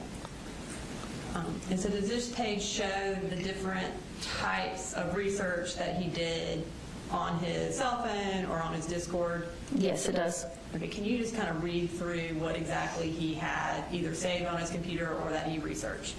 Yes, on the left-hand side, investigative summary of shooters' cell phone contents and internet searches, surveillance videos of the Parkland shooting, visited website for shooters' police interrogations to view interrogations and took screenshots, saved a minimum of 2,664 photos of shooter. That was specifically from February of 2024 until the shooting.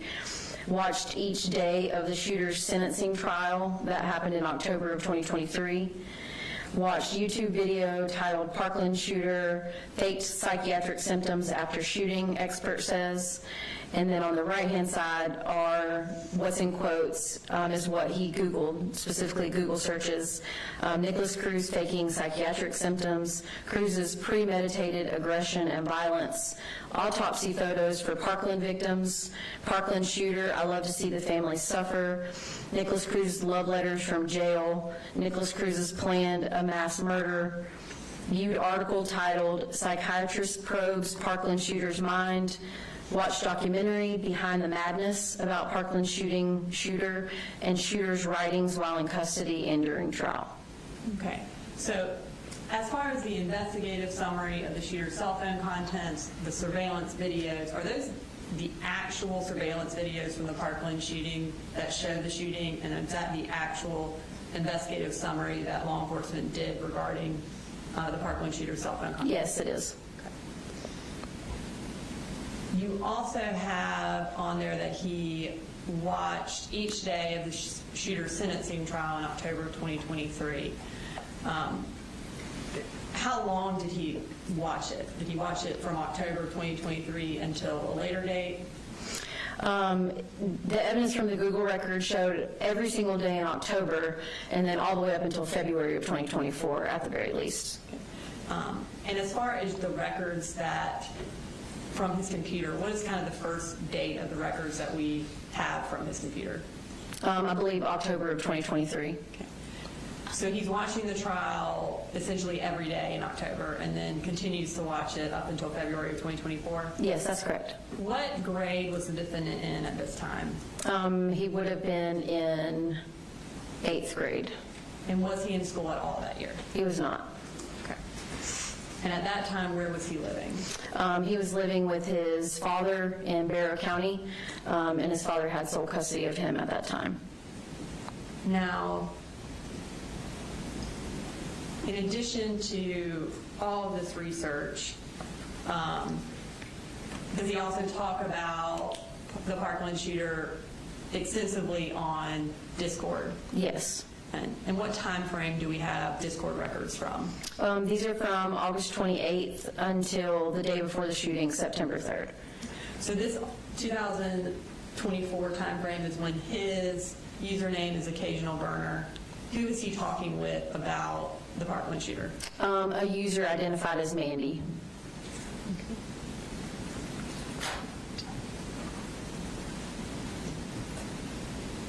Now, kind of what I'd like to do here is that you will identify the date and time of the Discord record, and if you want to read the defendant's Discord, and I can read Mandy's, so that we can kind of go through them for the court.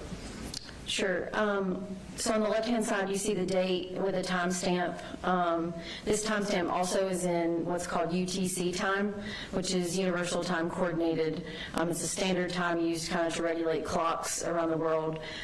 So almost all digital evidence comes in UTC, so we have to convert it to Eastern Standard Time, which is typically -4 during this time frame. So it's -4 hours. So for example, this would be August 20, the first one would be August 28, 2024 at 11:42 a.m. And if you want to read those first two messages. Yes, ma'am. If you don't have multiple pictures of him sprayed across your wall, a multitude of archives related to him, and not having him be the sole reason you're still alive, you're like fake as fuck. At least that's my quite diluted philosophy regarding the type of love you have to have towards Nick. Okay. And then about 2 hours later, Mandy says, do you have any hobbies aside from games? He responds, shooting, Nick, people watching. That's about it.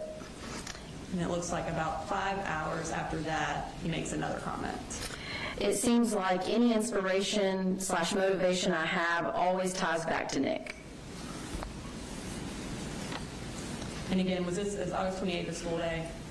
Yes, it was. And was he at school that day or at home? He was not at school that day. Okay, we're going to move to, looks like more discord from August 28th. Approximately what time is this? This would be around 7:16 p.m. And if you want to go ahead and start reading those records. Like, it's weird, but I feel like they only see him for that and not for who he is as a person. I think a lot about him being forgotten and just a number, as the victim said. I've cried thinking about it. So I promised myself and him I'd never leave his side. Yeah, when I watched the impact statements, I had so many panic attacks because, like, why do they feel the need to be so hateful? If it wasn't for Nick, I would have blown my brains out months ago. I know, right? So inhumane. Like begging for him to get raped and killed, WTF. But I saw him and my heart just, and people say Nick's the monster. Now we're moving to more records from August 29th. Around what time do these start? So this actually would have been 11:46 p.m. or 11:45 p.m. on the 28th, going into the 29th. So Midnight, we start around midnight on August 29th. Yes. So, and Mandy starts with LMAO, how long have you liked him? I forgot. For like almost a year now. I've known about him for years, but I had different hyperfixations at the time. But when I found Nick, literally everything connected, and I haven't left since. I'll say it, I've masturbated thinking about Nick. And then it looks like we moved to later on in the day, on August 29th, and Mandy says, if you had to pick one person to be with and only them forever, who would it be? Like killer was? I mean, just in general, TBH. Like, if you had to pick one person in this world to be with forever. I mean, Nick, of course. Who else? And then now more messages from August 29th. And is this around midnight of the 30th? It's around midnight of the 29th. All right, it's going into the 30th. Yes. All right, and can you go ahead and read those messages? Sent video. I cried making this, slightly. Well, I just cried. What? That shit made me tear up. Oh, I didn't think it would touch you like that. Great edit, though. It's hard for me to go back to it because it does the same to me. I need to make more like emotional edits of Nick. I like him. As far as, so they're talking about making emotional edits of Nick. What is an edit? Essentially, it's just taking a video and making it your own, whether that means adding photos to it, adding text messages to it, adding music to it, just any kind of thing that you can alter to make it your own. And he talks about sending, making an edit. Is there an edit that he sent related to this conversation? Yes.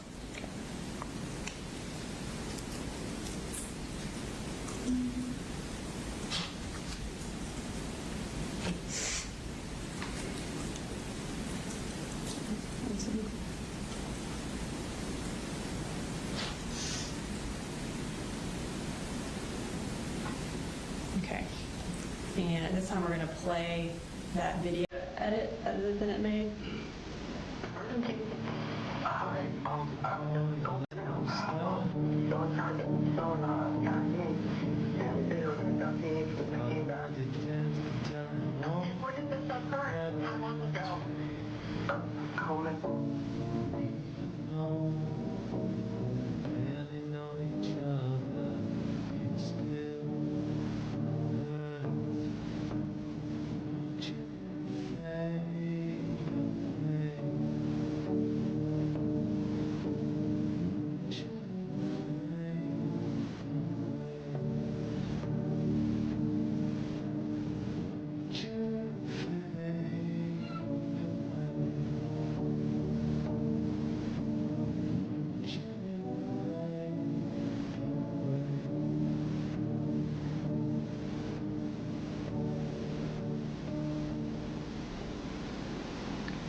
Okay, now we're moving to September 2nd, which is 2 days before the shooting.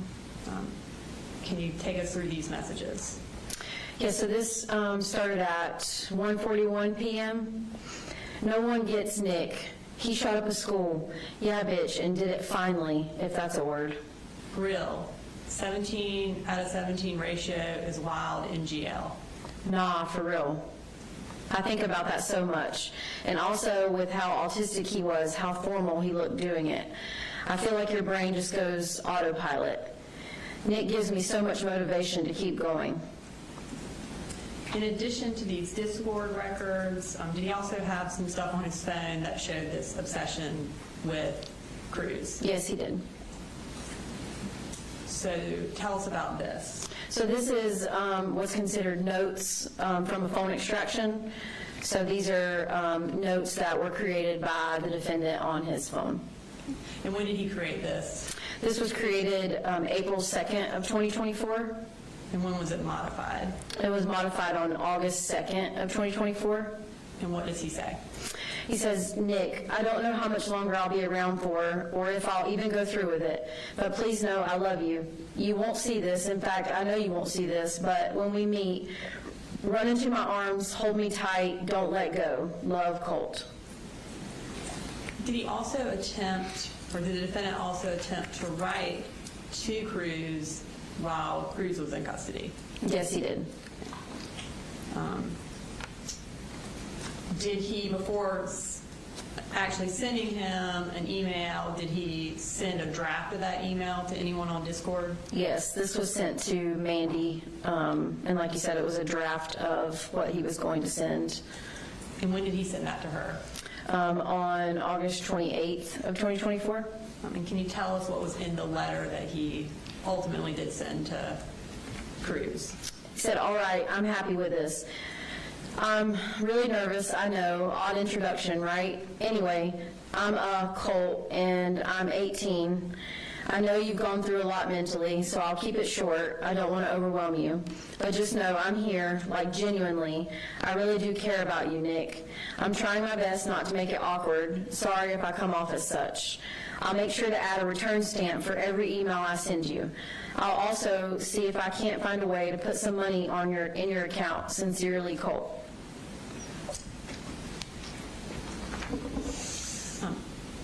When the defendant sent this email to Cruz in custody, did it actually ultimately get to him? It did not. And why not? It was labeled as harassment and returned to the sender. After the defendant attempted to send this letter or this email to Cruz, what happened? So he began messaging someone that identified themselves as Cruz's cellmate. And did Cruz's alleged cellmate reach out to the defendant after this email was sent? Yes. Okay. And do they have a rather lengthy conversation? They do. And is that on the defendant's cell phone? It was, yes. What's the time frame of that conversation? I believe it was September 2nd until the early morning hours of the shooting. And I'm going to start, and kind of as we've been doing, if you want to read what the defendant writes, and I can read what the alleged cellmate writes. Yes, ma'am. Again, kind of tell us what time does it start? So this is September 2nd at 8:28 p.m. It says, honestly, went over everything related to Nick and wanted to reach out. Yes, I mean, to be honest, what normal person would want to write him and get to know him on a romantic level, LOL. He even know that shit is insane. That's the funny part. But honestly, I can relate to his trauma, but like romantically, I don't know, he doesn't want that. Honestly though, if you're up to it, let Nick know I'm not fake ASF, no pressure though. Wonder if he feels bad, like, about the shooting. He does talk about that a lot. He is not proud of what he has done. That's not good though to like someone that did those horrible things. I agree. And not know him outside of that, I mean. They did pretty well going through life during the trial. Well, is he around? Sigh. Hey, y'all got news in there? Yes. Just making sure. And about how long is this before the shooting? This was around 9 p.m. on the 2nd, so a little over a day. Hope you can stay in contact until the 4th.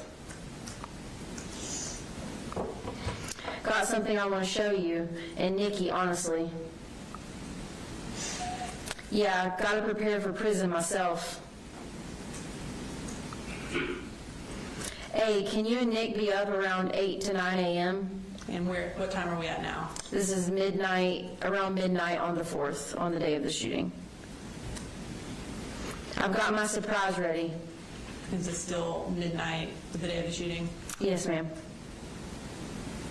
Yeah, but I don't know if I'll have my tablet. Well, I guess Nick will know either way. Has he said anything? Oh yes, I said you were funny and seemed cool so far. Thanks, dude. At least he's got my name. What's the surprise mystery, man? LOL. You'll see. And ultimately, do we know who the person he was texting was? No, there were search warrants done, and it just was someone using a fake number. All right. So moving to our next slide, what's our next kind of type of evidence we're going to talk about related to the defendant's obsession of the Parkland shooter? Evidence of mimicry. What do you mean by evidence of mimicry? Essentially copying someone else, whether that be mannerisms, with words, with movements, with any type of thing where you're imitating someone or trying to mirror someone else. And in this context, is it specifically mimicry of other mass shooters? It is, yes. Within the TCC community, based on your research and your training and experience, what is the purpose of an individual mimicking another school shooter or mass shooter? Based on my research, it could be one of two things. One, showing the specific mass shooter, their admiration or love for that person, and or the second thing, just gaining traction within TCC to get some sort of fame out of it. What's kind of the first way that the defendant mimicked Cruz? Through photographs. All right, we're going to start with this first photograph. Tell us about this slide. So this slide on the very top is from Discord from August 28th of 2024. He says, help, I forgot I took this.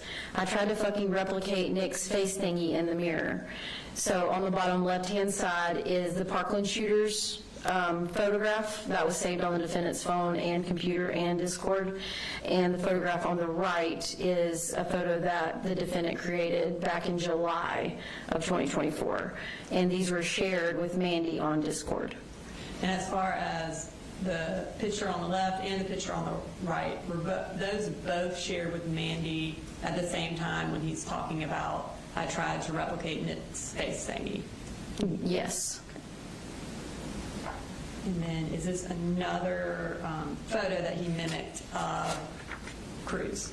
Yes. Again, the one on the left is the Parkland shooter, and that was saved on different places. And then the one on the right is one that was taken by the defendant on August 3rd of 2024. All right, and tell us about this slide. This slide is on the left-hand side is the Parkland shooter, and this was actually from a specific Google search that was conducted, Parkland shooter tugs at collar, and then the picture on the right was a picture created by the defendant in the defendant's room on May 31st of 2024. And was that something that Cruz specifically did during his sentencing hearing or his sentencing trial? It was, yes. tell us about this photo. So the very top one, there were a selection of prison writings that were collected by the defendant, saved to his cell phone and computer, and it was saved as a whole, but then also there were snips of specific sentences from those prison writings. So this one in particular was a snip that was saved on his phone just like that, like you see here. And it says, "I also like girls with red hair and a positive outlook on life." And that was saved on April 3rd of 2024. And then the bottom one is a photograph that the defendant took on August 3rd of 2024. And is it him with red hair? It is, appears to be. Okay, so obviously we've talked a lot about the TCC today, specifically with baby photos. How is that something that's important within the TCC? It seemed to me that they value the other mass shooters' lives, and so they will try to save a collection of photographs of them at different stages of life, starting with when they were younger. So the defendant not only had the Parkland shooters' baby photographs saved on his devices, but several other mass shooters saved on his devices. And the picture on the right is of the defendant and was saved to his cell phone and then shared with Mandy on Discord with a collection of photos on September 2nd, which was 2 days before. The collection of photos that he saved were selfies, along with a baby picture, and told Mandy, just in case. I want you to have these just in case. So essentially he sent these pictures to her 2 days before the shooting and was saying, just in case. Yes. Okay. So we talked about how that you have, prior to today, listened to a lot of jail calls between the defendant and his mother.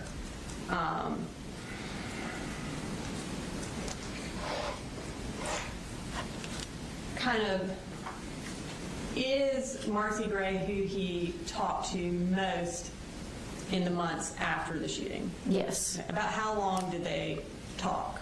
I would say from the shooting up until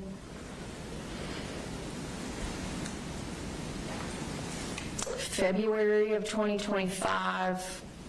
Maybe there were a couple months here and there, but then I think after that, they started back for a few months, but then it was very limited after that. And was it limited because she was essentially not allowed to talk to him at some point? That's correct. Okay. But mostly she's talking, mostly the defendant is calling her and talking to her in this 6 to 9 months after the shooting? Yes. Okay. When was their first call?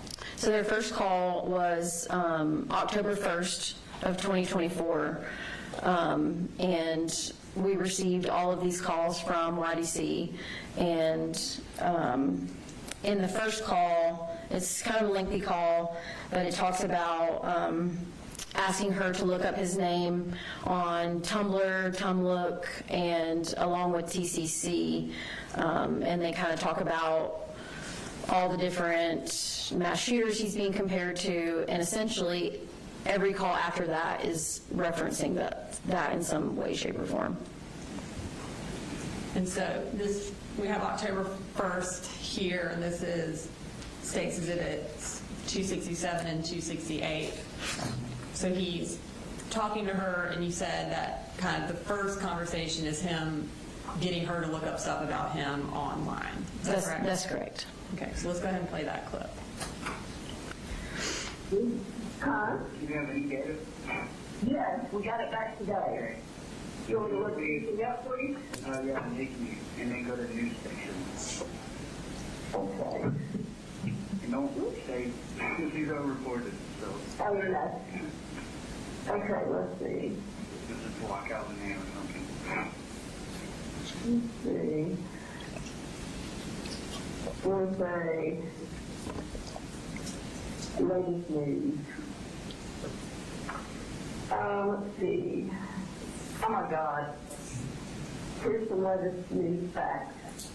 He recently agreed to donate his brain to science. Oh yeah, okay. So the recent one? Yeah. Let's see. Well, as far as anything pertaining to me, because I have quite a few sessions with them, so. I know. Well, now that I got the internet back, I'll do some deep digging. There's over my name, maybe. Let's see.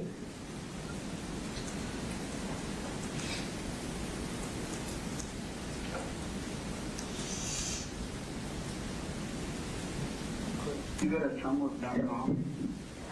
Yeah, come on. TUMLOOK.com. L-O-O-K. Homework? Yeah. Okay. Okay, homework.com. You see the search bar? Hang on. Say it again? TUMWork.com. Oh, Tom. Yeah. Okay, hang on.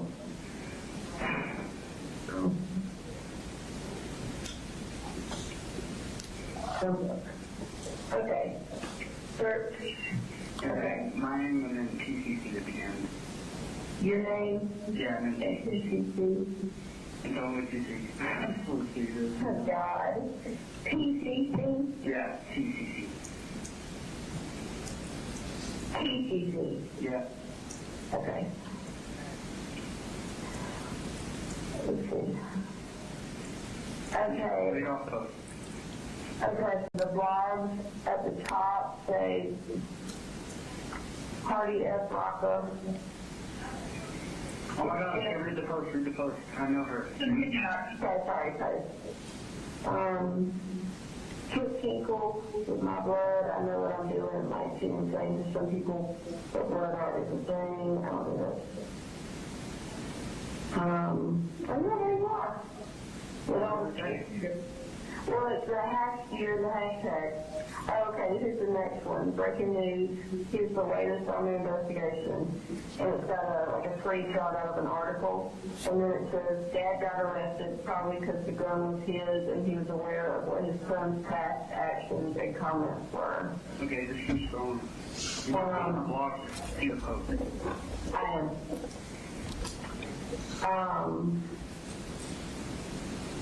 Let's see.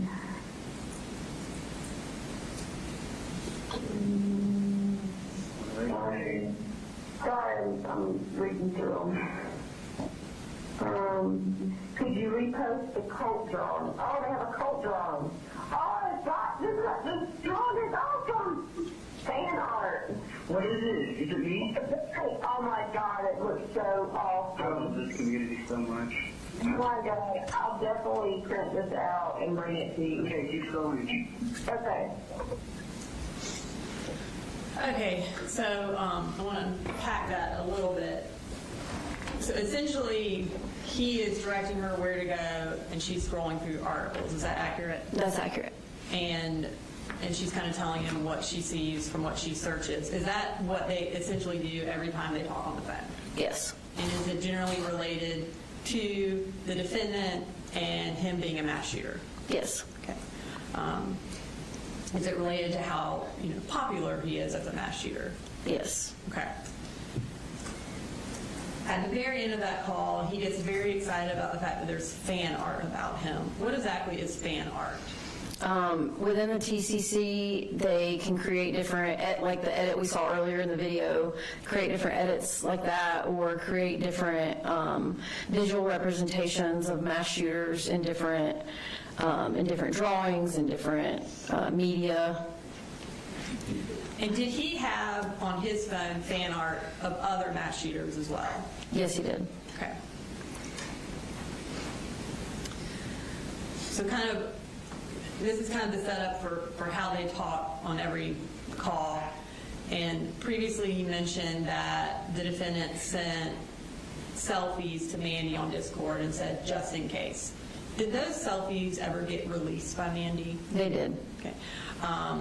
And does he talk about that in any of his jail calls? Yes, he does. And what was his attitude about those selfies being released? He was excited.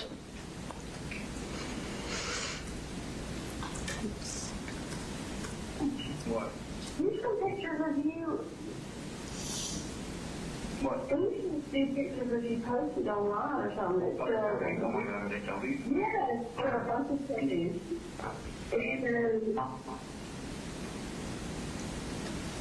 Oops. Right.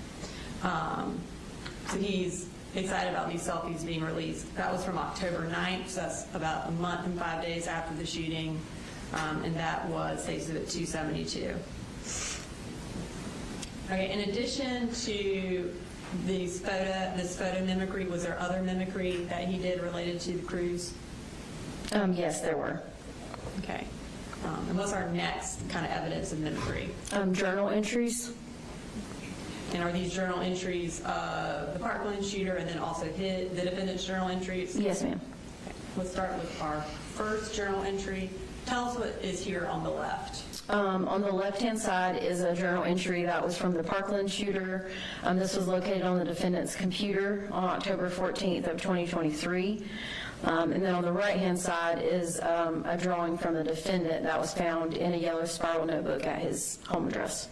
Okay, and as far as similarities, kind of tell us what is similar about these two, or that shows some mimicry between the defendant and the Parkland shooter.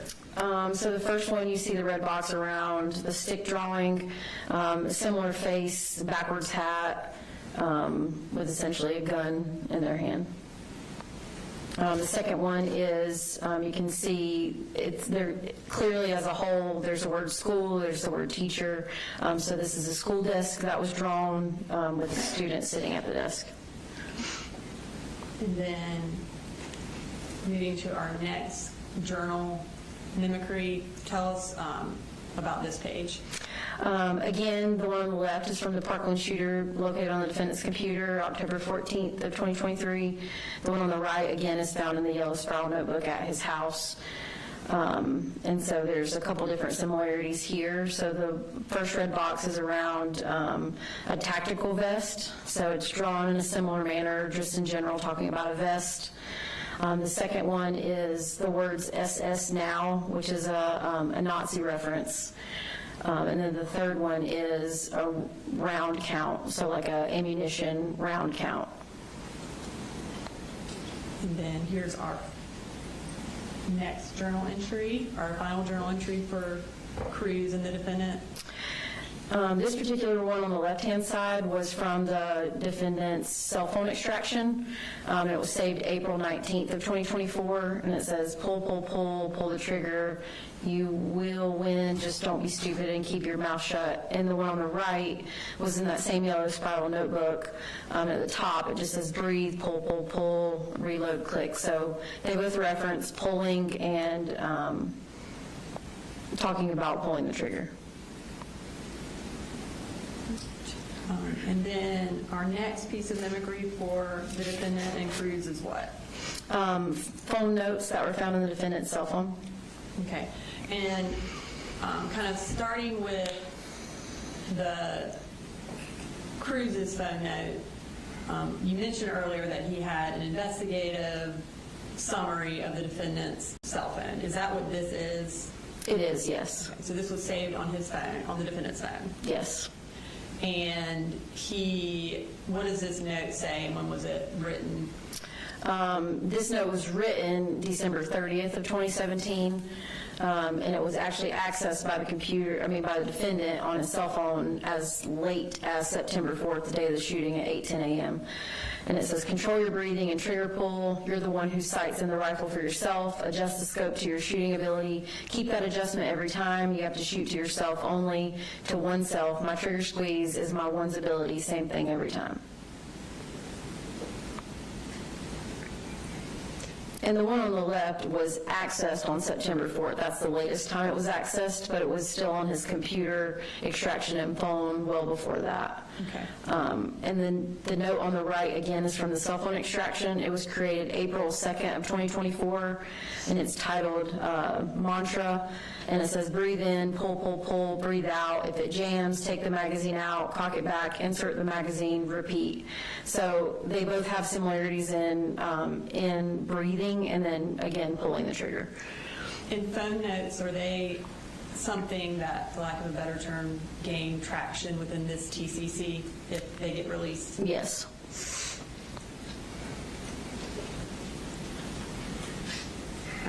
So our next piece of mimicry with the defendant is what? Interviews. And this is an interview that Cruz did along with the defendant's interview? It is, yes. Okay. So did the defendant talk about listening to Cruz's interview? He did on his Discord account. So here we have Mandy, this is from August 29th of 2024. Mandy talks about how she's watched the interrogation 7 times, all 10 hours, and then rewatches it a few more times every year. And what does he say in response to that? He says 7. I'm at like 8.5. I'm like halfway through on my 8th time at the moment. So real. It seems like I always catch something new. And so he had sounds like a working knowledge of that interview. In reviewing the defendant's interview in conjunction with Cruz's interview, were there any similarities between the two? Yes, there were several similarities. Okay, and what's the first one that kind of stands out? So this is kind of put into like a chart view. So on the left-hand side is the Parkland shooter interview, what was said, and on the right is the defendant's interview. And the first kind of category is voices. So on the Parkland shooter said, the voice is in me. And the defendant said, I just hear them sometimes inside. It's mostly kind of like whisper. It's always inside. The second one, the Parkland shooter says, just a voice with no name telling me what to do. And the defendant says, I don't even want to say fighting off these things, but it was more of like hoping that the facility and these brainwaves and stuff that are completely just making me do shit. I've said shit within the past month that I've never said. The Parkland shooter discussed the voice telling him to commit the school shooting throughout his interview. And then the defendant said, was asked what made it today, and he answers, I was told via waves. It was a multitude of people that it was going to be sometime soon. It was either going to be possibly today or tomorrow. In the Parkland shooter's interview, the question was, do you always obey what the voices tell you to do? And the Parkland shooter answered, I try not to. And the defendant was asked, when these voices are talking, do you ever agree with them? And his answer was no, not at all. In addition to this kind of very similar discussion of voices, was there another similarity between the two interviews that jumped out? Yes, and this one was titled Disassociation. So the Parkland shooter says it's blank when he asked how he got to the school. And the defendant said, I completely just became decentralized through all of it. I came back and I was on the fucking floor. And the Parkland shooter's interview, he said, I can't remember anything. And then when the defendant was asked, do you remember how many shots you fired? He answers, I can't remember. I'm sorry. Really, really anything. And earlier today, Mr. Smith played some jail calls with the Dr. Richards. Did any of those jail calls show that the defendant was not disassociated? Yes, there was a couple where his mother was reading an article about something that was said about the shooting, and he responds basically saying that's not true. I wasn't banging on the door, different situations like that. And then that's our last piece of evidence of mimicry, and now we're going to move to kind of evidence of planning related to Cruz. Kind of tell us what we're going to talk about here. So we're going to go through the Discord messages again and some jail calls and some phone notes in reference to showing the planning of the shooting. Okay. And again, during the defendant's interview, he gives a reason for why he chose September 4th. And that was what? In the interview? Mm-hmm. I don't recall exactly what was said. Related to voices telling him, is that accurate? Yes, yes. And we'll play that clip real quick. Over the past few months that you've been thinking about shooting at the school and killing people,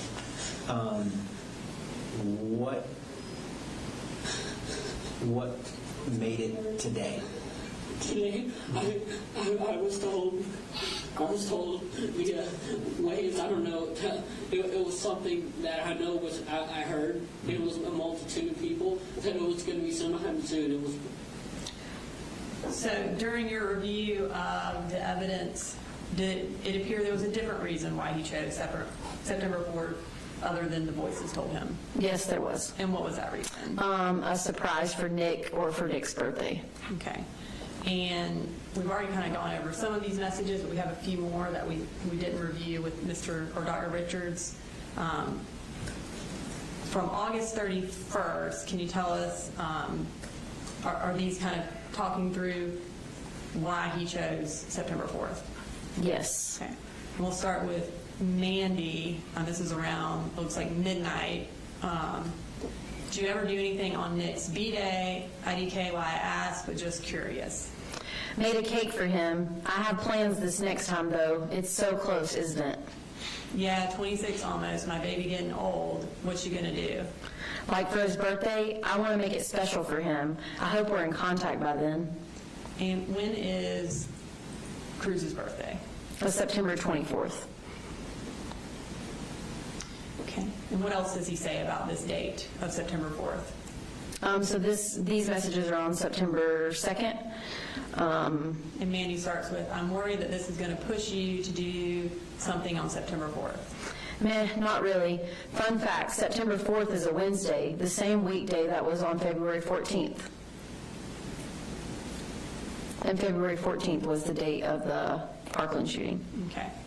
I know previously in a message it talked about how September 4th is a Wednesday, and then also February 14th was a Wednesday. Is that correct? That's correct. And then there was a message where this was a surprise for Nick. Yes, that's correct. Okay. And then did he also have a phone note about sort of this September time frame? He did. And that was from when? This was dated July 24th of 2024. And it says, if everything goes to shit, I'll probably take September as my exit. I'll use August to scope everything out. This shouldn't happen, but if I somehow end up doing it in September, just know this wasn't the date I had originally planned. Based on the kind of Discord messages you reviewed, what was his original date that he intended to do this? In February. Was he trying to do it the same day that Cruz did his shooting? Yes.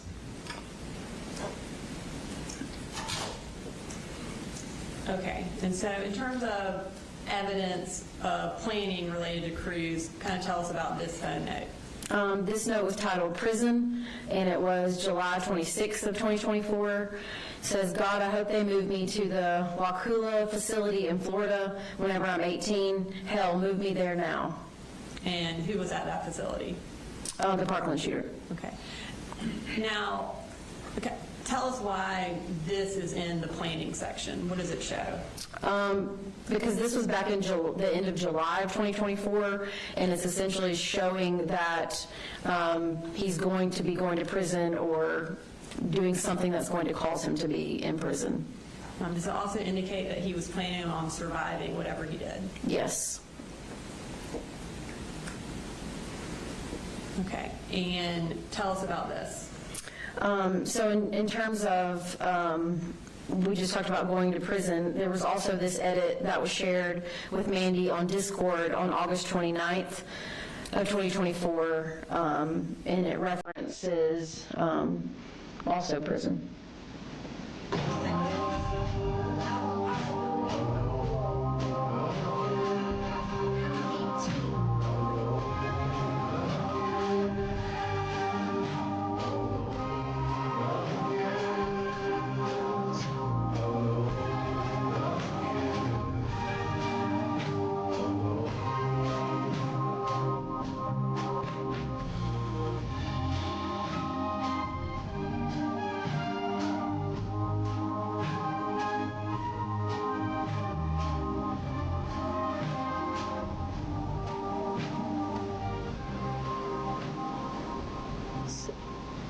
Did the defendant, when he edited that ad, see you sending Nick to that? He did. Okay, so that was the end of us talking about his idolization of the Parkland shooter. What's the next shooter that we're going to talk about that he idolized? The Sandy Hook shooter. Okay. And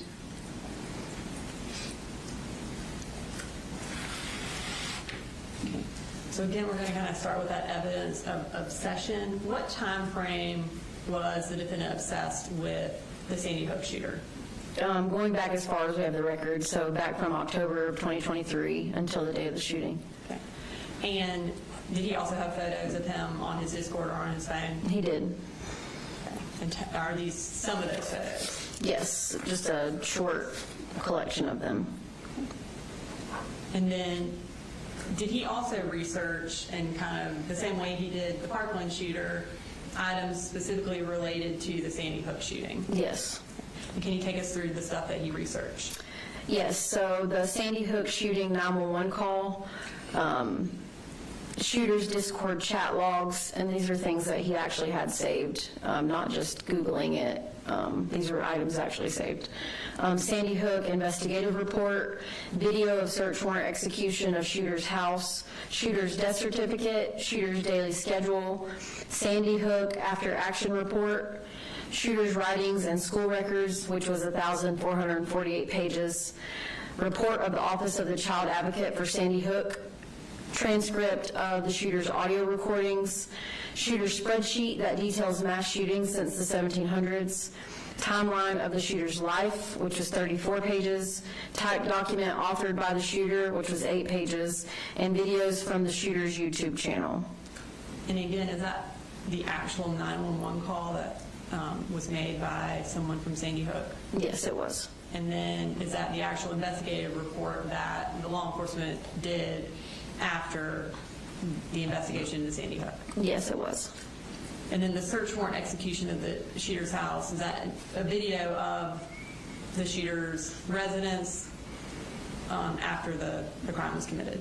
Yes, it appears as like a crime scene investigator took a video during the search warrant and going through all the evidence in the house.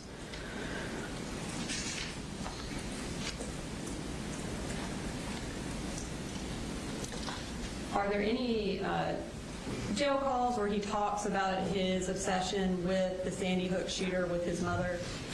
Yes, this next jail call is from October 13th of 2024. Okay, and this is Exhibit 280, and we're going to go ahead and play that. One charge from 6 hours ago, and it says, anonymous asked, he saw Adam on couch telling Colt to go get him another beer. There's just like a pencil drawing of y'all, and it says, he's saying, go get him another beer, and it looks like you're crying. Say that one, please. God, they find I had an obsession, remember? There's not any no comments yet on that one. Do you ever think your son would be like drawn with like a fucking Avalanche? No, I've never imagined it in my life. I think I'm tweeting out like all of these pictures because seriously they are extremely cute. Okay, so this is approximately a month and a half after the shooting, and is it accurate that he appears to be excited that he got drawn with Adam Lanza? Yes, he does. Okay.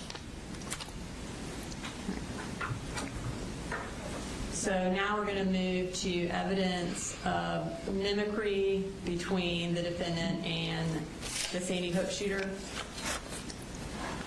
Okay, so we're going to start with, again, Photographs. Tell us about this one. On the left-hand side, this was a photograph that was shared on Discord by the defendant on May 20th of 2023. And then the one on the right is a photograph that was found on the defendant's phone. I know that it was taken prior to July of 2024 because that's when his hair was dyed.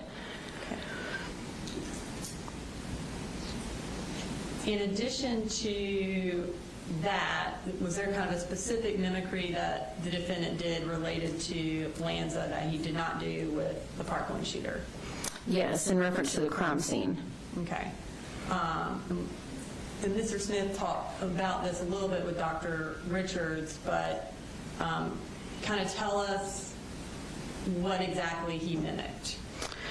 So on the left-hand side is the Sandy Hook shooter. These are screenshots that I took of the specific crime scene video that was on the defendant's computer. He accessed it November 19th of 2023, and it's a photograph of the Sandy Hook shooter's computer tower, and it was destroyed. The hard drive was destroyed, and then you can see on the right-hand side is a picture from the defendant's room the morning of the shooting.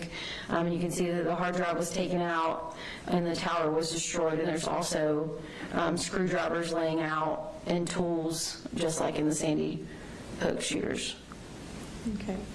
And during his interview, the defendant indicated that he did that because he was paranoid. Is that correct? That's correct. And during jail calls, does there appear to be a different reason why he actually destroyed his computer? Yes. And what was that? To be like Lanza. And this is a jail call from October 12th. It's Exhibit 279 between the defendant and his mother, and we'll play that clip. Next comment, how could anyone look at this kid twice and think that he was just like Lanza? In quotes. I guess people have been saying that. In my room, they think you're really to the computer on the floor.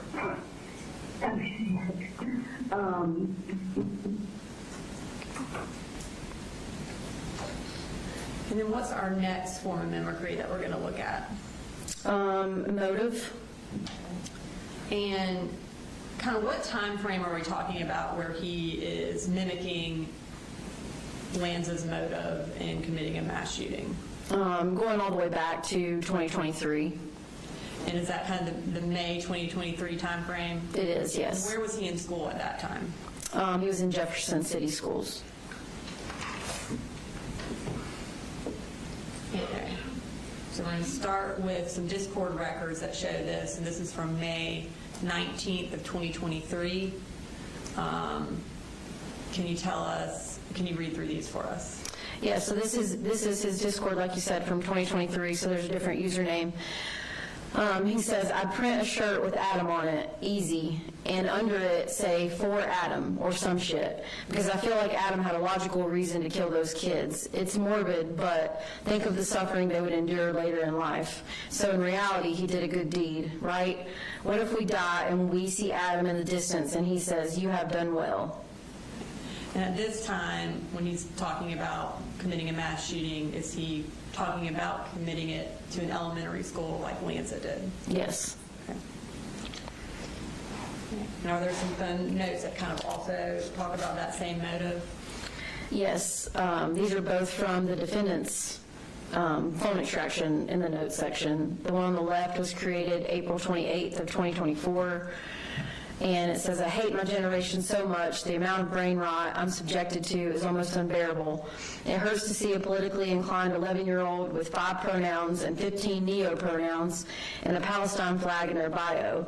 I want to see them dead. I want to see them laying on the floor in a pool of blood. And then the one on the right, a little less than a month later, on May 17th, 2024, it's titled, On Adam.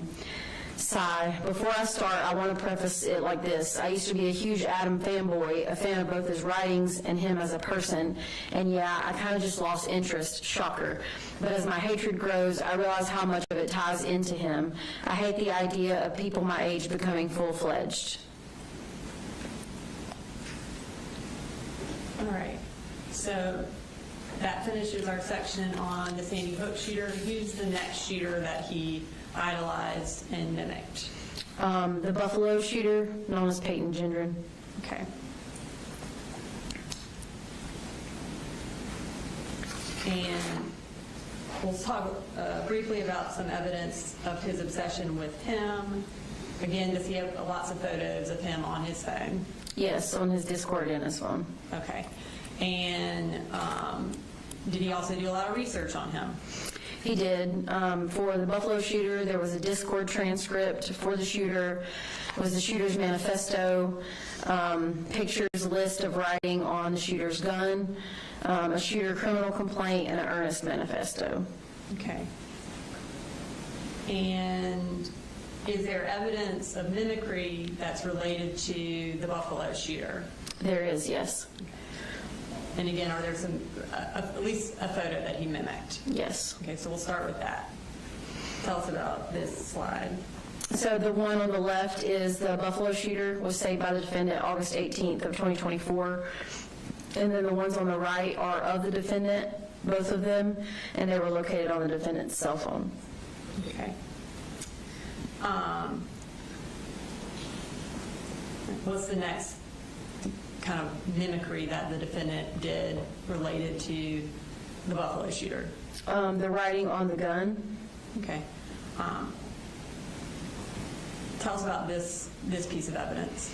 This is one of the notes that was saved on the defendant's cell phone. It's titled On Gun. And this was the creation time was May 11th, 2024. And this is a list of essentially things to write on the gun that were also written on the Buffalo shooter's gun, some of them. And what's the type of writing that he has on here? Like, what is kind of the general idea of the words that he's... hate speech, racist propaganda. Okay. And you indicated that the title was On Gun. At this time, did the defendant have the rifle that he used to commit the school shooting on September 4th? Yes, he did. Okay. And specifically, this 1352, was that on the Buffalo shooter's gun? It was, yes. And is that also racist propaganda? It is. Okay.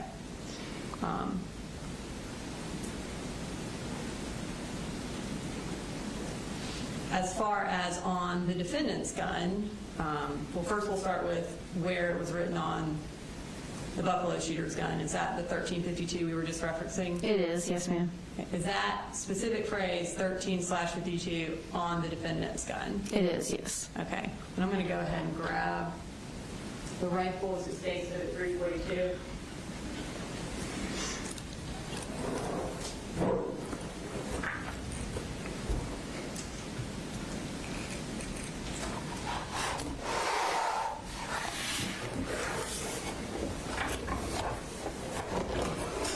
Do you recognize that? When do you recognize that? This was the firearm that was collected from Apalachee High School on September 4th. Your Honor, this time I'll introduce some evidence states at 342. Alan, any objection? Submitted. Okay. Can you tell us, show us where on the defendant's rifle this 1352 was written?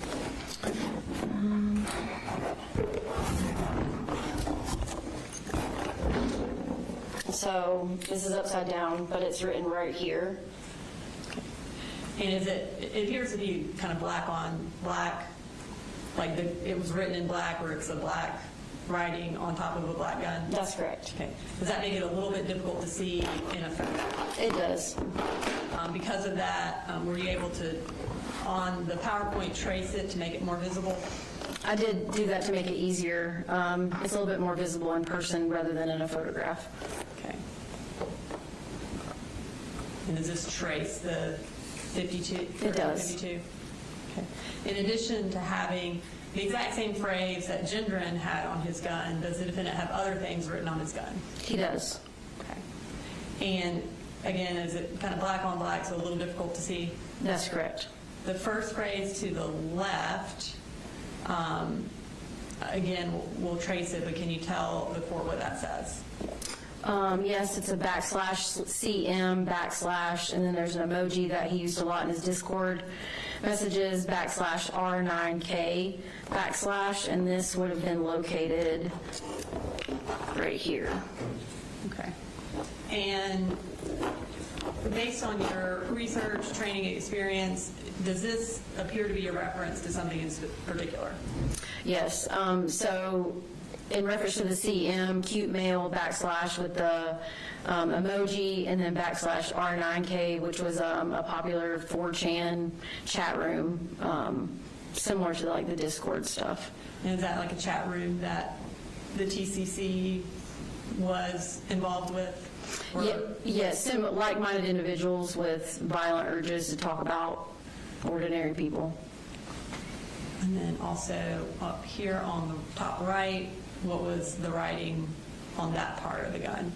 This is just a heart with an exclamation point, and it's right here. Okay. And then our final writing on the gun, where is that located? It's in between the 1352 and the heart with the exclamation point, so it's right here on the gun. And it's 38/PM, which is a reference to the Sandy Hook shooter, meaning 38 rounds per minute. Is that approximately how many rounds that it's alleged that he shot? Yes. All right, so now we're moving to the final mass shooter that the defendant idolized, and who is that? Can we put this back over here?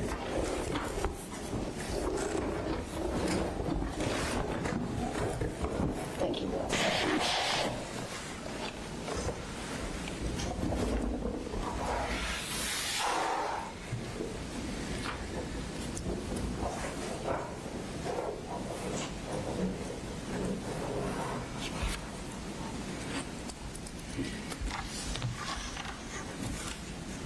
And that was the Aurora Theater shooter. Okay.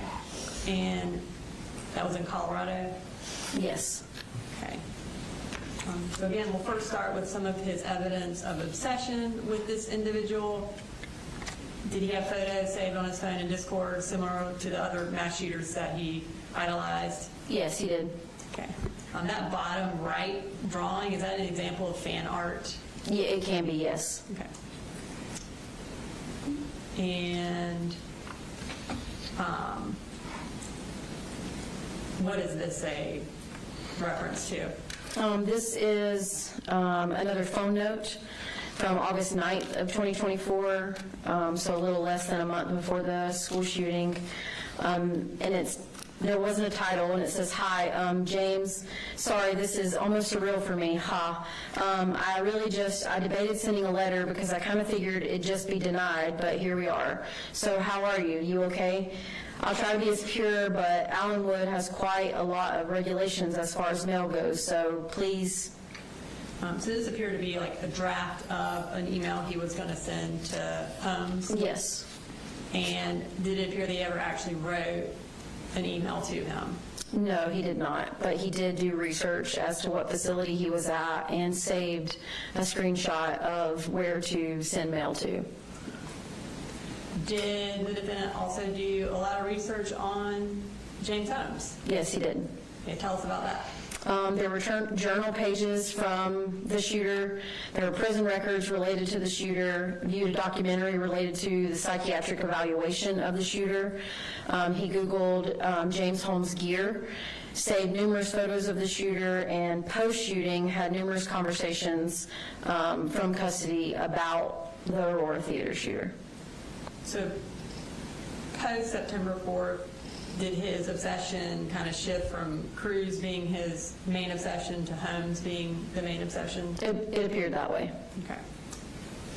Right. Are there any jail calls between the defendant and his mother related to this obsession with Holmes? Yes. Okay. And this is from November 6th of 2024, and it states Exhibit 301. Oh yeah, also tell Kevin about infatuation with Holmes. I've been looking into his case a lot recently, and I find a lot of things that connect with me and him. The word. You got something to write down just so you know what to bring up? I'm typing it. Alright, and also that in the back I switched a bunch, but I feel like this one's kind of permanent, like with him. Like I haven't felt this kind of way before. Also, And does he have another call with his mother about Holmes? Yes, this one is from December 3rd of 2024. This is State Civic 318, so we'll go ahead and play that. There's a couple, here's one of him First time that it's so late to done, there's like some kind of little, like a computer screen or something, like an old school screen behind it. I like that one, yeah, I want that one. And it's got like blacked out eyes. Sometimes he took that one right the night right before he left for the theater. Okay. But you wearing like some crazy contacts or something? That's why you got it. No. Do you like his red contacts, by the way? I think they look cool. What? Do you like his contacts, by the way? I think Yeah, I think they're really cool. Kind of freaky, but they do look cool. Okay. Just looking for any other ones that would not set off any alarm bells. I think those were the main kind of included ones that weren't mainstream. So talking a little bit more about that, the defendant references, I want that one. Is there an indication from these jail calls that the defendant's mother is actually bringing him pictures of homes? Yes, it seems that way. Okay. And she also mentioned setting off alarm bells. Is that something that she's not supposed to do? That's correct. And is it, I guess, are pictures screened at the YDC? Yes. All right. In addition to these phone calls, did the defendant make any edits of homes like he did of Cruz? He did. Okay. And is this one of those edits that he made? It was, and this one was a few days prior to the shooting and was shared with Mandy on Discord.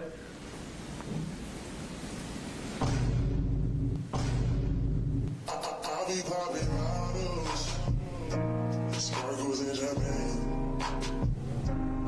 VIP my section, royalty looking sexy, you know that be my name.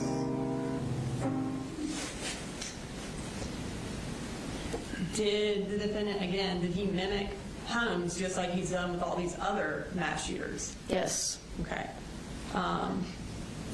And did he mimic photos? He did. Okay. We'll start with this first one. The photo on the left-hand side is the Aurora Theater shooter, and this photo was shared with Mandy on Discord a couple days prior to the shooting, and the one on the right is of the defendant and was shared with Mandy on Discord on September 2nd of 2024. Okay. And then tell us about this also from September 2nd of 2024. So this is a Discord chat in reference to the photographs, and he says, James Holmes sheets, red silk. And in addition to having these pictures showing the defendant with red sheets and James Holmes with red sheets, do him and his mother also talk about these red sheets on a jail call? They do. Okay. And what's the date of that phone call? A call on December 3rd of 2024.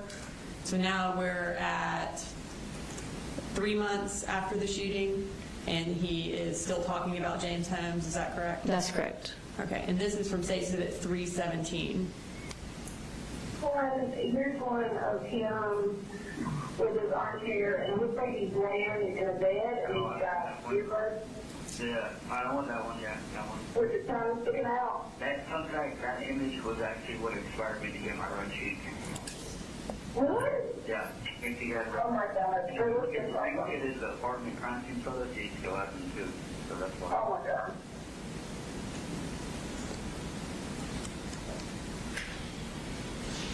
All right. And our next evidence of mimicry goes to, again, the defendant mimicking more journal entries, but these are of Holmes.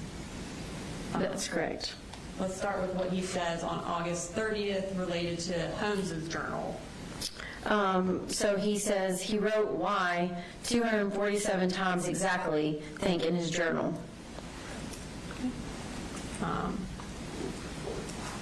Right. So on the left here we have Holmes's actual journal. Is that correct? That's correct. And did the defendant have that on his phone?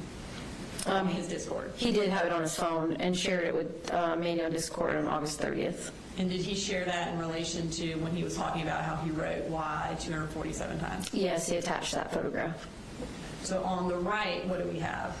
On the right, this is a page from a binder that was at the school on the day of the shooting, and the word "why" is written out numerous times. This appear to mimic the defendant's journal. Does it appear to mimic Holmes' journal? Yes, it does. And based on your training and experience and kind of your research into this case, what would be the purpose of someone having the exact same journal as another mass shooter? Just trying to gain traction within the TCEC, or just to show some sort of unhealthy admiration of a mass shooter. Moving to our next journal entry, tell us about this. This is another entry from the Aurora Theater Shooters Journal that was saved and shared on Discord on the same date. And then the one on the right is from the defendant's binder that was at the school. And you can see similarities in the way the number 1 and the infinity symbol was drawn with a circle around it, similar in both of them. Okay. And again, was this the notebook that was found at the school that was specifically left behind by the defendant to be found? That's correct. Okay. All right, now we're moving to the defendant mimicking another mass shooter's interview, which would be Holmes's. Did he also have a knowledge of this mass shooter's interview as well? Yes. Okay. And did he write about that in Discord? He did. Okay, so on August 29th of 2024, Mandy says, James Holmes. And he responds, yep, I get the urge to watch his interviews every now and then. And also, we previously listened to a jail call where he talked about watching his psychiatric evaluation, multiple hours of it, correct? Yes. All right, so starting with the defendant's interview, we'll play a little clip of that. I tried to call the hotline in the bathroom, but it didn't go through. So at the very beginning of the interview, he talks about trying to call a hotline in the bathroom. Does the Aurora Theater shooter also talk about calling a hotline? Yes, in his psychiatric evaluation, which the defendant Googled and watched, it says, called the mental health hotline at 12:30 a.m. from his car right before the shooting, claiming, I called for one last chance to turn back. So the defendant talks about him calling it from the bathroom. Was the bathroom the defendant's staging area for getting ready for the shooting? It was. And then he also talks about in reference, basically, this was when he was trying not to do the shooting. Yes. Is that similar to the Aurora Theater shooter, and he was trying to call the hotline in an attempt, like one last chance to not commit the shooting? Yes. Did he also call from his staging area, which was the car? The Aurora Theater shooter, yes. Okay. So obviously there's a large similarity between those two. Did you review the defendant's phone to look for whether or not he did in fact call a hotline or attempt to call a hotline? I did. We received call detail records from all the phone numbers that were used by the defendant and the physical phone itself, and there were no attempts to call a hotline. Okay. All right. And then we're going to move to the defendant's mimicking Holmes's mental illness.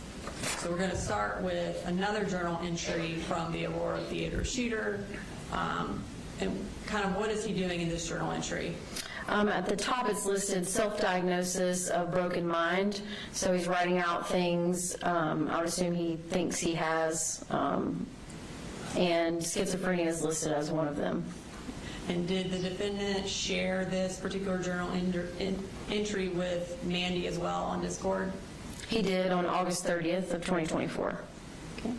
And around, I guess, within a few hours of sharing that, did he also talk to Mandy about himself having schizophrenia? He did. Okay, and can you take us through what he said? He said, I have the paranoid whispers, urges, James Holmes schizophrenia. I had that too at one point, like homicidal thoughts, urges, and whispers. It's gotten really bad, and they take advantage over my love for Nick. Things like, do it for Nick. What would Nick do? Coward.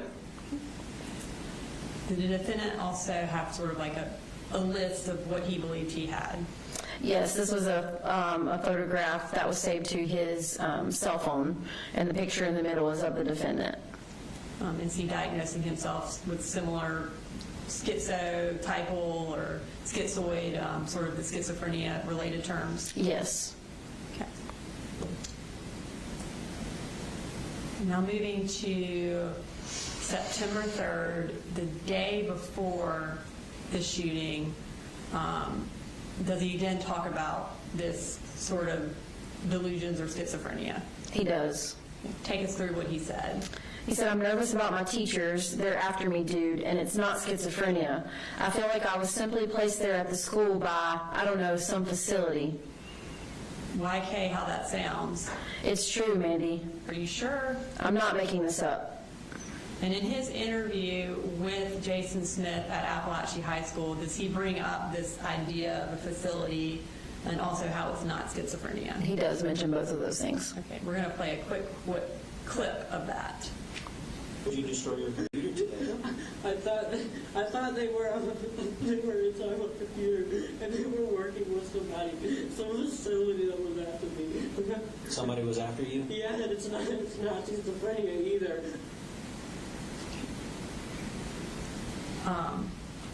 And then him and Mandy talk further about this idea of somebody being after him. Also on September 3rd, she asks, who is the facility, and what does he say? Something I feel like was after James, and now it's after me. And is he referring to James Holmes? He is. And then Mandy says, I don't mean to be that person, and like I do believe in some conspiracies, but there's no organized group after you. I swear, dude, like the FBI drives past me every time I'm out. In Holmes's interview or in his psychiatric evaluations that the defendant watched, did Holmes also talk about the FBI being after him and cars driving by his house? Yes, in the exact same way. Okay.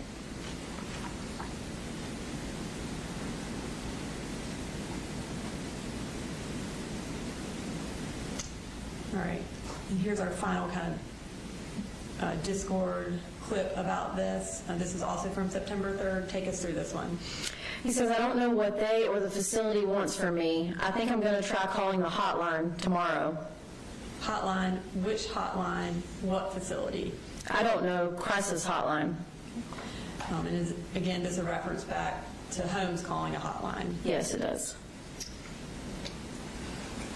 So that ends our discussion of his idolization of mass shooters.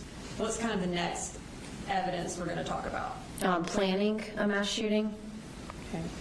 And in talking about planning a mass shooting, what's the first type of evidence we're going to present? Discord messages dating back to 2023.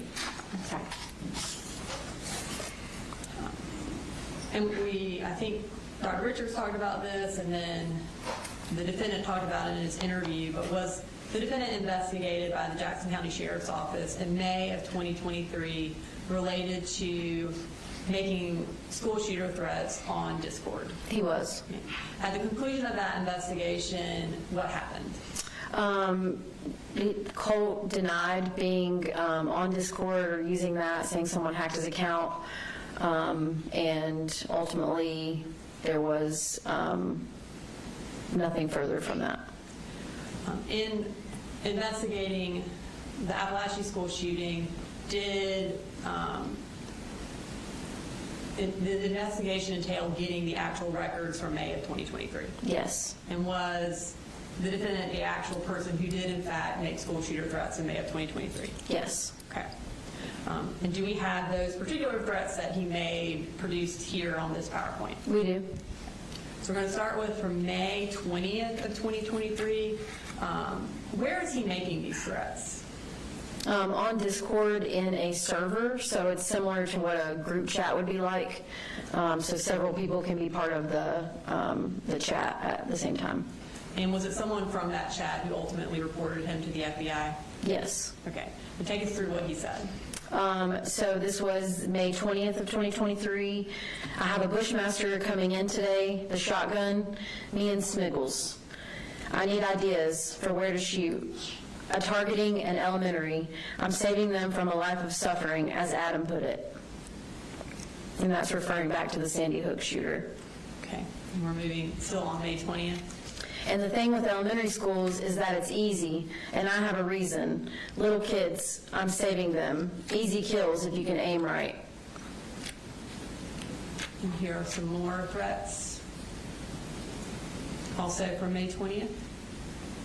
He says, I'm committing a mass shooting, and I'm waiting a good 2 to 3 years, exactly. I can't kill myself yet because I'm not contributing anything to culture. I need to go out knowing I did. And then it looks like Love Letter responded, OMG, have people idolize you and read what you wrote and everything you did. That's a good way to die, knowing you left your mark. Right? And most people don't understand that.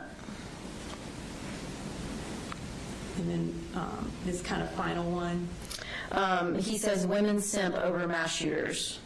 Is this kind of in relation to why someone might commit a mass shooting? Yes, just to kind of have that unhealthy obsession over them. All right, so in addition to making these threats on the server, did he also specifically talk to Smiggles, another user, about committing a school shooting in May of 2023? Yes, he did. Okay.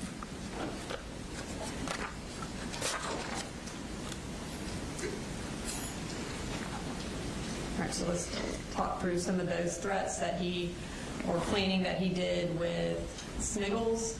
And this is from May 18th of 2023. Yeah, so this was 2 days before the server chat room. He says, do you want me to wait on you for the massacre that I planned or nah? Because I'm doing it in like 2 to 3 years, but I can wait.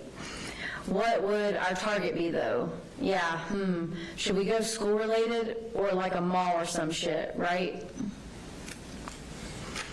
And again on the 18th, how should we position ourselves when we kill ourselves? Should we sit together or what? No cringe intended. Fuck, I wish we would have more time. Dylan and Eric were walking around for like an hour. And then Smiggles responds, me too, things were easier back then. How many do you think we can kill? If we are quick, maybe 30 max, sadly with how quick police are. On the 18th, continuing, I think I'm going to go get a VR tomorrow and download some mass shooting maps. And then on the 19th, probably going to go pick up my VR today. And Smiggles says, yep, I sadly do. Practice routes for my little massacre. Smiggles replies, hell yeah. It's kind of scary how unaware people are when people like us lurk in front of you every day. And then now we're moving to August and September of 2024 when he's using his occasional burner Discord account and talking to Mandy. Is there other evidence of him planning a mass shooting when talking to her? Yes. Okay. And starting on August 28th, he says, wait till they fucking buzz me in prison. And then on the 31st of August, because if I'm in prison, I'm writing back to every single one of them. And then on September 1st, even if you even care, Mandy, you have to write me if I ever get sent to prison. And she says, why would you go to prison, buddy? So again, is this in the planning section because he is planning on going to prison and planning on surviving whatever he does? Yes, that's correct. And here is another discussion with Mandy about September 4th. Yeah, so these were on September 1st, so 3 days before the shooting. Mandy, I can't wait. 3 days, Nick is going to be in love with us. WIM. Surprise. Oh, I'm dumb, September 4th. What are you going to do? Nothing. Tell me. I'll text you at 9. In addition to having these Discord records where he's talking about planning a school shooting, does he also talk about it on his phone just in a notes section? Yes, he does. Okay.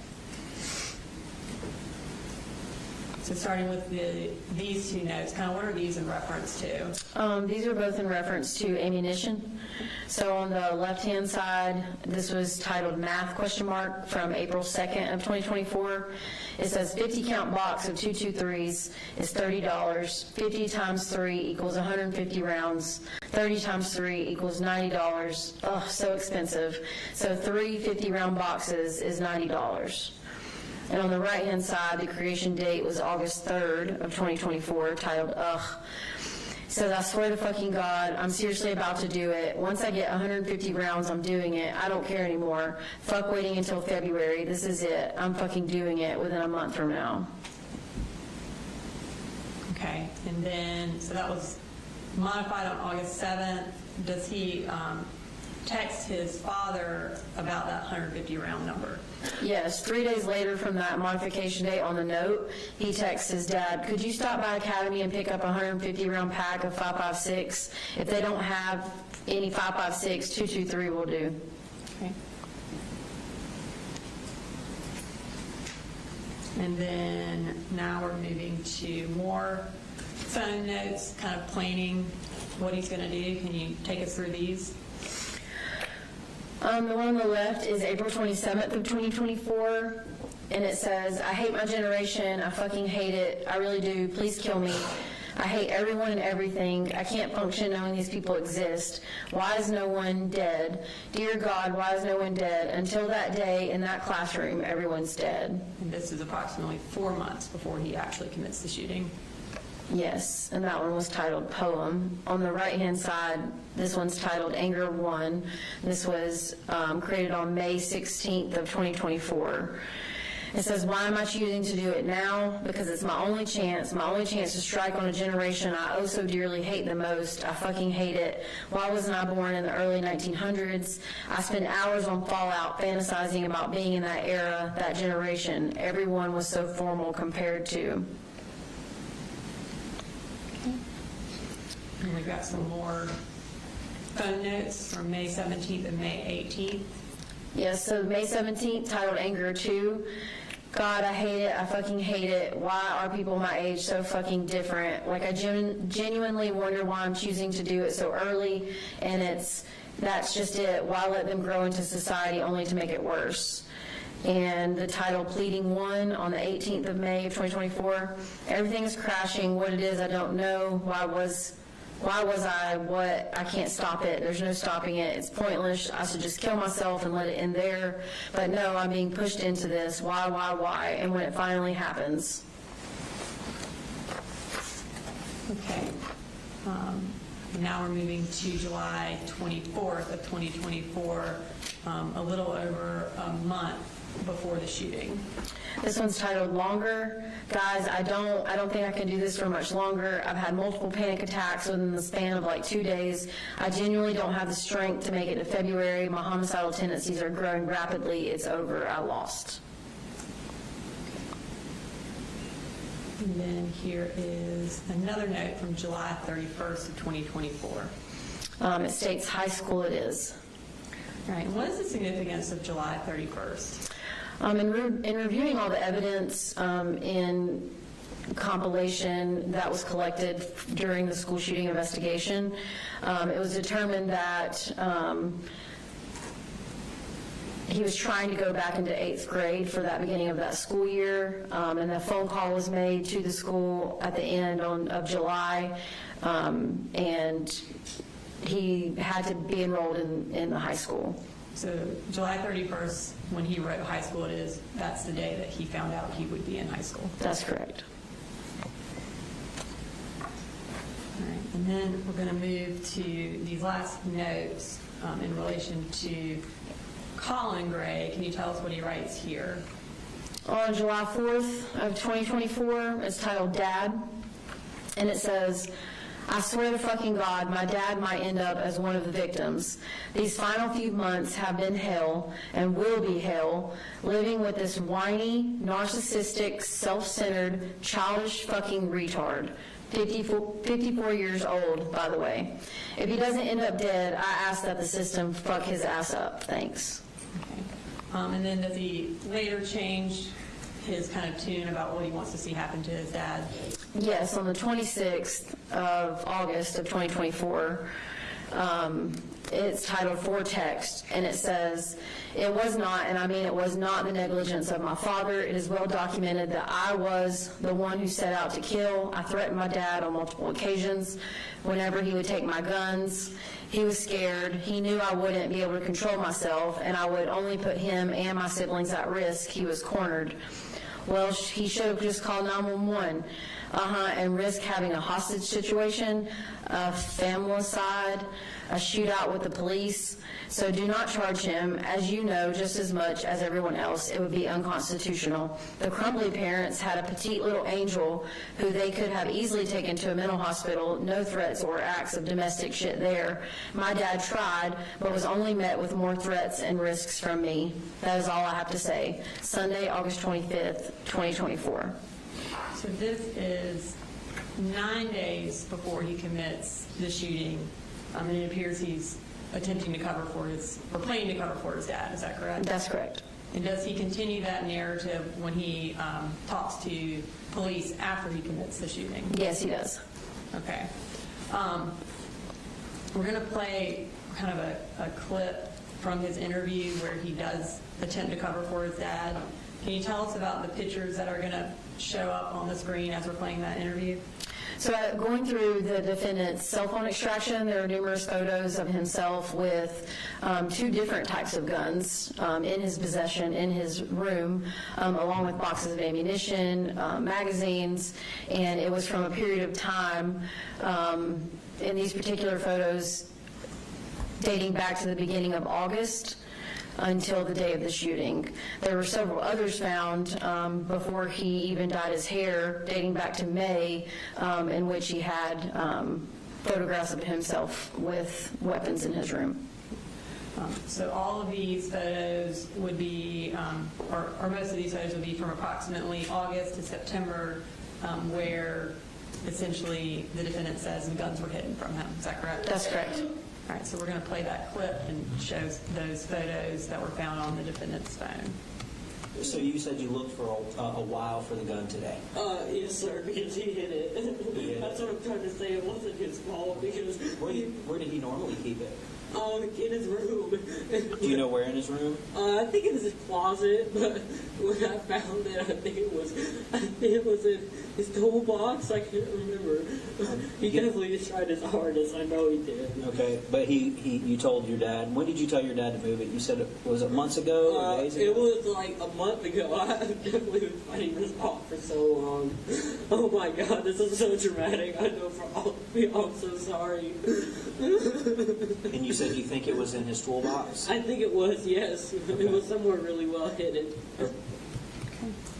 In reviewing the jail calls, did you find any calls where the defendant and his mother specifically talk about where the rifle was the morning of the shooting? Yes. Okay. And is that conversation inconsistent with what he told police? Yes, it is. Okay. And when's that conversation from? December 7th of 2024. Okay. And this is stated at 3:45. We're going to play this clip. All the legal acting shit that he put us through and all the fucking mental health shit that I've told him about, he's not taking the guns away. It is more than enough. Maybe I should say they weren't even put up. They were like, that rifle was in my room that morning, and it stayed in my room. Every single magazine, box, and shotgun was all in my room that morning. And I actually went to his room and planted most of it there because I felt so bad about him not getting locked up. Or did you not tell them that? No, I'm on that. If you need to tell them that stuff, you have to. That's what I told them. I told them that you had, that it was, your dad didn't put anything away. And the reason I told him that is because it pissed me off, because I had been telling him he needed to put all that shit in his truck for weeks. But anyway, we can't change it now, but. Okay. So now, still in the line of talking about the defendant planning this mass shooting, in the actual execution of his shooting, did he imitate previous mass shooters? Yes, he did. Okay. Ms. Brooks, is there a chance we can start here tomorrow, or? We can. Yeah, we probably have about 30 more minutes. This is probably a good stopping point. All right, well, let's break for the day. 9 o'clock tomorrow work? All right, 9 o'clock.